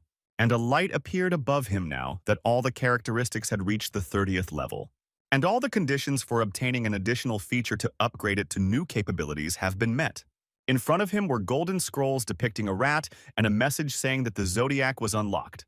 He couldn't help but be happy about it, because with his new skills he would be able to defeat the shadow for sure. What was strange was that even though time stopped, the voice continued to talk and mock the Zodiac sign. And he got a rat Zodiac sign, so he could choose a new skill that was associated with that sign. God continued to say that the rat was the weakest sign and it would definitely not help him. So Canrim asked to be silent. His sign was imbued from the very beginning of his birth, so he was. He was tired of hiding from all his troubles forever, and he was determined to accept himself as he was. Then he chose a skill called the Cry of a Cornered Mouse and squeaked like a big mouse behind him. His ability was just a perfect match for himself, and it was the perfect choice at that moment. Time passed again and he spread his arms to the sides, not defending himself, letting the beasts attack him. The guest's teeth pierced his skin like blades, reaching through his muscles and bones and releasing a lot of blood. But he smiled only as he waited for his health to drop below 10%. And it worked. The skill was activated, and it threw the beasts away from him in different directions. The Cry of a Trapped Mouse had the first human rank, but the price for using it was a serious fine. So Canrim told the god that his zodiac sign may be the weakest, but there is no one worse than a rat pinned in a corner. The first blow missed the shadow, so he turned on his combat instinct to increase his strength. And God's words that he would fail only fueled his determination to succeed. He will destroy it and get out of there with Shinsuya at any cost and will not repeat his intentions to him again. When So Canrim managed to wound the shadow with his sword, it became even more angry. He decided not to waste his time and finish off his opponent with his next stolen ability. The first time he tried to turn into a dragon, he succeeded, and a huge dragon stood in front of him. The rat's zodiac could not resist the dragon because it was afraid of it, so its ability decreased in strength. The deity boasted that even a man with such an ability instantly fell at his hands, and he continued to mock him because, being a rat, he would never be able to defeat him. But it wasn't that simple, and there was one more thing. even though he chose the most beautiful sword from Manager Gon's collection. But for this moment, he was perfect as he chose the blade of the generations-old Dragonstorm. When a dragon appeared in the radius, the damage that this blade could do increased 1,000-fold. Jumping into the air, he pointed the blade straight at the dragon's throat, piercing it through. The shadow instantly disappeared and he fell down, and his abilities were turned off one by one, but because of the victory. Overcoming a stronger opponent. So Conram's destiny rank rose to first-class human, but abruptly changed and became third-class demonic. Despite the fact that he won, the voice did not disappear and continued to speak to him. But he tried to switch gears and insisted that he was imagining things and that no god or shadow was talking to him. His eyes were already closing. He thought he was leaving this world, and his thoughts were still about Shinsua. He was sure that she would be fine, that she would get out of there, and that she would not worry about him anymore. When a figure stood in front of him and put a hand on his voice, she said it was not yet time, and he should go back. Wearing an oxygen mask in his pajamas, he opened his eyes in the hospital in one of the wards. He abruptly jumped up from his hospital bed and didn't even realize he had ripped several sensors off. When he saw Shinsua pass by his ward in the doorway, he got to his feet. To run up to her as he could not say a word, taking a few steps towards the exit, he fell face first to the floor, as if he had stopped walking, his legs tangled with themselves. With a broken nose, he lifted his head and looked at her. He was glad to see her, but he saw her instead. He couldn't understand what had happened, where she was, and whether she was okay. But different figures appeared around him, like visions in his head, circling the room. The message put everything back to normal, saying that he had come too close to his karma limit again. And again he recalled how, as a child, he was even expelled from school because his appearance caused all sorts of horrors to happen. They even blamed him for the bus with children getting into an accident, or rather, they blamed him for rejecting God. It even got to the point where his guardians brought him to a place similar to where his parents used to take him. As soon as he crossed the threshold, he noticed a rather strange thing for him. He passed through some kind of barrier, and the annoying constant voice stopped, and it became very quiet and peaceful around me. A woman in a long robe came out of the house and greeted him and asked if he was So Canram. She introduced herself to him as Seo Huang, and in addition to a long robe, she wore an interesting hat, and she looked quite impressive in this outfit. I looked closely at his face and hands, and noticed that they clearly bore marks of having been beaten. I asked the guardians quite seriously what they were doing to him, and they turned their heads away, trying to hide their eyes.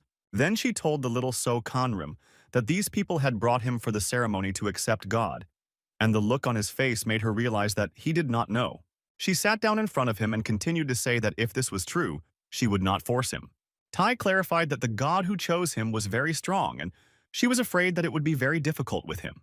But she offered him to become her student until he grew up and learned to defend himself. Seo Huang took his hand, but the boy immediately pulled it away because if he agreed, she would suffer because of him. But she just smiled, reassured him, asked him not to worry, and noticed that he had clearly underestimated her. Then she took both of his hands in hers and asked him to put aside his doubts, and that God would help him. It may be difficult to do everything at first, but over time, everything will be fine. Then she performed a ritual on him, after which the spirit stopped talking in his head, and nothing bothered him while he lived with her. From the memories, his consciousness moved to a dream where he was sitting by a red wall. Even in his dream, he realized what it was. And the closer you got to the edge of karma, the more terrible things began to appear. And even the voice in your head could be connected to this. Back then, crossing the boundary of karma could mean that only death awaited him.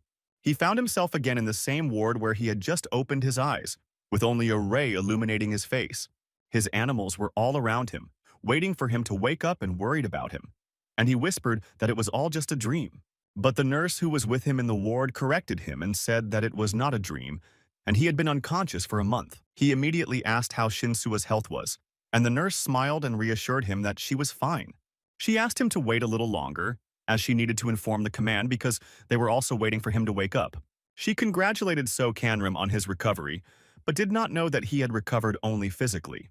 The people who woke up healed much faster than normal people, and when he looked out his window of destiny, he didn't remember when his attribute had risen by 2 levels at once and become a third-class demonic. He had no recollection of what happened after he defeated the dragon, as if someone had erased his memory. I couldn't even understand how they managed to get out of the demonic world of the 7th room. A knock on the door interrupted him, and at the entrance stood Manager Gong, with one of Ju Santai's time. The first thing they were interested in was not his health, but what he hadn't told them about his ability to steal fate. He let out a breath through his nose and his gaze turned serious, because he was familiar with this reaction. And he explained that it was only because of this inadequate reaction that he did not want to tell anyone. Manager Gong adjusted his glasses and promised him that he would try to be calmer in the future. In a calm tone, I asked So Conram if he had destroyed anyone for profit and to steal abilities, and the answer was definitely no. And when Gong slightly changed the question of whether he was not destroying it on purpose, his look changed dramatically. And the answer was also yes.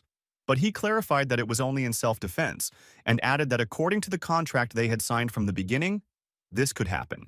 When they had no more questions for him, he asked them what would happen to him after that. But his manager, Gon, surprised him by simply congratulating him as an excellent student and telling him that he was the best. Ju Sontai tried to express his opinion that Seo Kanrim is dangerous and should not be offered anything, but he was quickly shut up, and the manager asked him if he wanted to join the ranks of fortune agents in the second branch. So Kanrim did not expect to hear this, so he did not even know what to say for a minute. After apologizing, he refused as he had no reason to accept the offer. Again, Ju Sungtae could not stand it and began to ask him if he even knew what he was giving up. One look from the manager was enough to calm him down again and stop acting like a fool. I apologized to him because he had just woken up and they were coming to him with questions and suggestions. So I gave him my business card, asked him to contact me in a couple of days, and suggested that we meet at the gym because he needed to learn something else. When they left, he thought it was strange that they almost insisted on it, which could mean that no one had learned about his ability yet. Otherwise, they would have sought agreement until they were forced to agree, and then he closed the window on Ju Sungtae's ability. He jumped out of bed, got ready, made the bed behind him, and headed for the exit on his mission to find Shin Sua. With the others, he found her room and opened the door, but she was sleeping, so he quietly moved to her bed. He touched the railing with his hand, looked at her hand, and bit his lower lip as if he blamed himself for it. But suddenly a warning popped up that an aura of death had been detected in Shin Sua's fate, even though there was no such thing in his past life. The compass of fate popped out of the bag unexpectedly, and something influenced the increase of its effectiveness, and different pictures of her began to appear in my head, and they were quite real, but she was still asleep at the time. Then a sharp pain engulfed So Kanrim's head, and the images became even clearer.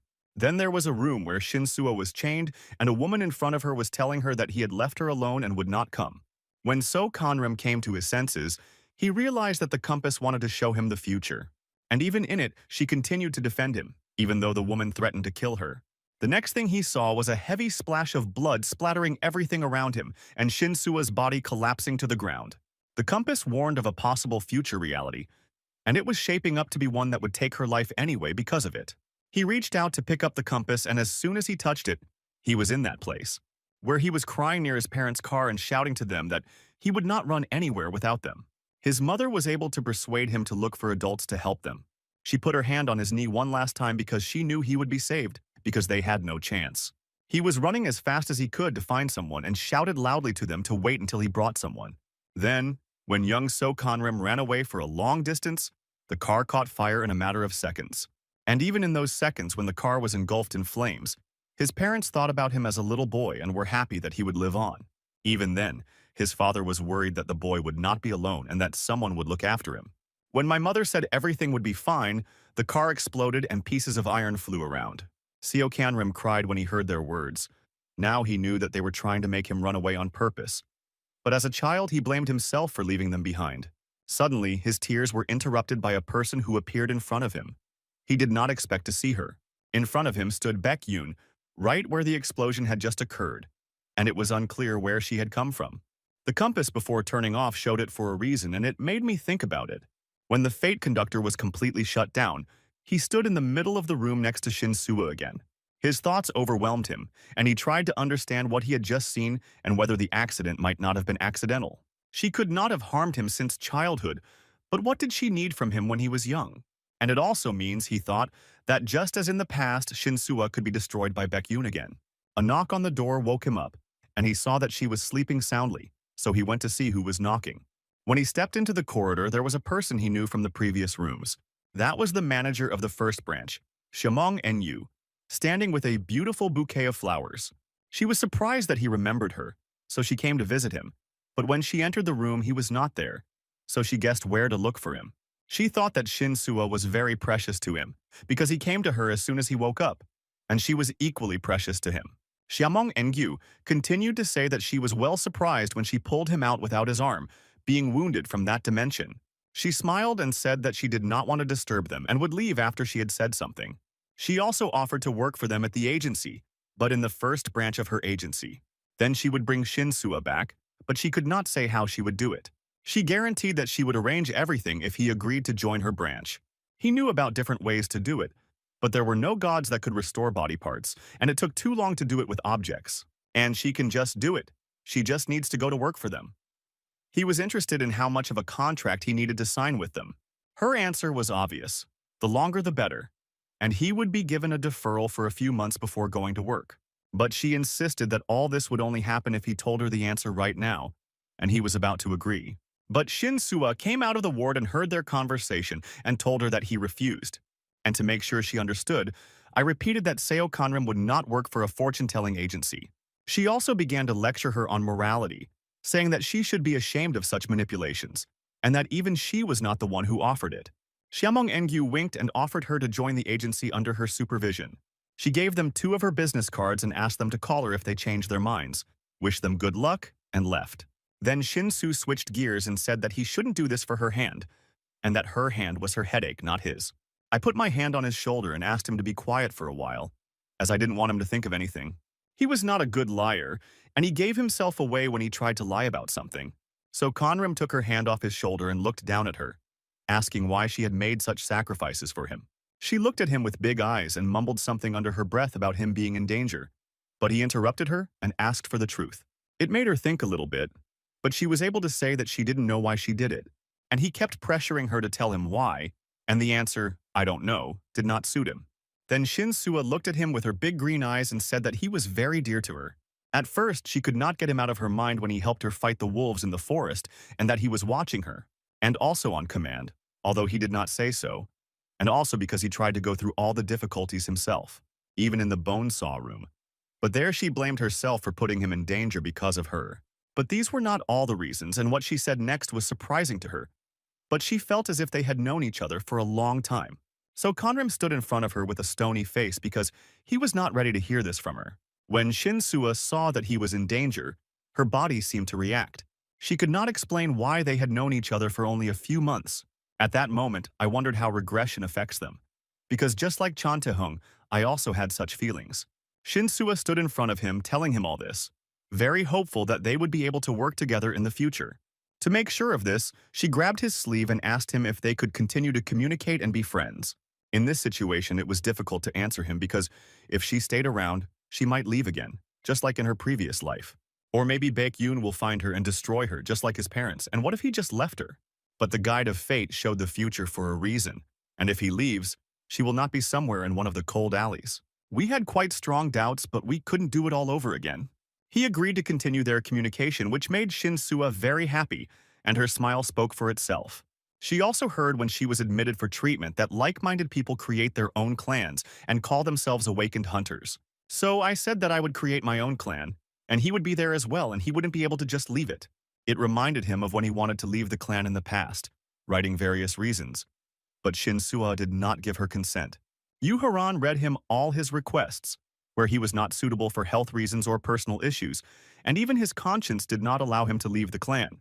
While Seo Conram was standing and enjoying the old warm memories, Father John saw him walking down the hall. His father was very happy to see him because he was worried about him, and he was also happy to see him. Since he was not patient enough, he came to visit the others, and they will also be glad to know that he is awake, John said. For some reason, when Seo Conram looked at Shinsua, he saw that she had 2 hands, but he realized what he was imagining. She asked us not to wait for her, and when she changed, she would definitely catch up with them. That's why I didn't mind them going down first, since Seo Conram was already waiting.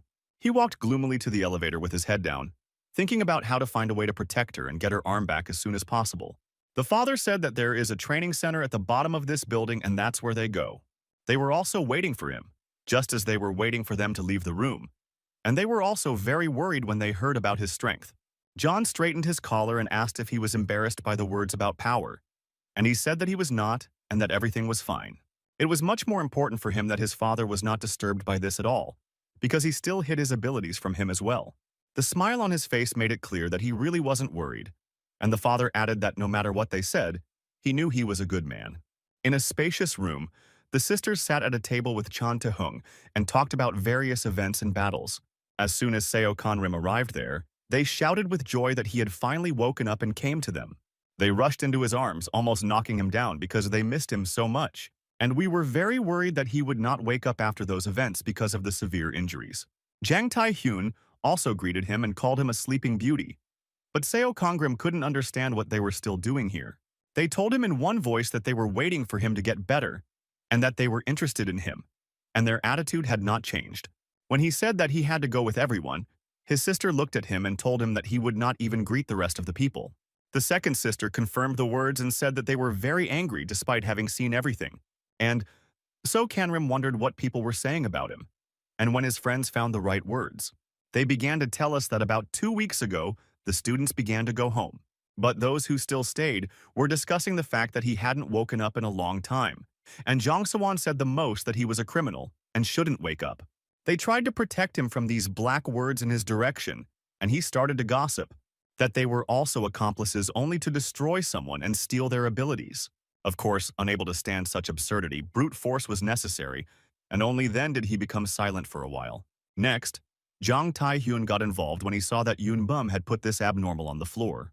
When she told him why, he called Jung Sang-won names and said that if Seo Conrim had been the way he described him, he would not be alive anymore. Calling him stupid once again, he clarified that one thought would be enough to wipe him off the face of the earth. Yoon Gyul also joined in and addressed the crowd, saying that if he was really that bad, he would have left them in the room of sins, because the food he handed out to help them complete the task was quite easy to poison. The people's expressions changed, and they began to understand her words because they had some truth in them. When the boy came up to pick up Jong Sang-won, he said he didn't think Seo Conrim was a bad guy, but he was still afraid of him. When he took him away, he was still trying to shout something, and they tried to ignore him. There were 4 of them left because their father approached them, and they could not believe that people were so scared. And they were even more outraged that they had done so much good for Jang Sang-won, and he did this to them. Seo Conrim listened to them and realized that the situation was the same as in the past, and they were afraid of him again. Yoon Gyul asked him not to worry about it at all, no matter who said what, because they still believed in him. And it was also beneficial for him to work with them. Chan Tai-hyun clarified and added that the demon dimension would soon open, and he needed to prepare for it. The idea that the opening of the dimension is coming has already flown out of Seo Conrim's mind. On the day of the awakening, people had the opportunity to awaken different abilities and destinies. When they received them, they were calculated according to 4 pillars and 8 characteristics. And on the opening day, when people started to fight different demons and go through raids, their abilities developed much faster than in a camp. Normal demon measurements were much easier, but many hunters would go on a raid for a big reward. And Yoon Bum added that they are going to go to the ordinary dimension of demons for hunting. They looked and beamed with joy, waiting for the answer to the question of whether he would join them. He also looked at them, but thought at the time that his goal was to be the first to take over the demon realm. I told them no, but they thought that after everything that had happened, he would agree to join. And when they heard that their paths were diverging at this stage, he did not tell them that he would look for someone. He said he had some other things to do, so he couldn't leave. They were still standing there, outraged at him. One of the sisters thought that he wanted to get rid of them, but the other said that we could wait until he had resolved all the issues. So Conrim didn't know what to do because he was interested in searching first and raiding later. And in order not to lose communication and know when he will be free, he was added to the general chat. He liked their pressure. He felt that he was not a stranger to them and was as valuable as they were to him. A little later, in the office of Chaz Inawi, Seo Conrim sat talking to her, as he had to visit her before leaving. At the end of the conversation, she also suggested that he join the agency because he did not have God in him. But the answer was still no. He did not want to join them. And he did not want to accept receiving power from the gods either, like a bad test. When shamans accepted the will of the gods, they could not ignore the divine revelation of the god they obeyed. The goal of the gods was to make their name known all over the world. The more famous the shaman, the higher the god's title. So the gods gave all kinds of tasks to make the shamans stronger. As Seo Conrim left the building, he thought that without the gods in it, he needed to prepare well.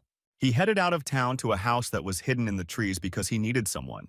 When I went inside and saw a very young girl forging iron, I realized that I had come to the right place. She thought it was a customer who had come to their village and looked quite young. But he told Han Roy that he had come to get her, and that he was lucky to make it before she was dragged to the Fate Protection Agency. She was the granddaughter of a master blacksmith who was included in the intangible cultural heritage of the late Han Chul. The spirit of the master was present with them at that moment, and the grandfather knew well why he had come to her granddaughter. Han Roya was a rather modest girl, and as a first-class blacksmith, she said she was far from her grandfather's talent. To convince her to help him repair the sword that was damaged in the last room, he opened a window of her abilities, which indicated that she was of the third demon class with the fire attribute and the blacksmith's flame ability. I also helped her with some money, but it was only once, and that was for working on the sword, so she needs to learn to earn money on her own. He took out a 7-spike sword from his bag and asked me to follow the revelation of God until he found her again. Han Roy asked just before she started working that Seo Kanrim go up the mountain with her because she needed to visit her grandfather's grave. He thought about it because it was late in the evening, and at night the energy of ghosts becomes very strong. Monsters can appear there, and it was already getting dark outside. So he warned her that it could be dangerous there, but agreed to go with her for her safety.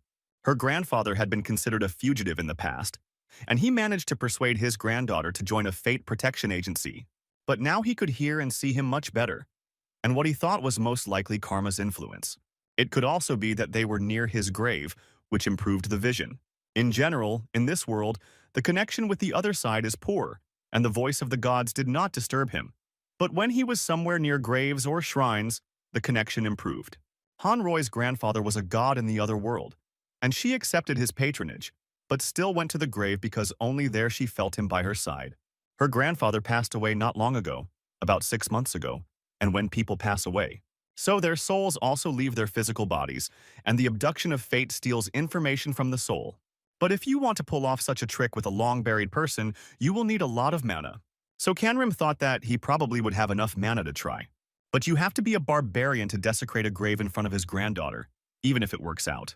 When Han Roy finished all her business and they were about to leave, So Kanrim's sense of insecurity warned him. He asked me to stand behind him as a large number of night monsters were approaching them. It was the first time she had seen monsters, and there was a wall of red eyes staring at her. Since the cemetery was very close to the house, after dealing with them, a charm should be made. As soon as the monsters moved to attack them quickly, So Kanrim drew his sword and was ready. But I stopped when I saw that someone had glued ribbons with an interesting inscription on the monsters. They fell to the ground dead before reaching the target, and Han Roya only got off with a slight fright. But Seo Kanrim knew whose hands it was. Only one person possessed such abilities. He had healed him when he fought Ganshari, and now he came here for him for a reason. The first words of the guest were what he was doing here and why he brought the child to the cemetery at night. He asked her to go inside and wait for him while he talked to a stranger. That he had questions for each other, and when he waited for Han Roya to move away. When he took off the mask, he was surprised that So Kanrim remembered who he was by voice, even after 5 years. In front of him stood a guy he had known for a long time, with brown eyes and a long braid, and they had seen each other not so long ago. It was before the battle with Baek Yun that he was in charge of the group of Jang Taehun and Yu Haran. So for him it was not 5 years ago, but just a few months ago. He asked him when they had seen each other at training in room 6, and he recognized him, which is why he didn't say anything about knowing who he was. And so Kanrim said that it wasn't the right moment. He asked him a counter question. By whose will did he come to this house, on his own or on the agency's orders? He was not satisfied with this question because he did not ask about his mother first and started with personal questions. So I crossed the river and asked the teacher how he did, but the other man lowered his head and said, "Mom." And he shouted to him without holding back his emotions that his mother had left them 2 years ago. Seo Kanrim knew for this, but since it had happened in the past, he was already used to this feeling of emptiness from loss. It brought him unpleasant memories. There was a small hope that something would change in this reality, but just like then, it was gone a couple of years before I woke up. I asked him why he was not invited to her funeral. He was enraged by this question because he fled his home himself because of what it could be about. When the shaman took him in, she had a son, Kang Dohan, who was a little older than So Kanrim. And because he was older, she asked me to watch him closely. On that day, she also told Kang Dohan that he would be her heir as a shaman. Her son was very angry with her for this decision, but she did not want him to share her fate because it is difficult to live by the instructions of God. So she asked him to accept her decision as it was, and she explained further to the kid. A very powerful god came for So Kanrim, and since he did not want to accept him, she decided to help him.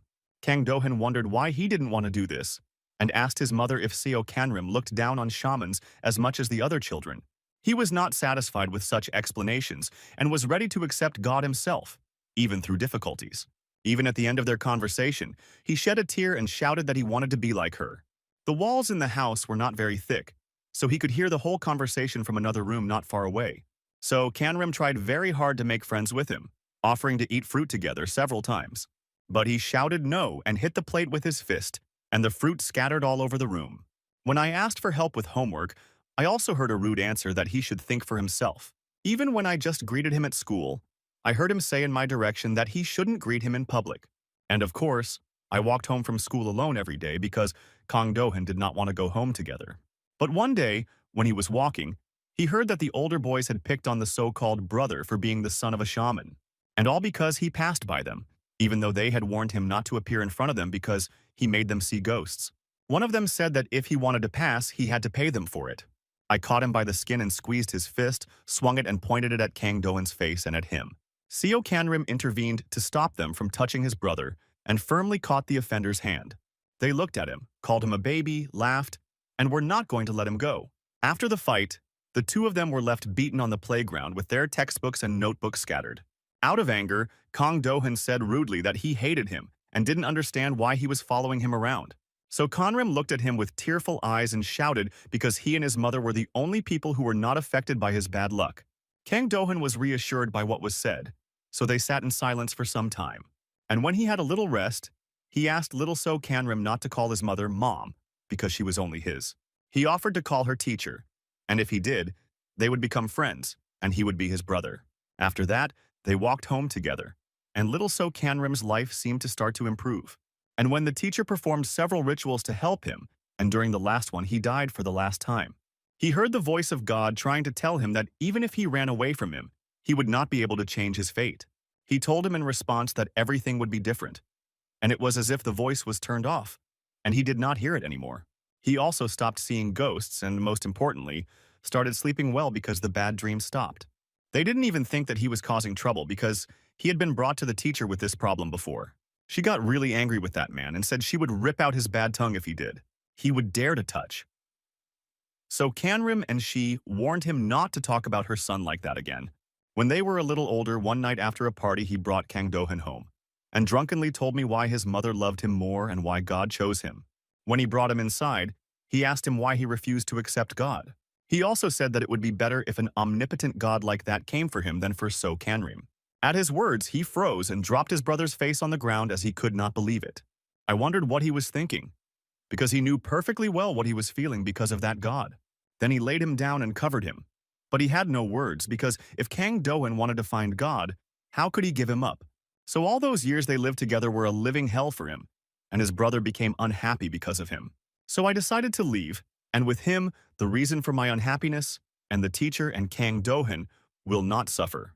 When he returned from his thoughts about the past, he was very upset and stood silently doing nothing. His foster brother kept holding his shirt and shouting why he couldn't say or do anything to him because he was the best rookie. When Seo Kanrim said he did not want to fight him, he loosened his grip but asked him not to look down on him. He said that he had changed, and most importantly, he had finally waited for his God, who came for him himself. Without saying another word, he turned around, put on his mask, and walked back to the place from which he had come. In the past, they were able to cooperate because Seo Kanrim was weak. But now, Strong therefore decided to tell Kang Do-hyun the whole truth, but he had to wait for the right moment. The next morning at the Fate Protection Agency, Kang Do-hyun came to report to his supervisor. She asked me at the door whether Seo Kanrim had agreed to join their department after their conversation. He clearly said no, and the reason was a lack of interest in other matters. This report upset her. She had expected that they were closer than she thought, and that he would be able to handle the recruitment. Because I remembered that he had healed his brother and his dragon without sparing the very expensive cost of them. And Shaman and Yu came up with another idea, and it was that they should go to the demon dimension together. There he would have been able to better convince her under the influence of stressful situations. And she begged him to try to bring him to her. Then, to launch the plan, I sent a request to Seo Kanrim to enter the demon dimension with a team from their department, which he of course accepted. The next morning, he was the first to wait for his brother to join him. They were to go to a ruined city in one of the unknown dimensions of the demons. Even though he regressed into the past, He did not remember the unknown city because there were places in his head where something happened. And since few people knew this city, it would most likely not cause problems in passing, but the main goal was to talk to my brother. His brother arrived by car a little late, but he did not come alone. He had a friend with him. She was happy to see Anavi and was ready to help them with their assignment. So Kanrim did not expect anyone else to be there, and now it will be harder to talk to his brother. They greeted each other, and he said that he did not expect her to be on the team. And she told him that she came to help them because it would be difficult for two people to manage. And Kang Doan added that he should not be fooled and that she would try to recruit. And she was not going to deny these words because it was really so simple. She said that they would discuss everything later. When they went down to one of the basements of the houses because there was a passage, so Kanrim asked why they were not wearing masks, and Anawi said that today they were hunters, not agents. When we came down, we saw another group of people waiting to go inside. Anavi offered them to unite, but they refused and told her about the undisclosed rule of firsts, so they came first and had to go first. Kang Doan didn't like their impudence and even called them not good hunters because they looked weak and suggested that they try their hand at weaker dimensions. But a member of the group objected, saying that their leader had a first-class demonic level, and the eldest in the group, So Kanrim, was still insectoid. He did not tell anyone his true rank, because I didn't want to attract too much attention, and the group that came first stopped listening to them and entered the dimension. Of course, they disobeyed their rule and followed them into the demonic world. As soon as we got there, we saw that the city was in ruins and there was not a soul around. When the latter crossed the portal, it closed behind him, and the task was to find and destroy the statue so that the barrier would fall and the portal would reopen. Kang Doan suggested that if their target was really connected to the barrier, they could sense the magical aura and find it. But their attention was drawn to the cries for help, and the voice seemed familiar, so they went to see. The group that came in front of them was running away from the mud monsters, and one of the members who had fallen was screaming for help. The girl ran up to help because the monster almost swallowed her friend, while their leader stood aside. Since they were in a dead end and surrounded by mud demons on all sides, they could only hope for a miracle. And the miracle in Anavi's face saved the boy from being consumed, and the girl as she was almost taken by the monsters as well.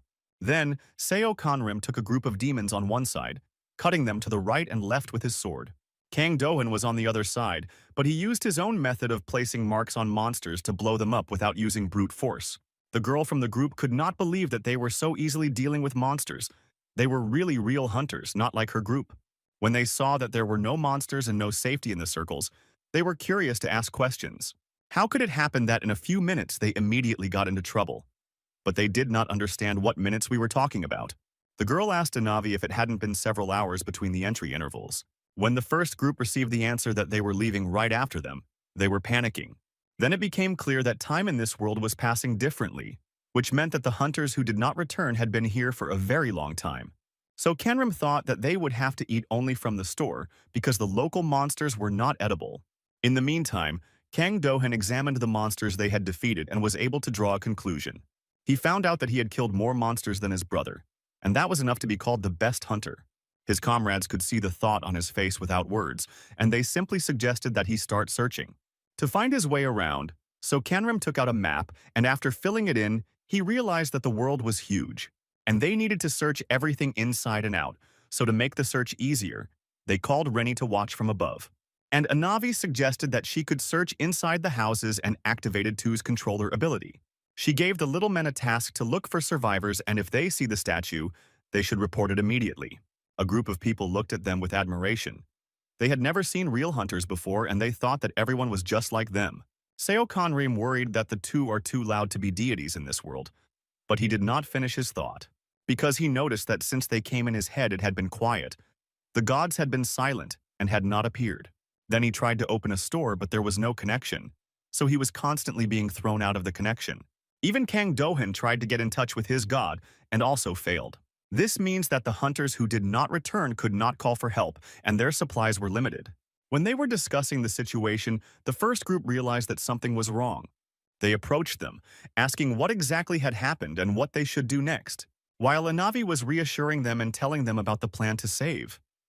So Kanrim, a good idea came to her. If the gods did not hear them, they could talk to their brother in peace, an opportunity that was rare, so he wanted to take advantage of it.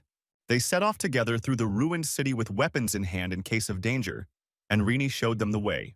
Panic continued to accompany the newcomers, and they became more and more frightened the further they moved as the destruction grew larger and the fog thickened. Then Rini stopped, and they reached the square, and the central building immediately caught their eye. With a fountain in the center in front of the building and its size, it could not be missed. It also shone like a Christmas tree and was quite clean with a large fence around it. But the most important thing is that it was not damaged, not even a single crack on the facade of the house. As soon as they opened the door, everything was also perfectly clean and pleasant inside, and a pleasant smell penetrated their noses. It took a couple of seconds to realize that it was the smell of food, and because they were hungry, it seemed even stronger. The first group ran as fast as they could to the room where it was coming from, ignoring the warning. In front of them was a table covered with food from vegetables and fruits to delicious chicken and hot soup on every plate. Their joy was overwhelming. They thought that there would be no more problems with provisions, and this was a gift for their suffering. Just in time, So Kanrim arrived and knocked the loaf of bread out of the girl's hands, which she almost bit. The leader of the group did not want to listen to him and started shouting that he was no one to tell them what to do.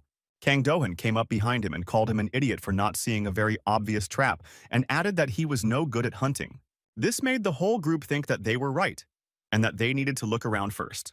Since the house was huge and there were 3 doors in front of them, they suggested dividing into 3 groups and gathering at the entrance after exploring. For So Kanrim, it was a great opportunity to try to talk to his brother while he was alone. But Inavi stopped him before he could catch up, and she approached him with a question. So Kanrim looked at her and already understood roughly what she needed from him. She was also waiting for the right moment to speak. To ask him if he had changed his mind about the offer to join their ranks of agents because she was worried that it was dangerous to be a hunter without a god. But the answer was no. As before, he emphasized why they could not find someone better than him. She looked at him, put her right hand to her heart and said that she had never met a better hunter than him. It was not just said that way. Watching him, she saw that she was a lower level than the others. He did not give up and worked harder than others, acting quite pragmatically and using his mind. And he always tried to help people who needed his help, and most importantly, he never abandoned the team even if the enemy was stronger. That's why the agency wanted him so badly, but also because of his qualities, they wanted him to be with them. She also prepared a welcome party for him at his workplace and found good restaurants nearby. He was very pleased with what he heard and liked that she did not insist on joining them anyway. She left him with his thoughts, smiled, and said it was time to look around, wished him a quick meeting and left. As Seo Kangrim walked up the stairs, he felt that Kang Dohan would most likely go in that direction, and so it was. Raised a little higher, he stood in front of him, and the moonlight through the window illuminated his silhouette. And by the evil look in his eyes, I realized that his brother did not really want to listen to him. So he asked, "Why is he looking at him like a predator, and is he also here to try to hire him?" Turning away, Kang Dohan said that he noticed a bone saw in the room where the bandage was located. I then asked him if he knew that the more bandages you have, the more karma you have. Then I turned around and ran to him, grabbed him and shouted, asking him what he was doing when he left them. What did he do to accumulate such a terrible amount of karma? Intercepting his arm to throw him off, So Kanrim asked him in response what kind of person he thought he was. But they were distracted from their conversation by a statue that appeared in front of them at that moment and gradually approached them. Kang Dohan thought that this was the statue they were looking for and was lucky that it found them. So he took out his weapon to defeat her and to open the portal so that they could take people away from this place. The statue was not going to wait for them to deal with it and started running at them. My brother was fully prepared for the battle, but something was keeping him from gathering his thoughts and slowing him down.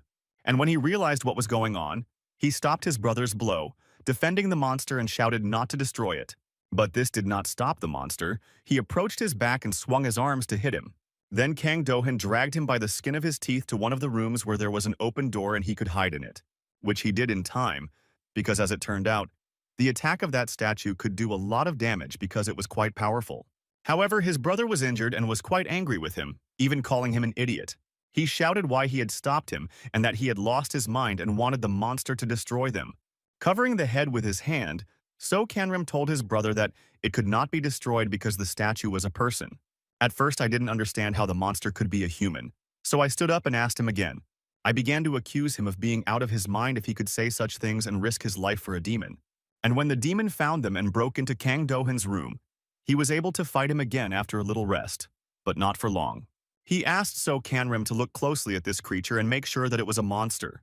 But still, opening the window of fate, He saw that in front of them was a person of Yang Sara's first-class demon rank, with the element of earth, and his status was cursed. But the cursed man did not move beyond the broken door because he could not go further than the corridor. So Canrim kept silent that he had read his window of destiny and tried to shift his attention to one idea. He asked his brother if he remembered that he had a Qilin and wanted to try to break the curse with it. So he asked Rina to get closer to the person and tried to break the spell. Rini lit up the entire corridor, approached the monster, and activated the purification ability. The fossilized debris began to fall, and the reports really began to look like a girl, and he was right all along. The curse was successfully broken when he ran to her, as she fell unconscious to the floor. My brother stood there not knowing what to say to this, but he opened his eyes wide and did not look away. So Conram took her in his arms and tried to revive her, because he didn't know how long she had been in that state. While he was wondering if she was okay, Kang Dohan stood there saying nothing, his mind filled with envy of his brother. He woke up much earlier than anyone else in the agency and couldn't believe that he was still inferior to him. Then So Conram said that we should take the girl downstairs, where it would be safer to question her. His brother lifted her up on his shoulders and asked her to tell the others so that they would know that monsters are people and not destroy them. When they went downstairs to the entrance, Anavi was already waiting for them and saw that they were not alone. She picked up the girl and asked if there was anyone else alive, and then the boys told her that there was. She was a monster and was cursed and turned into a stone creature, so perhaps the living can be in this account. Suddenly, Rini flew from them into the room with the food, a delicious smell luring him in. So Canrim ran after him and found him choosing what to eat from the table. I grabbed the little fidget and told him that he shouldn't eat anything, especially anything suspicious. And he took a good look at the table and saw that after the last time he was there, someone had taken food from it. Then, from the dark corners of the room, monsters just as stone as the ones upstairs in the corridor rushed at him. Therefore, it was a good decision to run away from their attack because they could still be cursed people. And to make sure, I read their windows of destiny and was surprised to see that it was the group of people who came with them. The only way out was to try to save them by lifting the curse and not die from their attacks. But he needed Rini to do it. But Rini had lost a lot of strength, and when he asked him to break the curse, he was already asleep. Now he needed to buy time, and judging by such stone armor, it would be difficult to harm them. This made it possible to attack them without sparing them, and wait for Rini to rest and remove the curse from them. A little while later, Anavi said in a very stern voice that they had warned her not to eat anything from the table. But the first team turned away, and the heads hid their eyes because they could not and did not have anything to say to that. It's good that they managed to determine how all those people became monsters, and to make sure they ate something from the table, they put a smell-increasing spell on the food. And of course, under the influence of time, Enavi continued the boys' words. People had nothing to eat, so they had to go and get something from the table. So Canram asked her if she had learned anything from the girl, and she said that something terrible lived on the 5th floor. Kang Dohan told the gluttons to watch the girl, and they would go and see. Before going upstairs, they noticed a statue on the wall, but went on to find out what was living there. When we went up to the 4th floor, we saw a huge number of stone monsters, and they were standing still. It's hard to believe that so many people could just disappear, and we had to figure out what to do. Kang Dohan suggested simply killing them all, as they had already saved enough people, and that they are not obliged to save everyone. Their main task is to complete the raid successfully. Then, So Canrim reassured me that we would not have to destroy them all because there are real monsters among them. His brother didn't like that he stood out again, but asked him to point out who the people were, so that he can tag them and blow them up. He just needs to point to the monsters. But it was difficult for So Canrim to do this because there were so many of them, so he got artificial bee honey to mark them himself. They didn't have time to say a word to him as soon as they were forgiven by how quickly he took off. Quickly moving from one monster to another, he marked who needed to be saved, even though Kang Dohan yelled at him that it was dangerous to perform such tricks with a carcass. But he asked me not to interfere and to choose a more appropriate time to read a moral about safety. So Conrim finished his work, and then he could start destroying monsters. The marked people were chained to the ceiling with special seals. When everyone was finished, it was time to remove the curse from the marked ones, and Rini was ready to help. But Enavi suggested that they return to them later when the raid was over. A large number of people could lead to chaos, and it could work against them. And then she saw that Chasa Khan had his hand over his nose. And at the same moment, they all felt the unbearable smell of blood that filled the room. It came from the staircase leading to the 5th floor, where, according to the girl, the most ferocious monster lived. Canrim was already familiar with this smell. It reminded him of past events. and it was the smell of death. When they went up the stairs to see what was in that room, he used a flame, and they could see the bones of people. Since Anavi has always had a hard time with loss, she could hardly contain herself from what she saw. She realized that these were also missing hunters. When she picked up one of the skulls, she thought it would be better if they ate the enchanted food, so at least there was a chance to save them. But they were interrupted by noises down the hall, and Kang Dohan was the first to notice and wait to see what might come from there. They were quite serious, as their behavior and frightened eyes and the smell made it clear that the enemy was strong. And before them appeared the figure of a man who was gradually walking in their direction and getting closer and closer. Anavi was excited because she thought it was another survivor and went to meet him. But Seo Kanrim caught her by the arm and asked her how long ago the previous hunters had come there. The last time she read about it, it said that the last group came in about a week ago, which, by the standards of this measurement, could mean that about 400 days have passed since the entry. And if there were hunters who came in much earlier than those recorded, then years could pass for them. Then the next question was what this man in front of them could eat if he did not become a monster. But in front of them stood a man with long locks and a very crazy look, who occasionally growled. But we could not let our guard down. This man might not be quite human. That's why Kang Dohan first suggested pacifying him and then thinking about what to do with him. They did not expect that the person they wanted to pacify would have abilities, but as it turned out, he did. And it was a flame. The man went crazy from the attack on him and immediately tried to attack Kang Dohan and bite him. And yet, he managed to get his teeth into my arm and bite through the jacket, reaching the flesh. Anavi managed to throw him away from his partner at a considerable distance with his staff. This gave them some time to catch their breath, see if the wound was serious, and continue the fight. In the back of So Conrim's mind, he managed to open the window of this man's fate, and he did not like what he saw there. The monster man also recovered from the counterattack and was ready to attack with more force. Kang Dohan and Anavi repelled a couple of attacks with flames, which was not difficult to do, so then the opponent tried to use physical force. And while deflecting one of the blows, they wondered why humans have the same amount of chi energy as ghosts. The pressure of the monster was quite strong, and Kang Dohan sometimes thought that he was weaker than Anavi. Still, they were a good team during such a danger to their health and lives. Then the monster saw that one of them was standing still and decided to attack a rather easy target. Even though So Kanrim paid attention to the danger, he had a window of destiny before his eyes, where his rank attribute and abilities were encrypted, and he received visions from the memory of this creature. Before his eyes, he saw a group of people consisting of 4 boys and 1 girl, and they were confident that they would be the first to clear this dimension. When they ran out of food, one of the guys went to the room where the table was, and a stone monster came out. And then, after the fight, only 1 guy and a girl remained alive. The rest died at the hands of the monster. But there was less and less strength to try to survive. Although the boy believed that someone would come, the girl lost all hope. By shouting loudly, Kang Dohan managed to pull his brother out of his visions as if he had woken up from a dream. He was forced to push his brother away by force to save him and block the monster's blow. He also reminded me that he had a 7-spoke sword that he should have used. He said that he knew that he went to the blacksmith for a reason, to improve his weapon. It was true. The 7-spindle sword was already glowing a bright yellow after the upgrade, and it had begun to have strong yang energy that drove away evil. And indeed, after he drew his sword, the monster stopped, and he could not look in their direction because of the brightness. Then, unable to stand it, he ran off into the distance, blowing away from where he had come from, and So Kanrim asked him not to catch up. In his opinion, the team had to find out something about the person they were fighting, and it was indeed a person. He said that this person became like this because of the large amount of karma that had passed abroad. Then, Kang Dohan added that he had read experiments when a person was close to karma, and his characteristics were very strong, which explained the strength of that person.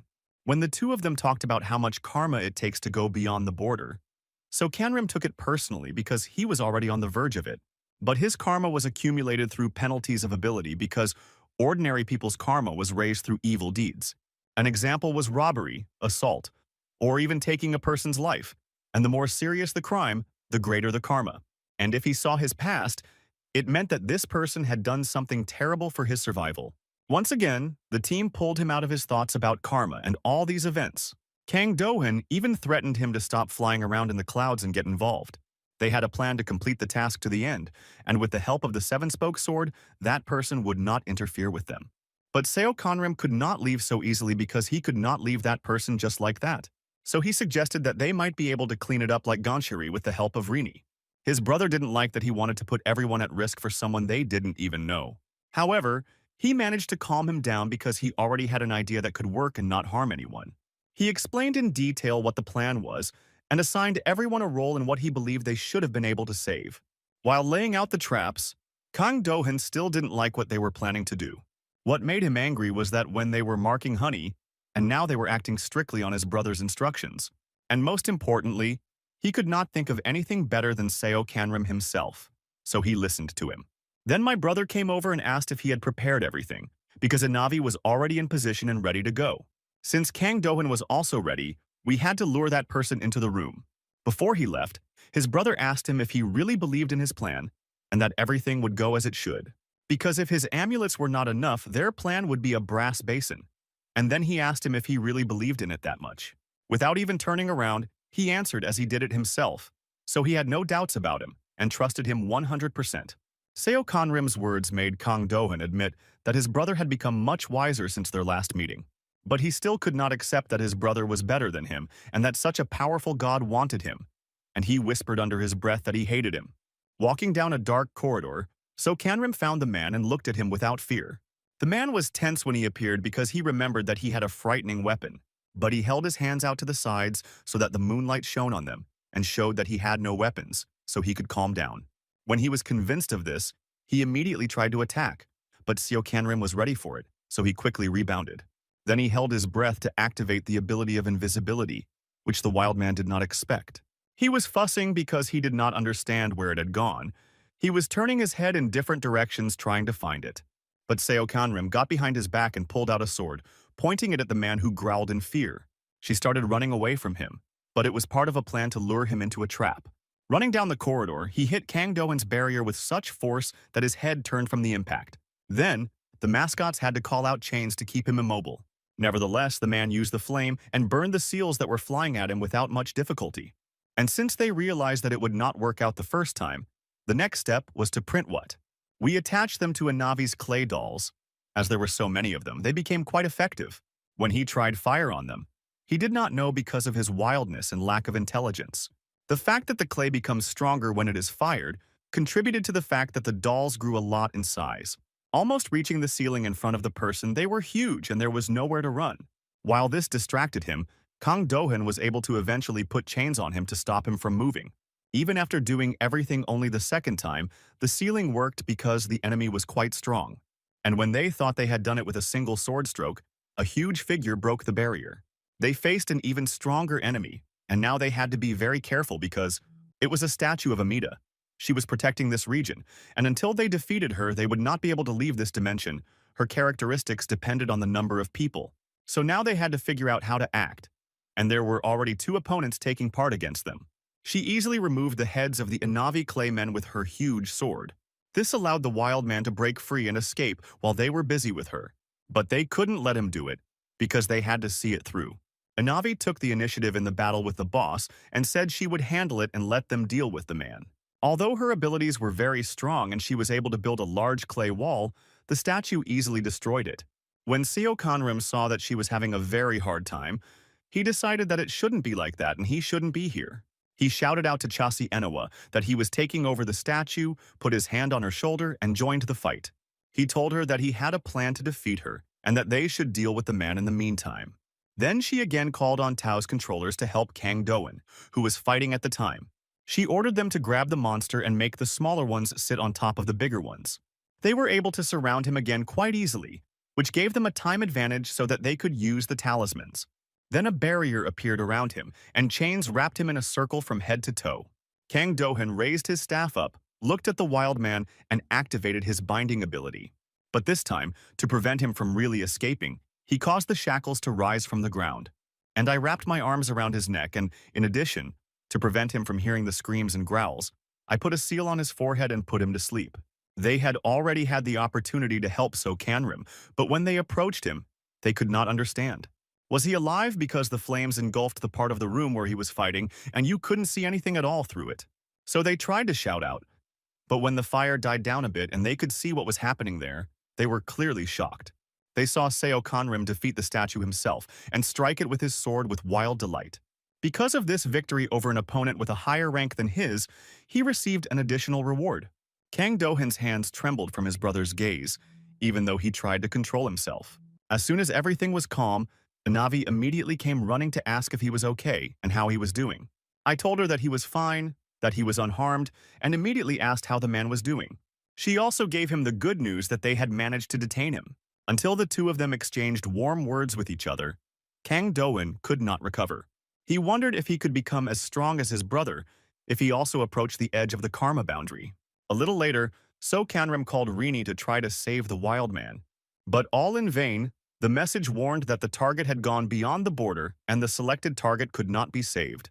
Then, Anavi asked because she saw that his expression had changed and that everything was going well with the cleansing. He said that it was too late for the man to cross the border of karma, and they were faced with a soulless shell. It was only then that Kang Do-hoon's words were able to reach him, and he realized that the price was too high for such strength. But he was his brother. He was already at the very edge, which could mean that he could also become the same, and he would be gone. Then Anavi asked So Conrim to lend her Rini to save the people from the fourth floor. I also asked him to rest a little bit because he was not feeling well, and I added that he should go home first. When she left, he felt uncomfortable being around a person who had been consumed by karma. Because when they were together, all his thoughts were only about the karma he had accumulated and how much more he needed to become the same. And also thoughts about the god who was constantly pursuing him, reminding him that he had to go to the other side. He was distracted a bit by his brother who put his hand on him and made him pay attention to him. To tell the truth, he didn't want to talk to him right now, but maybe he wanted something else. But he shouted in a terrible voice that it was time to finish his work as a hunter. Kang Do-hoon appealed to the fact that during such missions you can get even more karma and become the kind of person they caught. So Kanrim could not understand why his brother had such tenderness for him. Because he always counted and said that he was only an acquaintance, not as if he considered him a brother. And when he said that he hated him anyway, Kang Do-hoon froze a little in his tracks but abruptly came closer. He grabbed me by the shirt and pulled up the top and said that he really did not hate it with all his heart. It was because he had everything, and he said that So Conrami even took his mother away from him. But he emphasized that his not being there did not mean that he wanted such a fate for him as this person. Seo Conrim lowered his head and thought about what to say to this, and whether he should say anything at all. And then I asked him what Kang Do-hoon said he did not wish and did not want him to die in this life, and he confirmed that he did. Then he asked me to listen very carefully to what he was going to tell him and said that he knew the future. When they came out of the dimension, Anavi called to report that they were out and that they needed transportation to pick up the 24 people they had rescued. Kang Do-hoon asked how Seo Kantrim had gotten to this place and whether he might need to be taken somewhere. I did not expect him to answer and asked him to wait until they had dealt with the people to continue their conversation. When everything was finished, he took him to the good old place that he was happy to see and call home. Due to the influx of emotions, he stopped enjoying the moment and his brother asked him to go as soon as possible. He had been in it for a long time, so every corner reminded him of some events from his past, especially his teacher. Kang Do-hoon asked him to come inside because it was getting dark, and they were able to continue their conversation inside. He only asked me not to talk about my mom because he already knew the future. When I was putting the talismans on the walls, I asked him if he even knew how she died. And when I looked at her photo, I remembered that it happened because of self-immolation. And then my brother asked if he knew the reason for this act. But before telling him the reason, I turned on the barrier around the house so he laid out the talismans.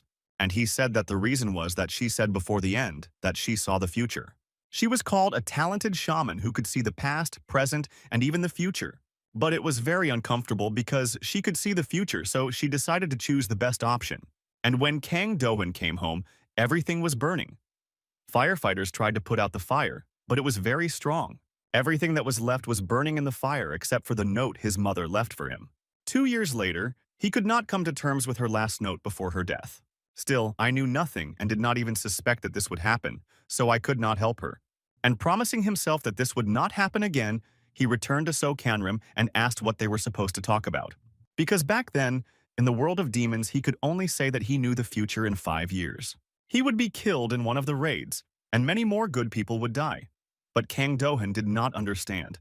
Because his mother suppressed God's power in him during a rite when he was still a child, he had no more visions. But Seo Kanrim said it was probably because he had come very close to the edge of karma. Then his brother emotionally asked him how close he was to her. But there was no answer because he didn't know. But he told him honestly that he thought he could hardly change his fate on his own. So I agreed to go on the mission together because I wanted to talk about it and ask for help. However, Kang Do-hyun did not understand how he could help. He had no knowledge of karma, the future, and so on, and he advised us to talk to God. And when Seo Konrim said that he still did not accept God, he lost his nerve and shouted out why. The answer was that God had taken his parents long ago, and he didn't think the rest would be any better. Therefore, after this, he made a promise to himself that he would never accept any god as a patron.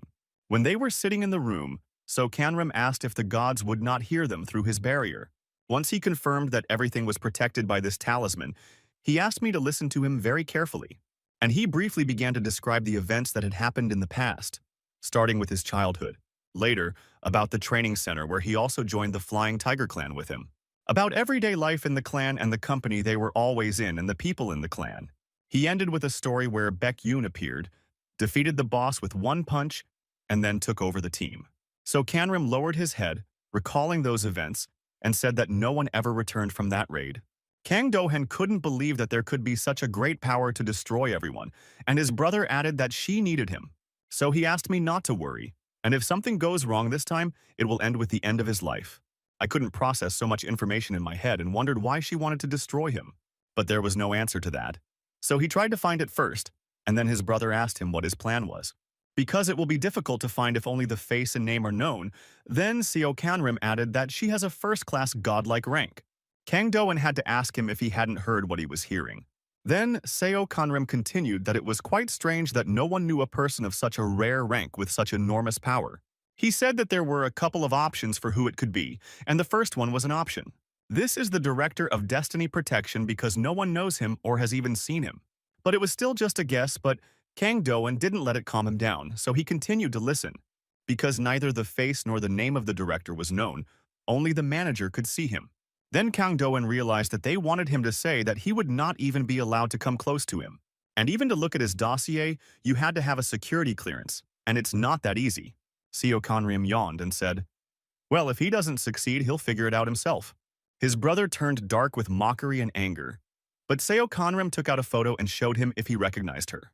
I was able to print out her photo with the help of a memory projector when I could. Calling him a fat man, Kang Do-hyun took the photo and said he would help, but only out of pity. I took a good look at her photo, and after a bit of digging around in my memory, I remembered that. Having seen this person once before, So Kanrim jumped up from his seat and asked who she was and where he had seen her. He didn't know who she was, but he remembered her when she passed by one day because she had a strange aura about her. Then he asked me to think carefully about where he could have seen her, either near the agency or in another place.